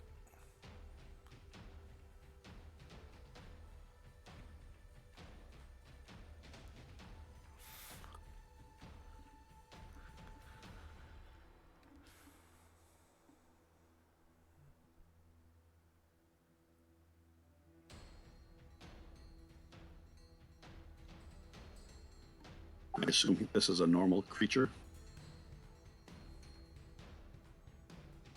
Yes.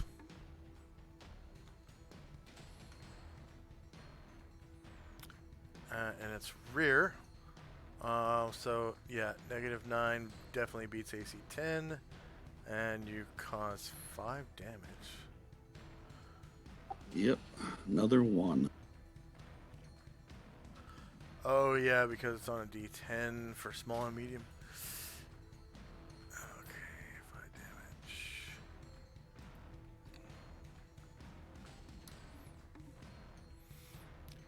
Okay, blonde ruffian. This is the one behind the fat guy, and he wants to walk out of the darkness. But he doesn't have the common sense to do it slowly.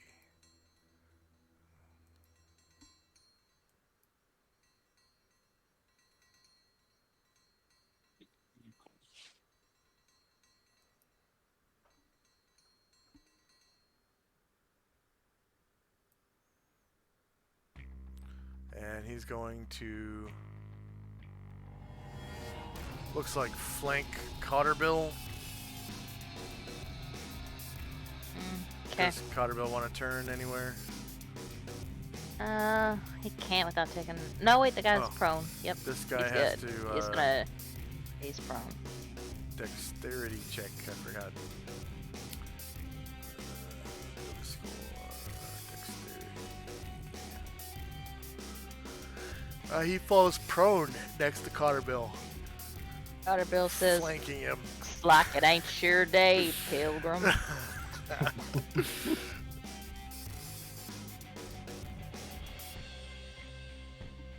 All right, Anatar. Anatar cannot see the target for his spell. He is going to wait.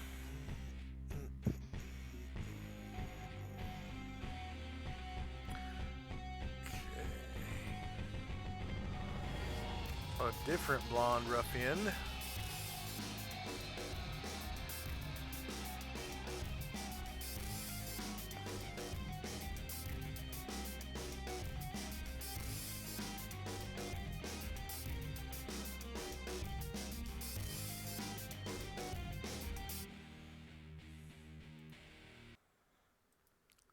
Makes it over here and has to check versus dex. Ability score, dexterity. He also goes prone right in front of Ziller. Falls flat on his own base.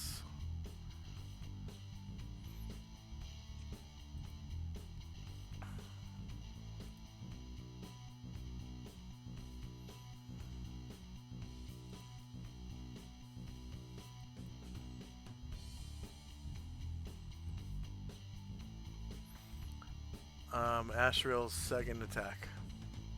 But before that, Asher is going to take her move because she changed initiative. Oh, yeah. Beats movement. So she is going to make a dex check.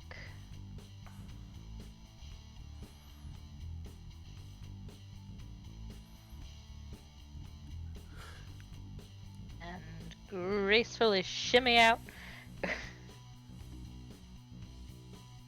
Past some friendly squares. She kind of looks behind her, and They're all prone looks- and held. she looks behind her and sees the darkness and all of these held people, and Jim kind of like he's just finished the spell, but he looks back at him and his eyes are like motioning to his necklace. She nods and she's gonna walk over and she's going to take off his necklace. She is going to walk it back to. I think grab Jim too. There's too many people. I keep grabbing other people. That was 1, 2, 3, 4. Amazing this bar is still standing. Yeah. And then 12. She'll get that far. The necklace of continual light. I picked up Karen Gore too. My God.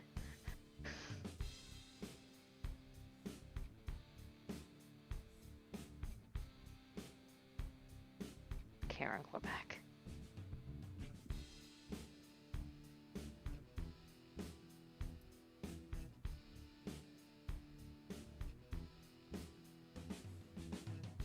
Okay, now Asher's done. Alright, Musachi's second attack.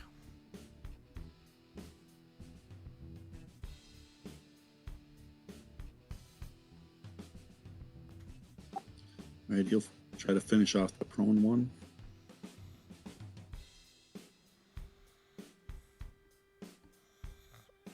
Oh wait, we skipped Asriel's attack.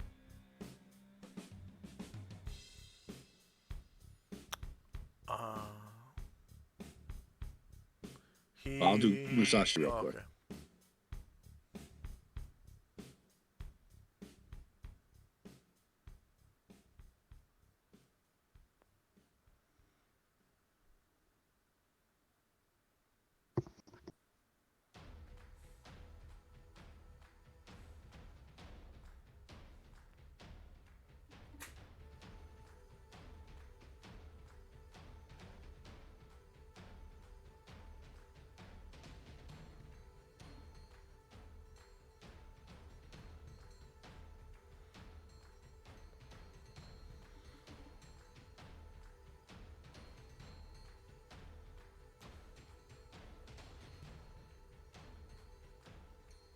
That's on the prone guy.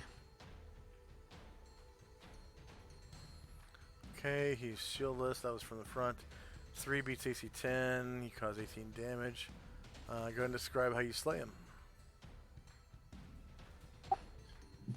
As he comes out of the shadows, the guy kind of stumbles and falls in front of him, and he just takes his katana, kind of flips it around, and stabs straight down into the base of his skull and pulls it out.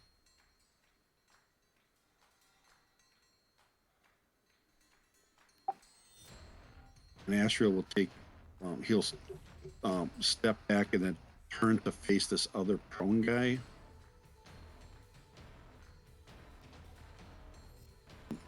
Back.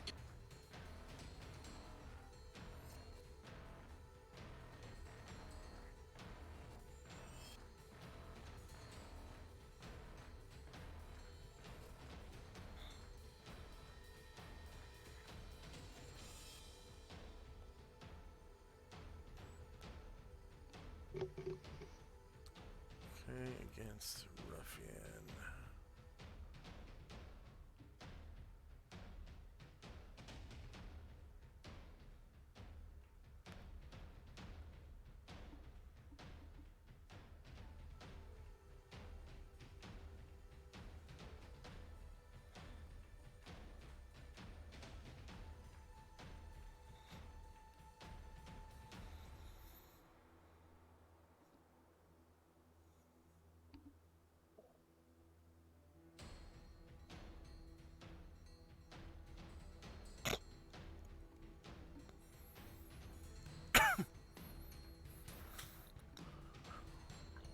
Large greatsword.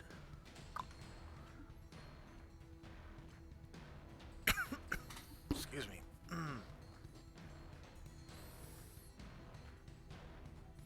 And who is his target? The prone guy down over here. To the left of him? Okay. Alright. Yeah. That guy is...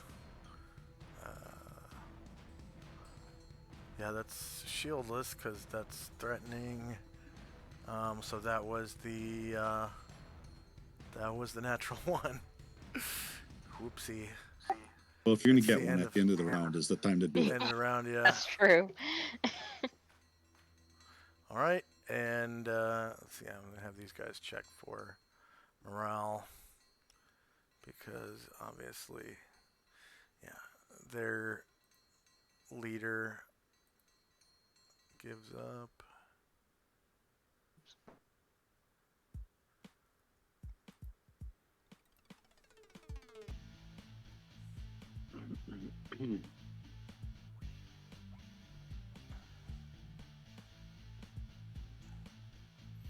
Wait a minute.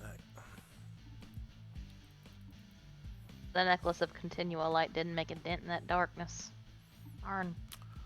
Oh yeah, it should counteract. Wow.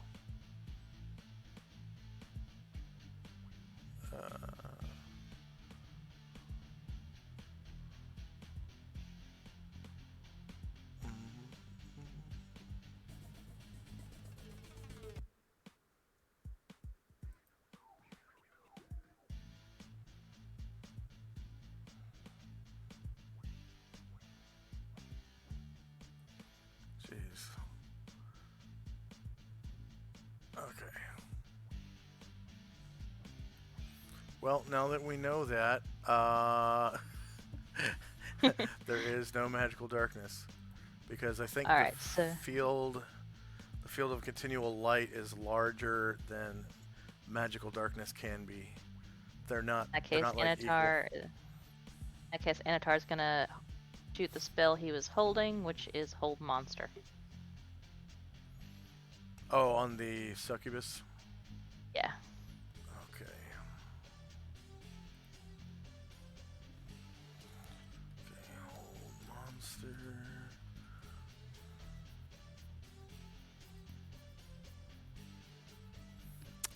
She resists it. And end of round. And initiative. Let's see, the peddlers. First of all.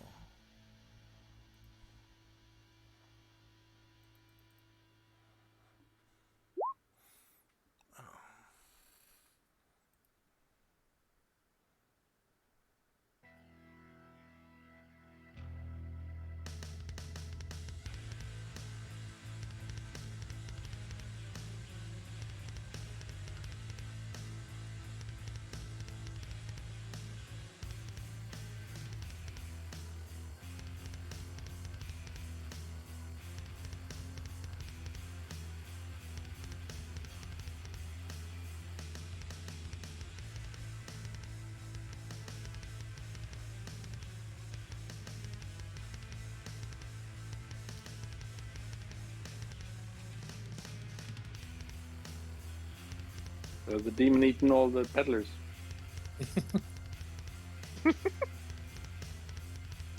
He has been in darkness for a while.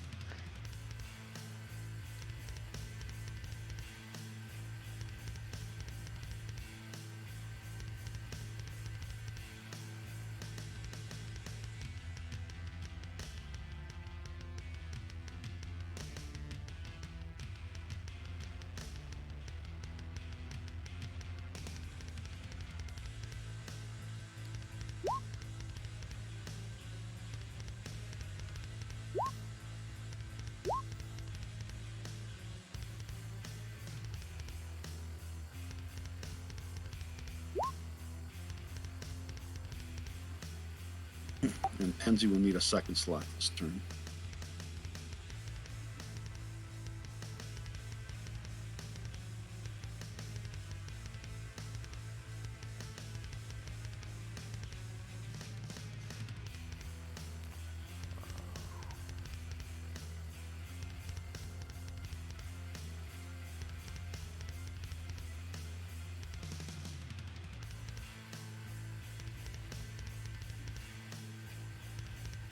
And may I please get 2 spots for Varen and 1 for Anatar?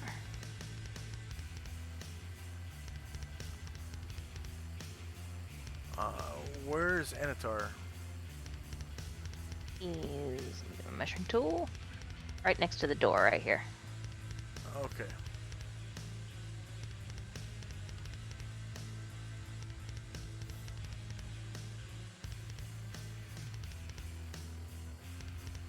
Thank you.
Yeah. Everyone done rolling initiative?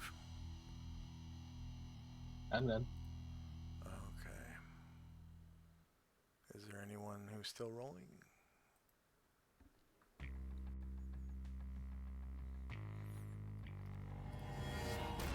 Does everybody have to roll individually for each of their followers? Yeah. Okay, here we go.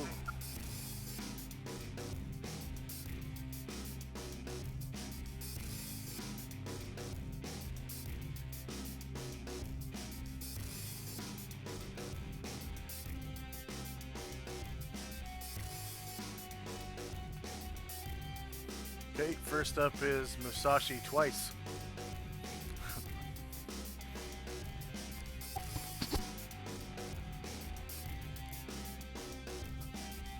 So the ones in front of him have surrendered.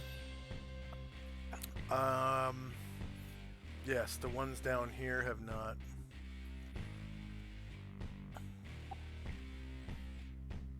And neither has this one.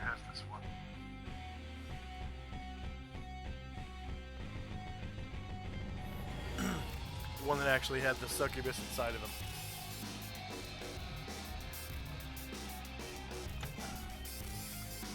I'll step down by Ziller and attack the one in front of him. Okay, even though he's prone, he's gonna turn. So you're not flanking him. But there is +4 to hit prone target.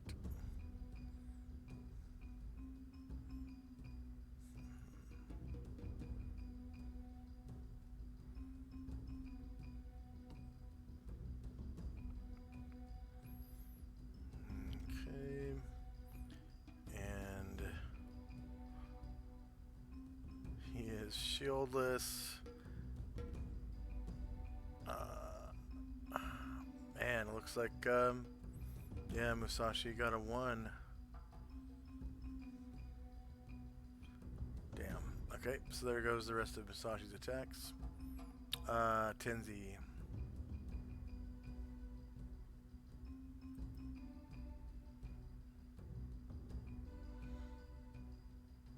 Okay, Tenzi is going to take a step back and then run, jump over whoever.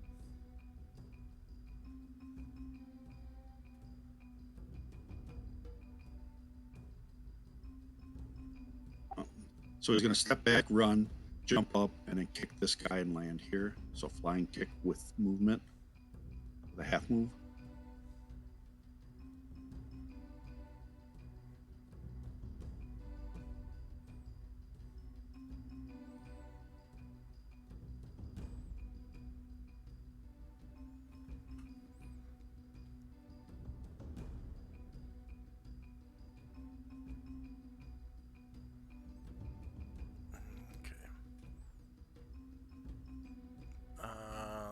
This guy that's prone?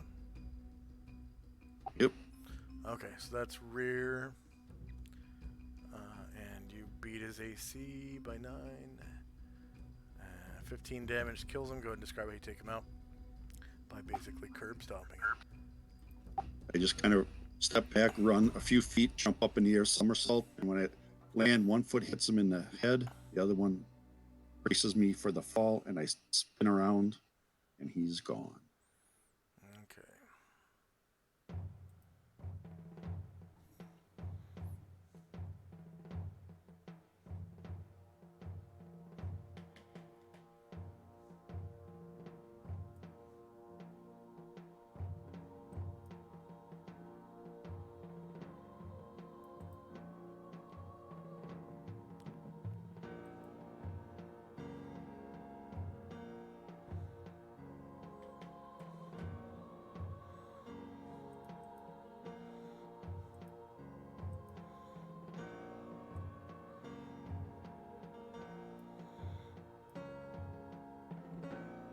What?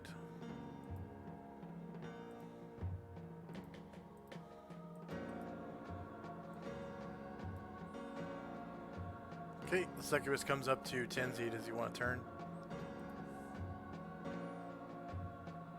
Yeah. Okay.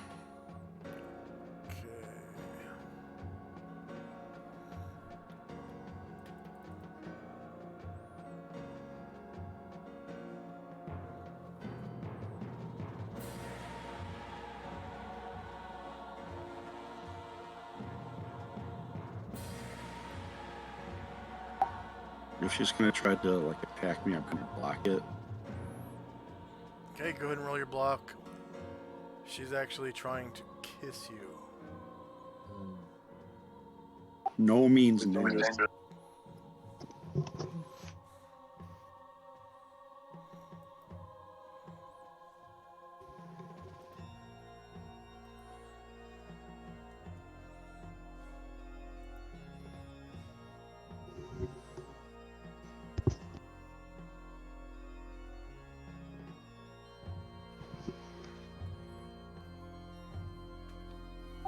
Did it come up for you?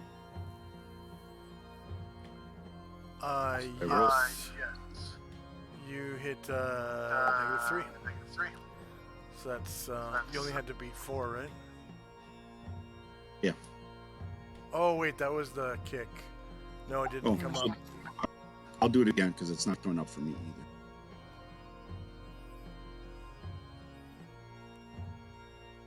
It's probably her armor class. Let me check. Yep, Yeah, it that's is. what I think. Yeah. All right, go ahead.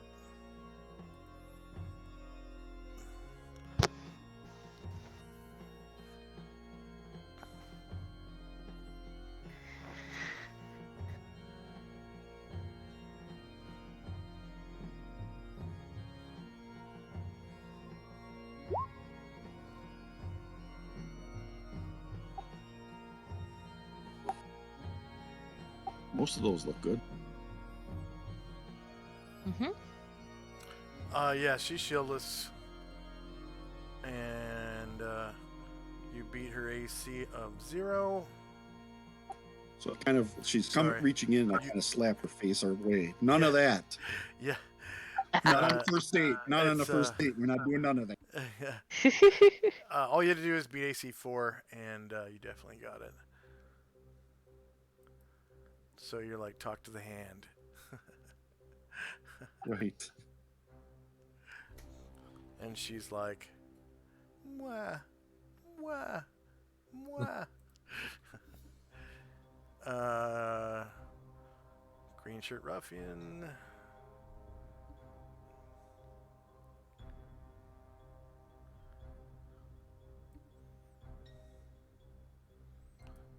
He's going to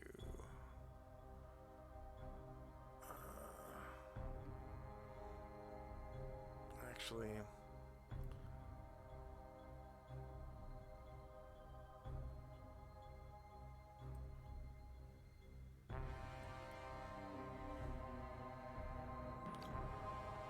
he's going to try to get on the bar and come over here to Brian Druid. Let's see. Checks. Ability score checks. Dexterity. No mods. When he tries to get up on the bar, he falls right over the other side. What kind of thieves are these? Clumsiest thieves in the ruffian West. kind. Apparently he has just had a demon come out of him, so maybe he's a bit disoriented. Yeah. Like they ain't passed a dex check yet. The leader of the ruffians is gonna be like, Might still be held, isn't he? yeah, he Yeah, is. it's That's a good point. Asher. Alright, Asher is going to go up behind the succubus.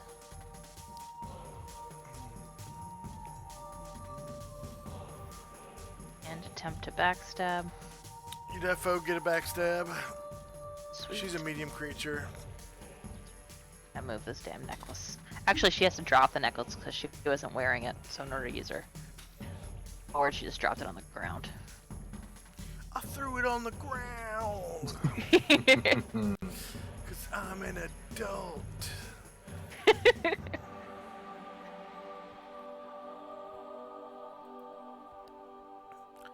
Oh yeah, you hit her for 28 damage.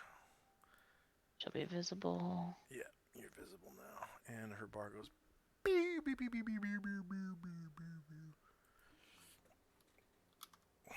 And Asher whispers, "If you were really looking for some fun, should have started with me." She looks back at you and hisses. Ziller. Okay. Well, there's a guy here beside me. I think is there one of the ruffians. I'll try and hit You him with can my longsword. you can pass through friendly squares. I don't think any of the ruffians are on their feet yet. There's one right in front What's of this me. guy beside me? Yeah, you get a +4 to hit him right here. Okay. Slice them up.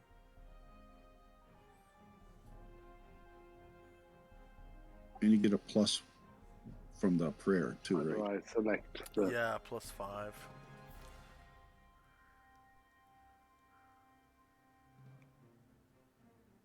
Okay. We get miscellaneous attack roll +5. Anything? Not And damage. miscellaneous, but from longsword. And he is shieldless. 13 definitely beats. Wait, no, it doesn't. I'm sorry. I'm opposite day today. 13 does not. Yeah, you rolled a 2. And fire with my Unfortunately. short sword. Okay.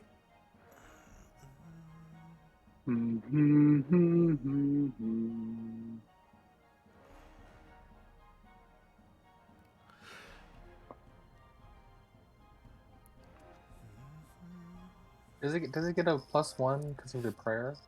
Yeah, Oh. we already accounted for that. Okay. 7 does beat AC 10, so you cause 3 damage to him. Very good.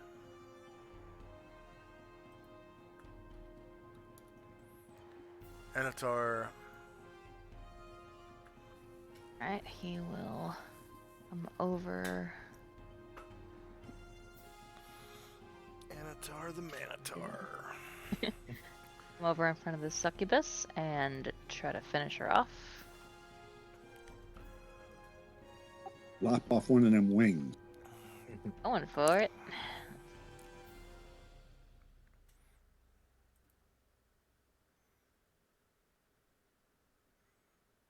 You're evil, yes.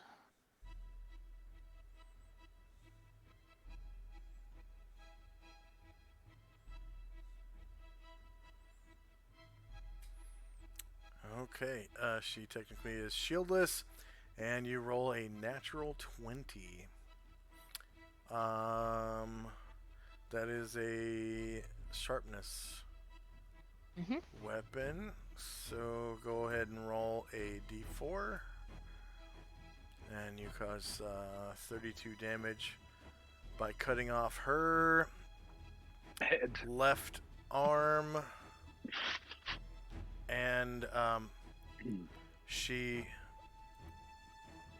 loses her arm, grabs the bloodied stub, turns to you and hisses, Anatar,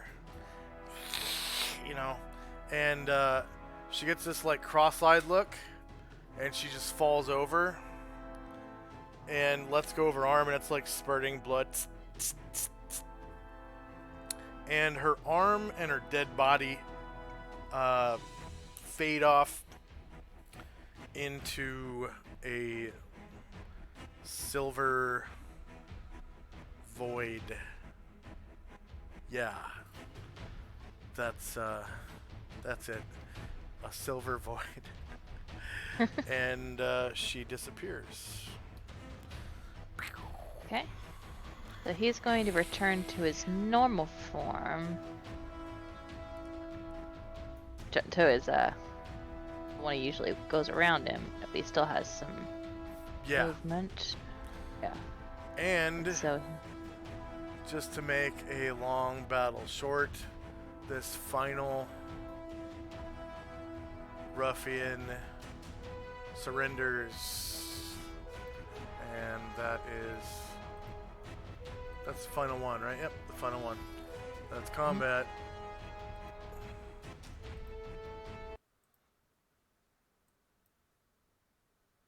You think they'll still sell us some picks?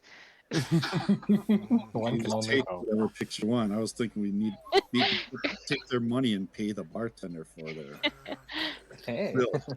So we've got.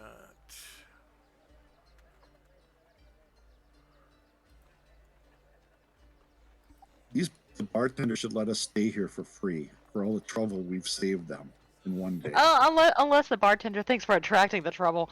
Yeah. Don't mention that.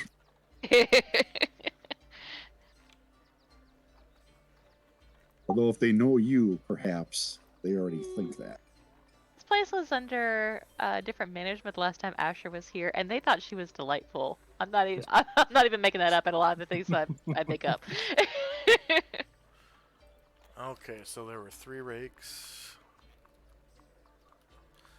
They're worth 650 each because they had way more health than they were supposed to have. There were 4 player characters. Asher, how many NPCs do you have right now? 5. Let me count.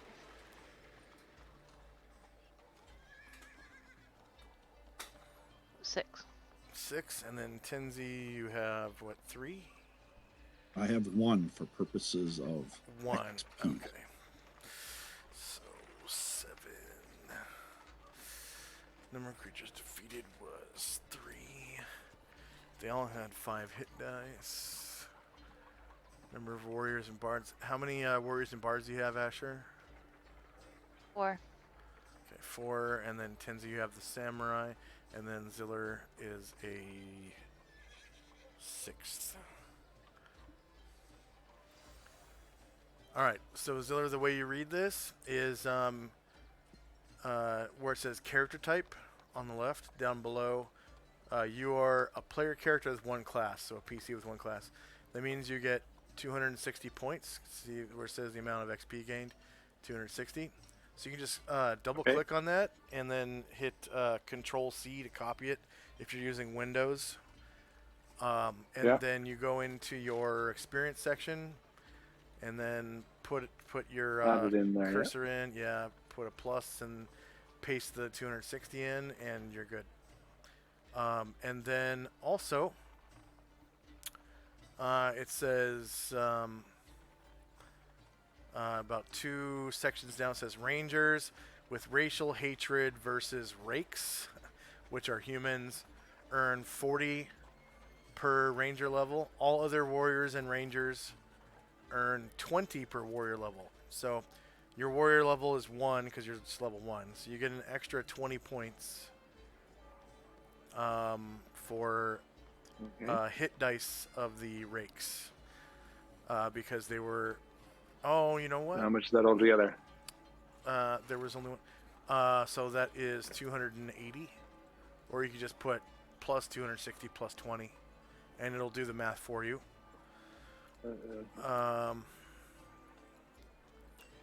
Okay, and then we had 7 ruffians and a ruffian leader.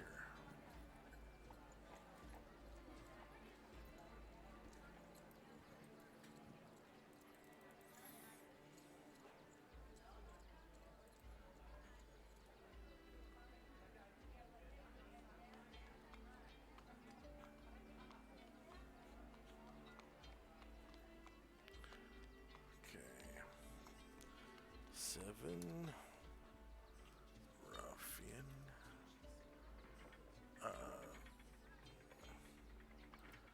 Ruffians are worth very little. What about the incubus or whatever it was called? Haven't gotten to her yet. Oh, this is just for the They rakes. are worth 35. Yeah. This is for the ruffians. Player characters was 4. NPCs was 7. Creatures defeated was what, 3 of the 7? Yeah, I think 3 of the 7. Hit dice is actually 2. Warriors and Bards was 6. Okay, there's another 42 points for you. Ziller. And then the leader of the ruffians.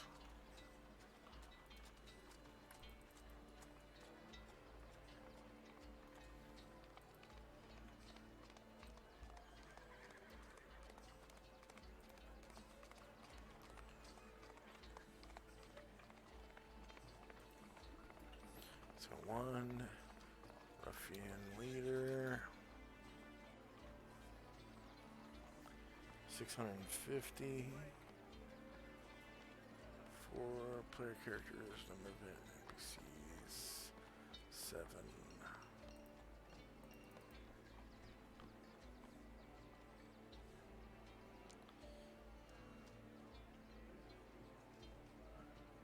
Okay, no hit dice bonus for this guy.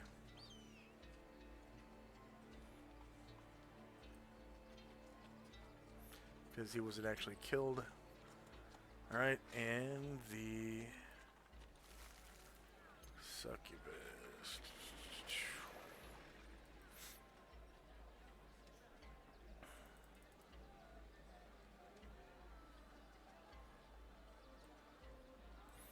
Alright.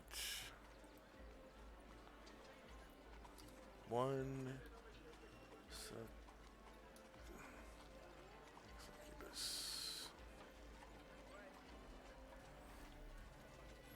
11,000 points.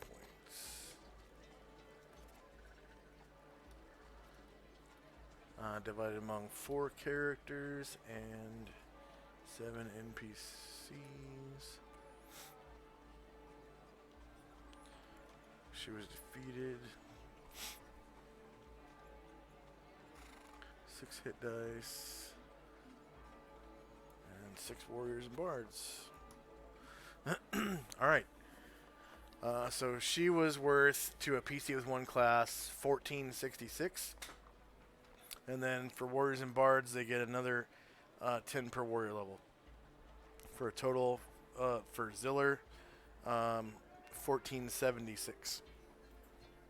Okay, good. I gone up a level now. Nearly? I have gone up 1, yeah. Okay. Excellent.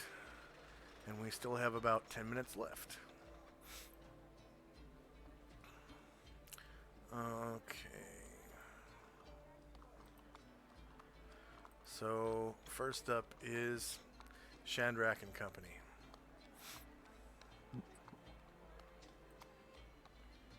Sorry, 1 second.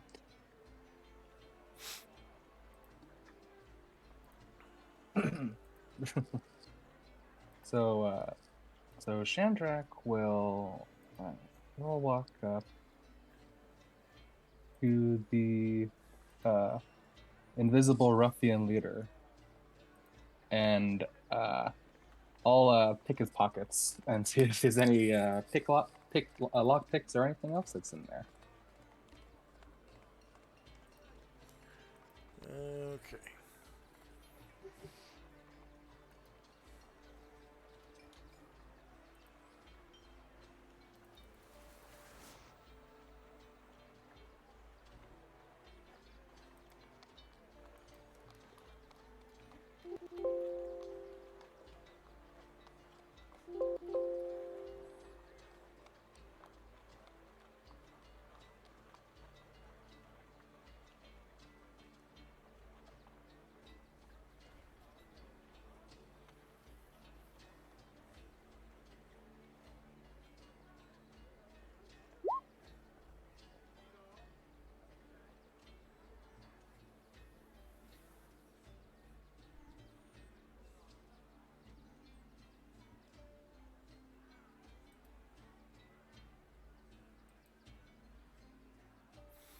You find a small pouch.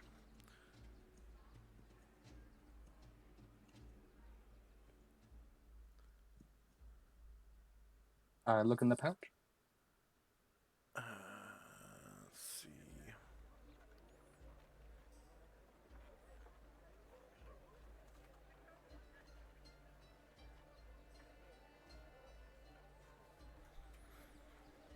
let's see. He notices that you.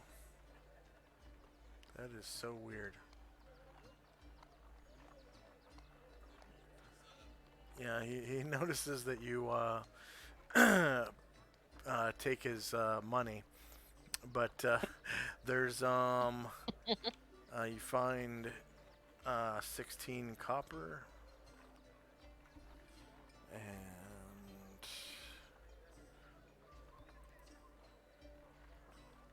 4 platinum and 3 stones.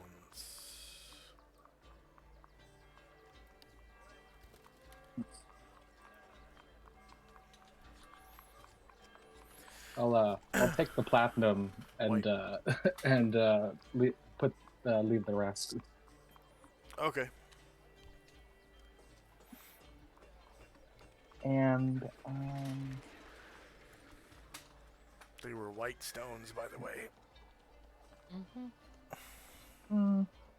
I'll pick up the stones just to look at them. Okay. Do you want to appraise them? Oh no, I don't think I can do that. Okay. So then also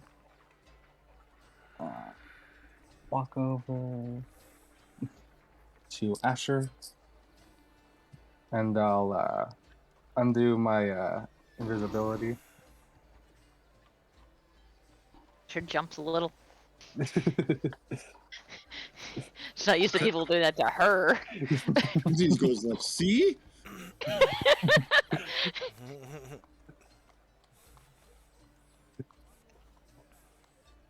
It's like, well, that was a little different than I thought was going to happen. Asher says we could have done such simple business here. I I was just know, about to give them a talking to about how they were, it was a pity they were relying on terror rather than finesse, and then that whole succubus thing happened. Really took a turn. Yeah, they're not good businessmen. It's they're very jumpy. They can't see a good opportunity right in front of their face. Exactly. Amateurs. And that'll be all for now. Okay. End of round. Spells. Time.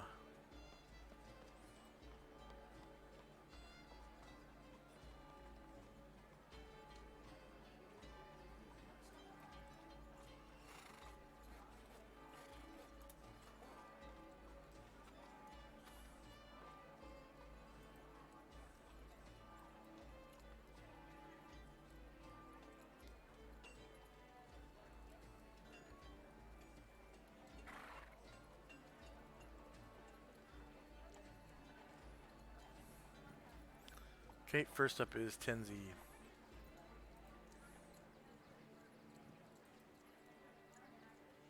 Tenzi's going to go out to the street to see if there's any guards about. City guards.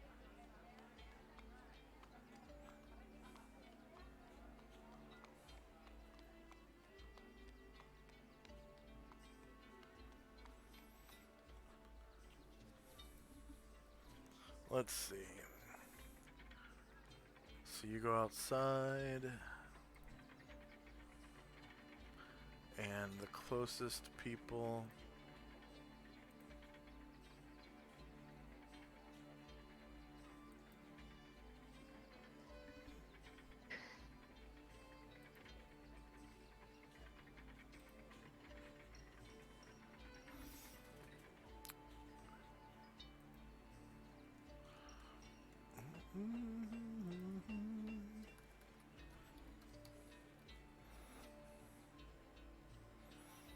Closest person is this guy. Wait, where's your token?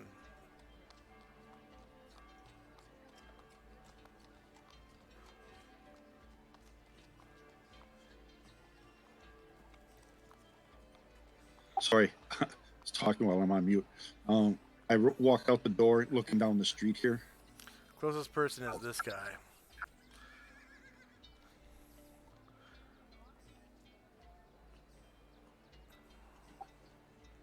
I say, have you seen any of the city guard about?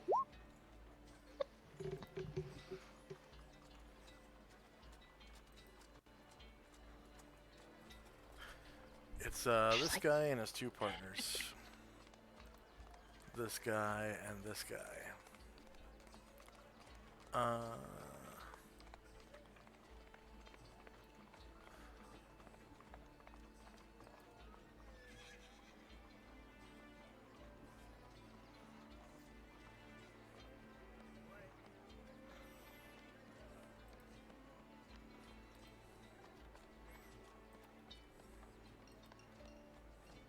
The hell?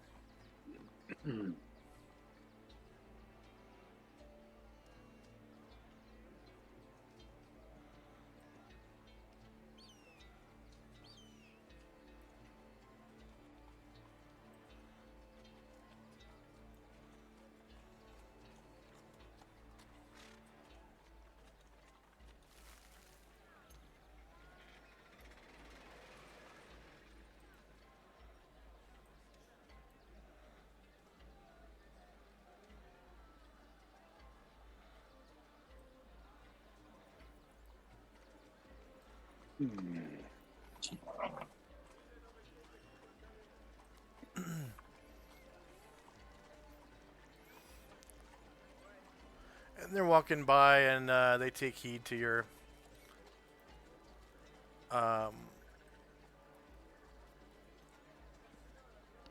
question. And this man in the top hat of the group says to you, if you need the gods, just call for them.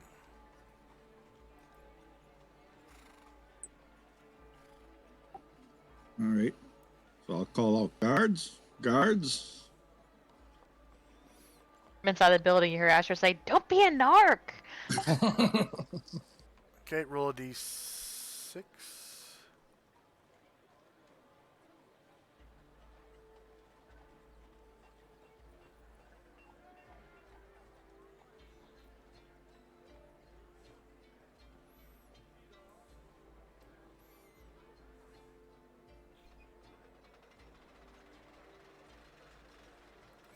And he and his companions slowly walk away.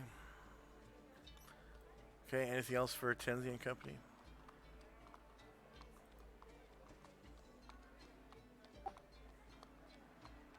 No, I guess not.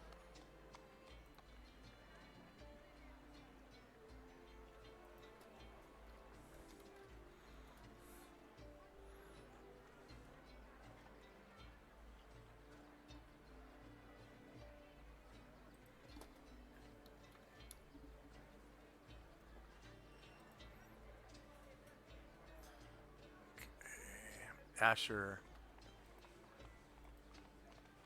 Asher, is Shandrak still holding the stones where they can be seen, or has he pocketed them or something? He pocketed the platinum, but he's still holding the stones. She looks and she squints at him and says, "Bring this a little closer." Shandrak does as she requests. She's gonna make an appraising check. On the stones? Yep.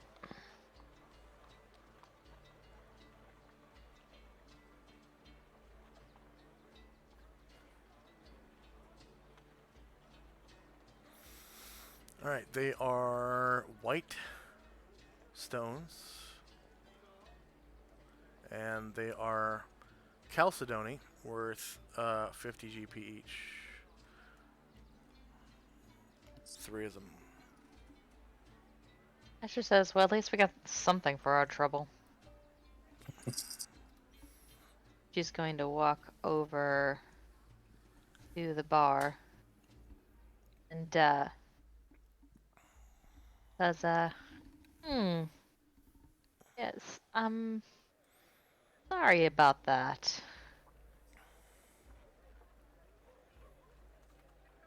I mean, they should be more sorry." And she like waves over at them. She says, "But I'm sorry that happened. No, things happen." And she looks at you and sort of like gives you an apologetic nod.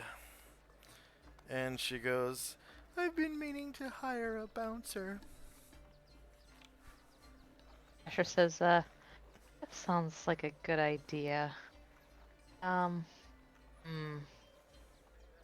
before everything went crazy, I was hoping to do a little bit of business with these guys.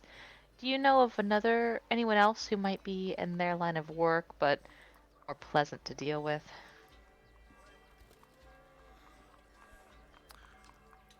She brings up a name that sounds familiar. A woman by the name of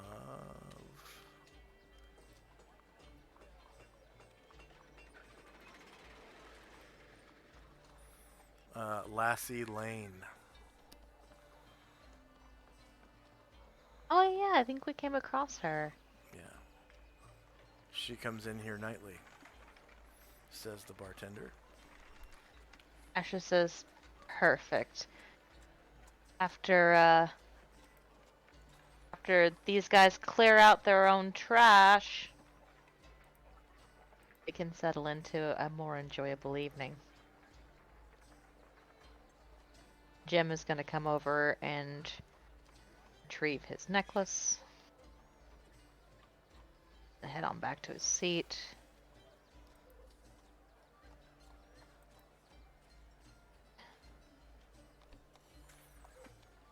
Okay. Otter Bill, yeah, ahead. is gonna head back to his seat. Oh, I can't grab him. Okay, there he is. And Ziller.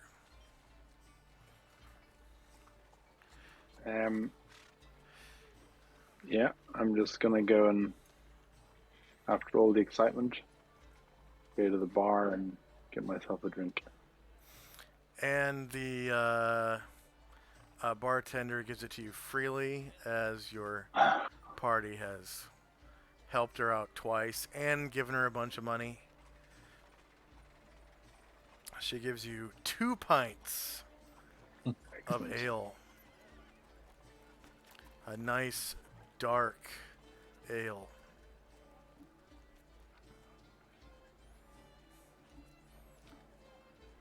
And she goes, isn't it fun to double fist them? Isn't it fun? Isn't it fun to double fist them?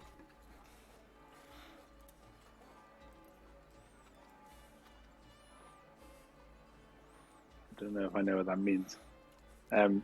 Oh, Thanks for the drink. that means mugs akimbo. Hold them in each hand. One in each hand. Yeah.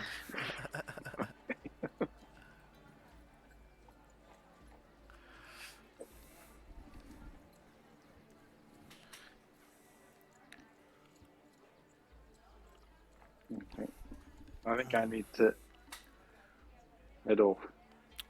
Oh, that's right. We are at the end of the session. Okay. I'll take you guys back to the landing page, and so we can do your. Do you have time to do your level up? I think I did most of it. Oh, you did already. Okay. Yeah. I didn't. Hit points and... I didn't see a hit points roll. Yeah, I rolled there. I rolled a 3. Oh, okay. There's actually there is a I'll take that, but there's a level up macro that helps you level up or roll health, but you're not multi-class, so it's not really that useful actually. Yeah, well, I just did hit points, and then I did I updated the experience level and things like that. Yeah, and let's see. Did you spend your last weapon slot? And do you know what expertise is? Expertise. It's a lot like specialization, but non-single class fighters can use it. But warriors that are not single class fighters. So specialization is only for single class fighters, and then expertise is for multi-class fighters or other types of warriors like paladins and rangers and barbarians and stuff like that. And what it does is it gives you all the same benefits of specialization, except for the pluses to hit and damage. So you get the multiple attacks, you get the special weapon abilities for magical items that do extra things for specialists. You also gain those abilities. You just don't get the +1 to hit and damage. And so where do I note that? you could do it either for your longsword or your short sword. Your short bow, it would actually cost 2 slots. So unfortunately, you wouldn't be able to expertise with a short bow at level 1 unless you dropped proficiency with either the longsword or the short sword, or dropped a non-weapon. Okay, well, I'll just do it with the long sword. Yeah. Okay. So where do I note it? Well, I just note it there on the weapon, right? No, you just I'll just put it here. Longsword expertise, and it's 1 slot, and that's it. Your character is all cut up. And did anyone else gain a level? No. Anybody? Wow. No. Okay. Yep. 3 + 1, that's 4. So 10, 13, 14, 15. 15 out of 15. Very nice. For some reason, it didn't update the HP on your token. So I'm investigating that. That's weird. Okay. HP. And AC. And save changes. Okay. All right.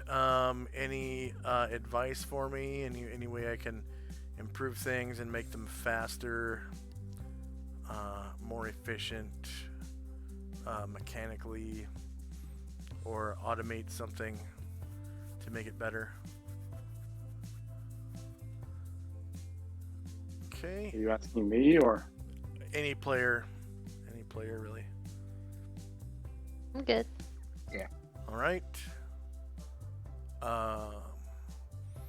For our viewers, thanks for watching. We've got 2 viewers right now. Please like, share, and subscribe. If you hit that heart-shaped button, it helps us out immensely. That's the follow button on Twitch. And then if you're watching us on YouTube, if you hit that subscribe button, that helps us out too. Eventually, I'd like to monetize both YouTube and partner on Twitch, hopefully, to help out with the revenue for the stream. Membership costs money, internet costs money. Sometimes the token artists make really good animated tokens. Devin Knight, I think, has some good animated tokens. I haven't looked at his animated tokens in a long time, but there were some that were really, really good, like zombies and stuff. Yeah, thanks for coming. And then, for our viewers, thanks again for watching, and hope you enjoyed the stream, and see you again next Sunday. Hopefully, oh, wait, we had one player that's not going to be here next Sunday, right? Was it Asher? Yes, I will be out of town next week. Okay, so we could probably do some adventuring in the city without Asher, since we're still in the city here. And I also, on Friday nights, I play 1st edition D&D, so that's 5:30 p.m. Pacific time, 8:30 p.m. Eastern, and that game we usually play for like 2.5 hours, and that's it. And I do world building streams in between too. I actually did a world building stream yesterday. So usually when I do world building streams, I'll be chilling out in the Discord voice channel for patrons only. So if you want to come in and talk to me on stream, like have your voice heard on stream, all it takes is a $1 pledge on the Patreon, and the Patreon will actually add you to the Patreon role on Discord automatically, and then you can join in to the patrons only Discord channel and talk to me during world building streams, which is, you know, a lot of fun. You don't have to type to me on Twitch. I can just hear your voice and we can converse about D&D directly. So that's always fun. So I hope you enjoyed. Again, thanks for watching, and I want to raid somebody. Looks like Stella Luna playing Dungeons and Dragons. Maybe not. Let's do Miss Magi Tech. Yeah, Miss Magi Tech. All right.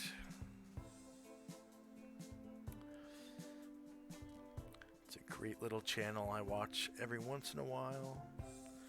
All right, here we go. Right now. And let's turn off the stream.